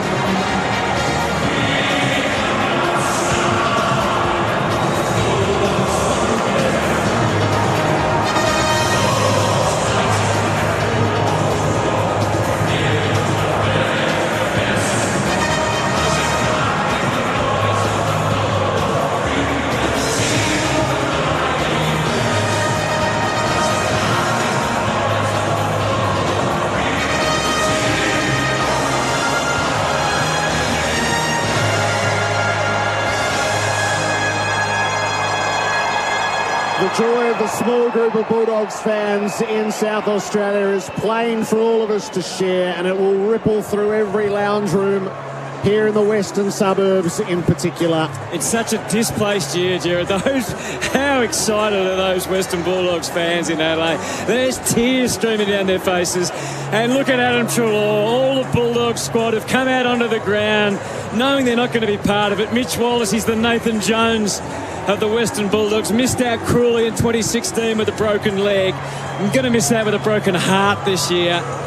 But all he can do is try and share whatever he can with his teammates. The vice-captain. Yes. Let's get a closing comment from Kane Corns. You've got commitments, Kane. So just sum up the sense of shock for us. Kane, are you there? Hello, Kane. I'm here. I'm taking it all in. I'm shocked is the right word. Did anyone see it? Like, it wasn't just... I've probably never been more confident with the way that they were playing. The injury list that was non-existent, the week's rest, playing on your home deck, sleeping in your own bed, the challenges that the opposition had faced to be here tonight. But something intangible about a group that has been together, who wills himself to do something incredible. I mean, if 2016 was something that we haven't seen, winning it from 7th, to win it from 5th with the challenges that they've had would be... It'd be twice as good, honestly, with what they've been through. So I'm in awe of what the Western Bulldogs have done. Equally, I'm in shock by the performance that Port Adelaide have put in and how this is going to reverberate around the city of Adelaide and inside the four walls of Alberton, and how they can recover from this. This is going to leave a lasting dent on a lot of players' legacies. Kane, thanks for your company tonight. Well done. Bad Good on you guys. Kane. Difficult circumstances. Sell your car the hassle-free way with Car Sales Instant Offer. You are probably lucky, Hutto, that he hasn't thrown back that we lived the same thing last night. 71-point margin. Nick Talsado, so can I give you the best piece of hindsight for the night? Yes, please. It's probably a good time to put this in perspective because we can't figure it out. So top place on the AFL ladder after round 2 was held by only 2 teams. Melbourne for 13 weeks and the Bulldogs for 8 weeks.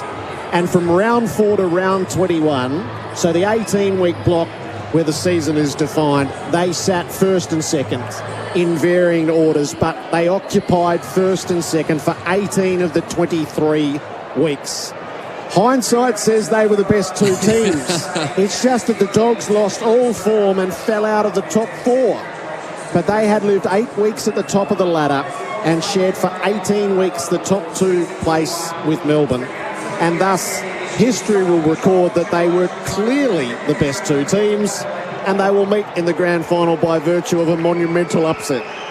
Make sense of that, if you will. That gives us a little bit of perspective. And you're right, it is easier to sit here now. I put my hand on my heart, and our responsibility in this industry is to try and predict on the evidence that we've seen, on the numbers that give you some sort of visual indication about what should happen if everything goes to plan. You can't plan and guess for Port Adelaide to give that lack of effort, to fumble, to turn the ball over in areas of the ground that they have not done or rarely done all year. And on the flip side, for the Dogs to bring that pressure, for the Dogs to be clean and systematic and so structured and executing to a man. We spoke pre-game and we were talking about Max Gawn and having the performance that he did. You come into these games just wanting to play your role and just having a solid, honest effort and then a solid, honest game for your team, let alone one out of the box. Like Mitch Hannon's first half was as good as we've seen him play. Bontempelli comes in under an injury cloud, yet he pops up and kicks a couple of goals. Adam Treloar's had a really poor and below standard final series. Yet tonight he looked like a different player. His numbers probably showed that he had a different attitude tonight. And you put it all together. Ryan Gardner batting out of his weight division, fighting out of his weight division, finding a way to get it done. Josh Shackey's an incredible story. What I'm trying to get to, Jude, is none of this makes sense. We spoke to Amit Baines, who's a fantastic person, a ripper, and he spoke about their journey, where they've been, not only literally in the air, the journey that they've been on, but the challenges that they have along the way. I know Marcus Bontempelli had some issues to get ice to try and minimise the swelling on his knee. He couldn't physically get the ice because of the restrictions and not being allowed to go out and touch people on the way past. Yet they sit in this moment in time where you go, well done. I can't explain it to you right now. I don't know how else to put this, but they've got it done, and there's something beautiful about that as well, Drew, that we can't actually attach words to what's just happened. Yep, so it's the journey of 2016 through do or die finals at every turn, but it's different. It comes without the week's break on the way in, and it takes them through Tasmania to Queensland to Western Australia to South Australia, and now back to Western Australia to stare down Melbourne in the grand final, with whom they split their 2 meetings. They're 1-1, and they will make the case as they leave tonight that it's a flip of the coin, Granny. I came into tonight hoping Port would win because I was already looking forward to the grand final. I thought, on paper, Port will give the D's more of a challenge.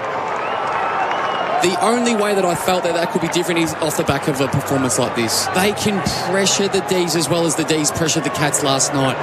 They are potent in a different way up forward than the D's were last night. They have to form a different defence because they don't have Lever and May. They don't have those people. But they've got a different set of people that do it their way, and they've got a coach. And you said it pre-game, and I'm with you. You'd pay good money to be in those meetings, to understand and to have that feeling inside. And football's a game of feeling. Yeah. It's how it makes you feel, and therefore how you act off the back of it. And Luke Beveridge must have an incredible sense of what triggers this group to give her a response, an action, a collective effort against all odds. Against all odds. He's just the coach for the Odyssey, isn't it? He's a spiritual coach for what has ended up being a spiritual journey. And they have 2 weeks to freshen up. So they've played their way through, but now they enter on level terms with Melbourne. Yeah. They don't have to bat up in a week's time and we ponder what's the cumulative toll of 4 in a row. That's not the case this year. They will get to go to Perth. They'll have to endure a week of quarantine while Melbourne are freer. But recovery, players in and the like, no drama. They are at no disadvantage come grand final day now. You're spot on. I mean, both teams will have sore players. Both teams will have players that have to probably work through some things about the expectation and what this means for the senior players. It means something different to the younger players, but they've got enough time to get that messaging right. And I spoke about it during the call, to play all those scenarios out in your mind, to know what those actions are when that moment is called upon. So you don't have to figure it out on the fly. You've already lived it in your mind for 2 weeks. I was very fortunate to be in the rooms.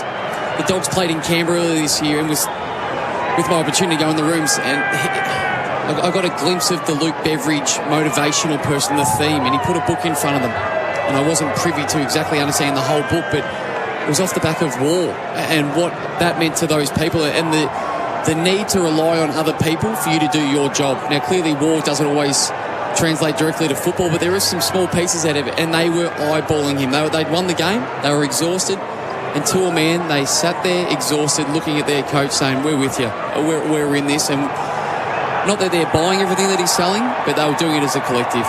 Every move he made tonight, it came up trumps. Marcus Bontempelli gets through safely. Steph Martin redefines them in the ruck.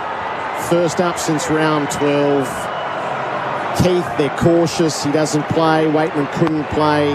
Those are great scenes as they come down. There's nothing like it. No. Everyone's winning away from home, but this is slightly different. This is in enemy territory. Yeah, it is. It's a real away game, isn't it, tonight? And they get to enjoy this for a little bit longer than any other previous year, knowing that they don't have to instantly drop into recovery mode. Leaping around, flinging drinks in the air already. It's a skeleton staff in the rooms at Adelaide Oval. This will be a song to remember.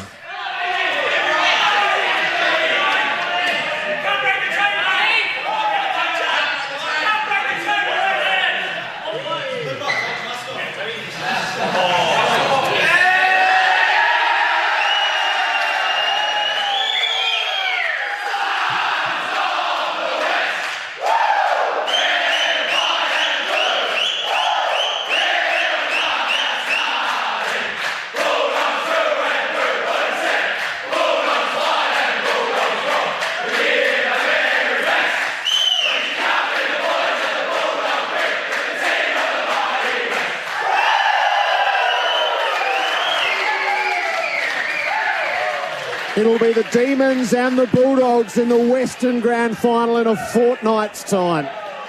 In 1954, they met at the MCG. We'll be watching from afar, but it will have all the elements. This is AFL Nation, the post-game show for Rainbird, Smarter Irrigation, the intelligent use of water, and Dan Murphy's. Kick off the footy finals at Dan Murphy's. We'll analyse it all for you. The Dogs by 71 points over Port Adelaide. Next. That quarter on AFL Nation was for Victoria Police. Victoria Police is recruiting now. Search police careers. Hello, bank? Hi, I've seen you advertise rates much lower than you're giving me, and I'd love the same rate. Hey, we got you. You mean you'll drop the rate? No, I mean we got you. You're already locked in, sweetie. So how come new customers get a much better rate than me? Well, we got you. We don't got them. Well, you just lost me, sweetie. Athena automatically gives new and existing customers the same low rates on like-for-like loans. See our automatic rate match promise at athena.com.au. Athena, love us and leave us. Standard credit criteria, terms, conditions and government charges apply. Imagine the convenience of buying your new car from the comfort of your own home. With Hyundai's Click to Buy, you can shop online. We've made it easy to compare models, configure your Hyundai and make a deposit online through our secure click-to-buy process.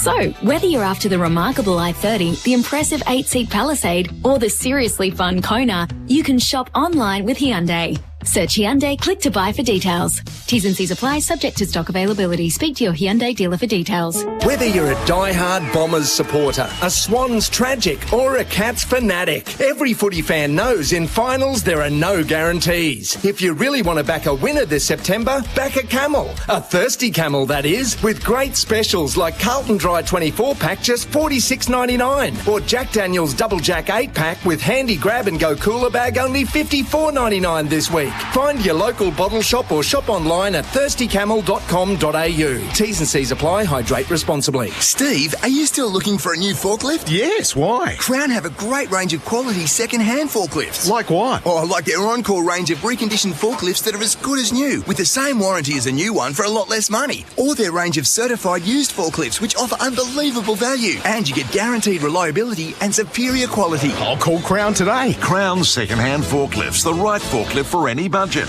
There is nothing like a Crown. Check them out at crown.com or call 131 604. Sexyland stores are still open for click and collect and 2-hour delivery. Head to sexyland.com.au to browse Australia's largest range of adult toys, from new season vibes to fun games for grown-ups. Sexyland always open for you online 24/7 at sexyland.com.au and taking phone orders on 1800 885 239. Take me now, I'm coming. Take me now,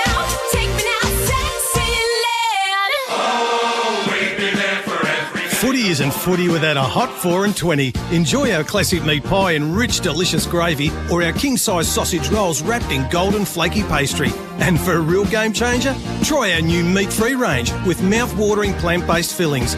This final season, 4 and 20 has something for every fan. Find your favourite 4 and 20 in your local supermarket freezer aisle or convenience store pie warmer. Oh, well, lovely pie, me mates, a 4 and 20 pie. At Underworks, we're experts in socks. We test our all-day socks for comfort with cushioned soles that stay comfy all day long. Test Underworks all-day socks for yourself. We're number one down under for socks. Roll up to the drive-thru in style with the Monopoly game at Macca's. You could win a car for a year with budget car rental, a whole year of Wilson parking, or a brand new Volkswagen T-Cross. Peel and scan to win at Macca's today. End October 19. Full terms at mcdonalds.com.au. Sustained performance in footy is more than just one great game. It's about playing consistently, game after game, season after season. It's the same with your super. Because if you're with Host Plus, you're with a super fund with a history of long-term top performance. Host Plus, we go with you. This is general advice only. Consider the relevant Host Plus BDS available at hostplus.com.au before deciding if Host Plus is appropriate for you. Past performance is not a reliable indicator of future performance. You're listening to AFL Nation for the Beaumont Tiles Trade Club.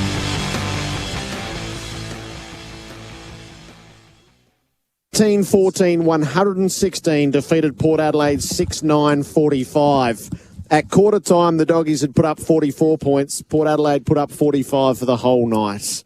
71 points at beggars' belief for the Doggies. I'm not sure I gave you the goal kickers. Bailey Smith booted 4.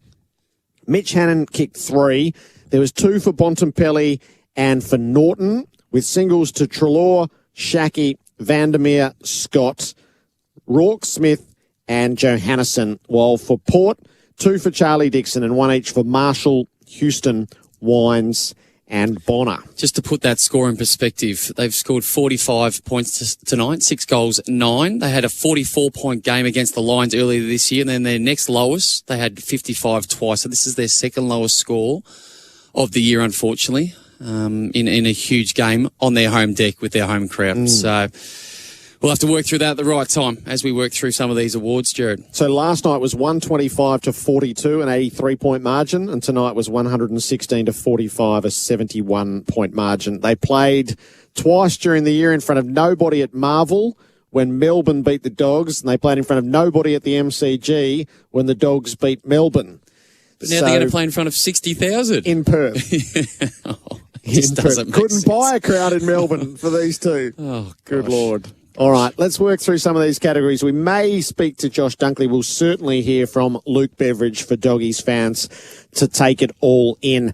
There's not a formal rookie for MEGT, your local apprenticeship experts. Who was the best young player on the ground, do you think? Well, I thought Ryan Gardner was superb for the role that he played, but how can you go past Bailey Smith once again? 2 best ons in a row. I won't go to my votes just yet, but I think he'll go very well in the voting. That's right. He's 65 games. Ryan Gardner's 20. So Ryan Gardner can have that. Yep. MEGT, supporting employers and apprentices for more than 40 years. The hanger of the day, hangmytv.com.au, because that's what they do. I went with Connor Rosie's one in the last quarter. The unseen hanger. The fans will pay no attention. You wait till you see the shots on the telly and have a look at the background. Nobody's watching. Luckily, I was still there. I was surprised that they hadn't walked out by then, but that was a lovely grab. Most underappreciated hanger of the year. The goal of the game. This is a big field for instant windscreens. Broken windscreen, call instant windscreens 132 444. There was plenty to pick from. I went with Marcus Bontempelli's second goal. So the first one was the snap in the first quarter. The second one was from just inside 50 on the left peg as he just drifted out to his preferred side. I thought that was goal of the game, but there was plenty of quality goals, particularly from the Dogs' perspective. We definitively had a tackle of the game for Toro for home ground advantage. Count on Toro. It's probably the tackle of the year when Vandermeer thought he was going to take on Lysette. And he grabbed him, and it was a rock bottom. He picked him up and dropped him on the canvas. Is it fair to say there was a little bit of frustration in it? A little bit of frustration. That was a brilliant tackle. Had to do it. There was another goal against. So, yes, that's where we'll go with that tackle of the game for Toro. Toro, count on it. It's the Bendix Breaks big moment. Confidence-stopping Bendix Breaks. I went with the whole first quarter. Now, I don't know if that's specific enough, but when you roll out the first quarter like they did and kick 7 goals, 2 from their 17 inside 50s, you thought the one, they're going to get a couple early, make a good game of it. It did not stop. So that was clearly the Bendix Breaks big moment, was the start of the game. Channel 7 showing the colour vision of 54, which was unearthed many years later. That's right. The Dogs kicked 6 goals to 1 in the first quarter and won by 51 points, I think, in that game. It's already started. Yeah, 54. So there'll be representatives from both who will make appearances over the next 2 weeks, because it's 2 weeks. There's a lot of time to work through the backstory. Charlie shop early, remember? That was, yes. That was the great story.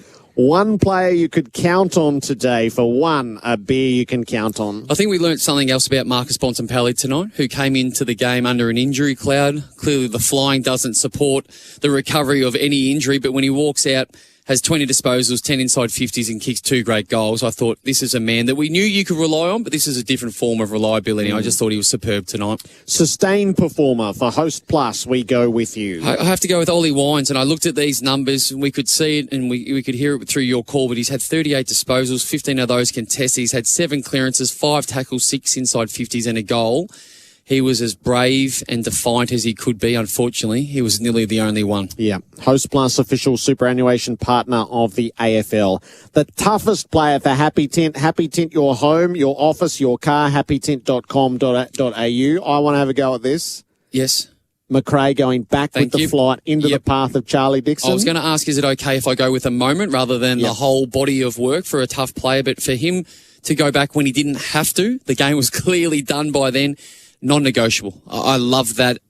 This is what we do at this football club, and it's my turn to go, and I might get hurt, and it was Charlie Dixon, which he wasn't aware of, but he still went with it and took the mark. It was a great grab. Yeah, took the mark, escaped with his life. Yes. Unmissable moments for Drinkwise. You won't miss a moment if you drink wise. There was plenty of them. I went with Aaron Norton's mark at the top of the goal scorer in the first quarter. As the kick came in, he was in a beautiful position, and he launched and almost came down the waterfall. It was like a packed building, and it was just a beautiful grab, and he kicked the goal. So that was my unmissable moment in the first quarter.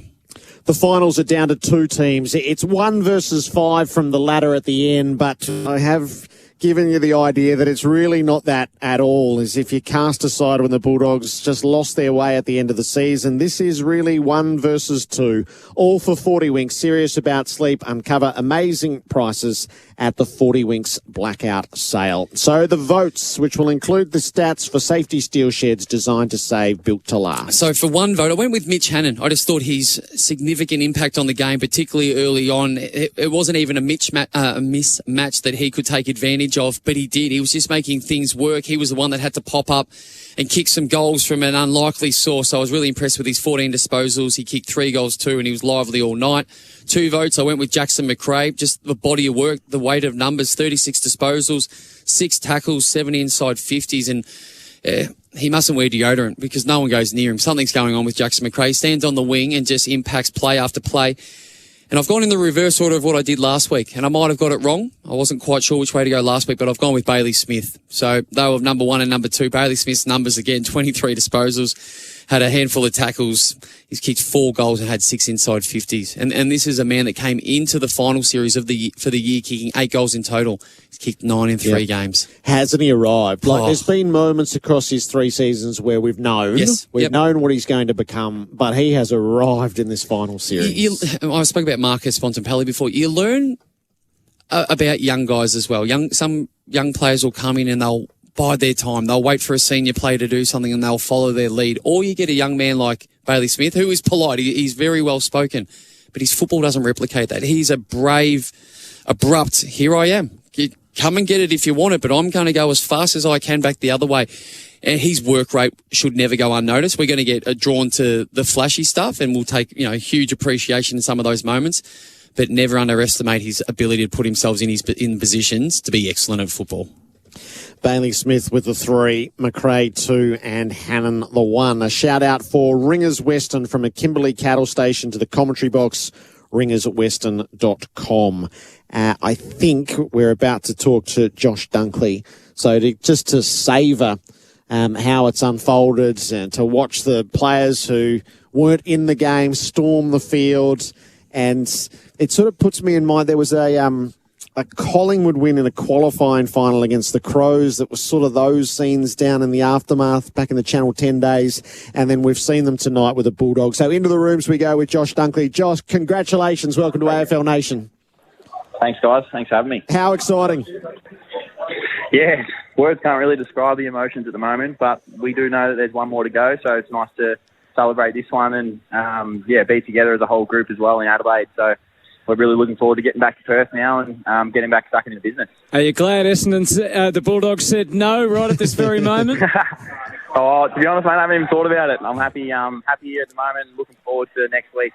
2 weeks' time. Josh, I'm really interested in the changing of the conversation because I'm assuming pre-game you never thought you'd be in that position at quarter time. What was Bevo like and what messages was he telling you guys at each break about controlling the game and ultimately how to play it out?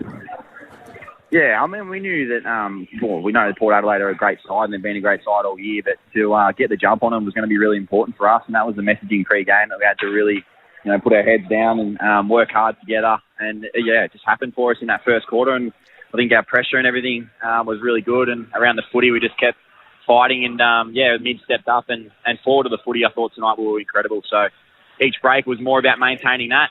They got a little run in the third quarter, but we came back out in the fourth and really put them to the sword. When did you feel like you had the game wrapped up? Was there a particular moment you thought, we're playing in a grand final in a fortnight's time?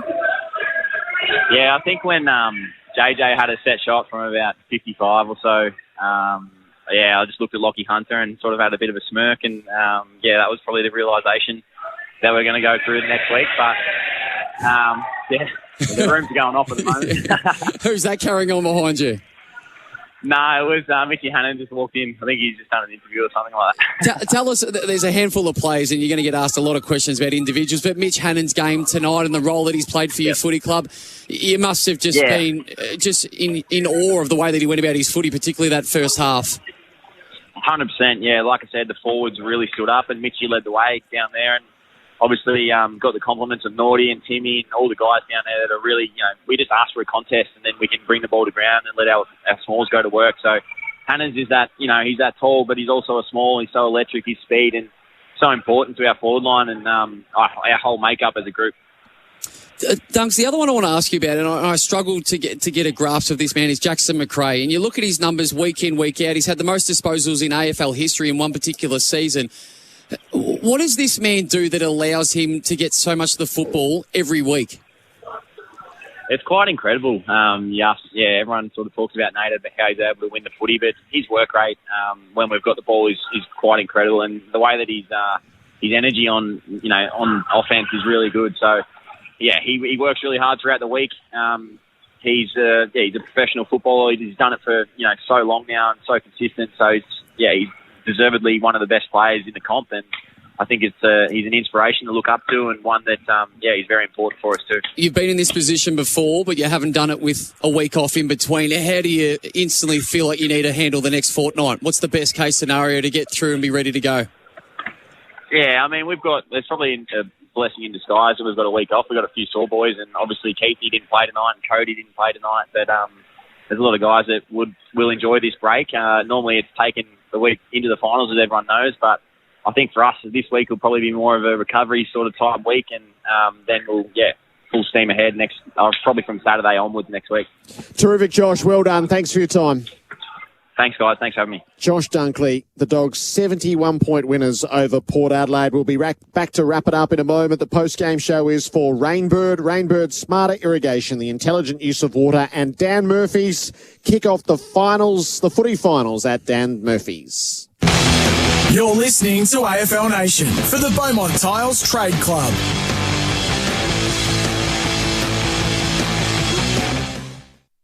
One beer, more beer. One beer, more beer.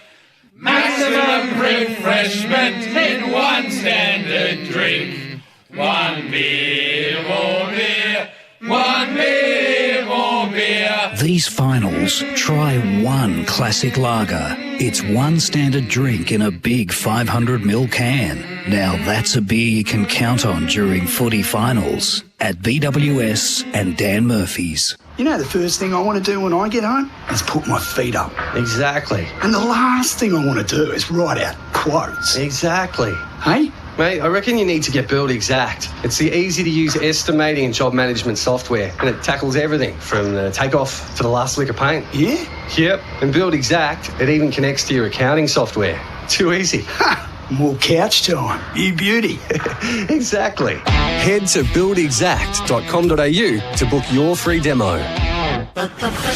Tilers and renovators, Beaumont Tiles are celebrating hard-working tradies with their biggest giveaway ever. Win a share of 100 grand's worth of RLA, RDEX and DTA products. Shop in store or enter online at iCanWin.com.au. Ends midnight October 25. G'day, Richo here. The team at Knox Mitsubishi are ready to help you secure a quality used car during lockdown. Knox Mitsubishi have 80 used vehicles in stock ranging from commercials, utes, SUVs to performance cars. Buy with confidence with free delivery to anywhere in Victoria during lockdown. Get a free antibacterial treatment and a full tank of fuel. And if the car's not for you, they'll pick it up and give you a full refund. Visit knoxmitsubishi.com.au for their full range of cars. LMCT 11585. When they're on the road, truckies have no time to waste, so a flat tyre can be a real letdown. Fortunately, Tyre Right is a member of the best truck emergency roadside tyre service in Australia. So if you've blown a tyre, no matter where you are, give them a call and they'll get you back trucking fast. And they have Australia's largest tyre selection, including steer, drive, trailer and more. Say good day to your local Tyre Right store or call 138 168 to find out more. They won't be beaten on any advertised price. No trucking worries. TyreRight.com.au. Want to get off the bench and into the property game? With a Liberty Low Deposit Home Loan, you could get started with just a 5% deposit. So why not kick your home or investment goals with a free-thinking loan from Liberty? Liberty, official partner of the Essendon Football Club. Visit liberty.com.au today. That's liberty.com.au. Approved applicants only. Lending criteria apply. Hard Yakka is known for making tough look good. And their new men's and women's winter range is no exception.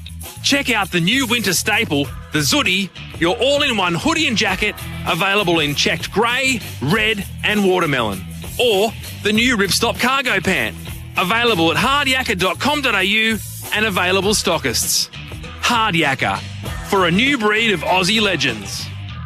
At Underworks, we're experts in socks. We test our all-day socks so they stay up all day. Test Underworks all-day socks for yourself. We're number one down under for socks.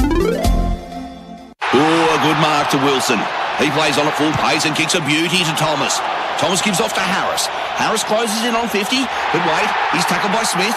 Or is it Williams? Williams scrabbles for the ball, kicks it to a guy in blue, who kicks it to some other guy in blue. Now some tall bloke has the ball. He kicks it to an even taller bloke. Kick, handball, kick. Don't miss the best bits. You won't miss a moment if you drink Wise. Proudly brought to you by Drinkwise. You're listening to AFL Nation for the Beaumont Tiles Trade Club.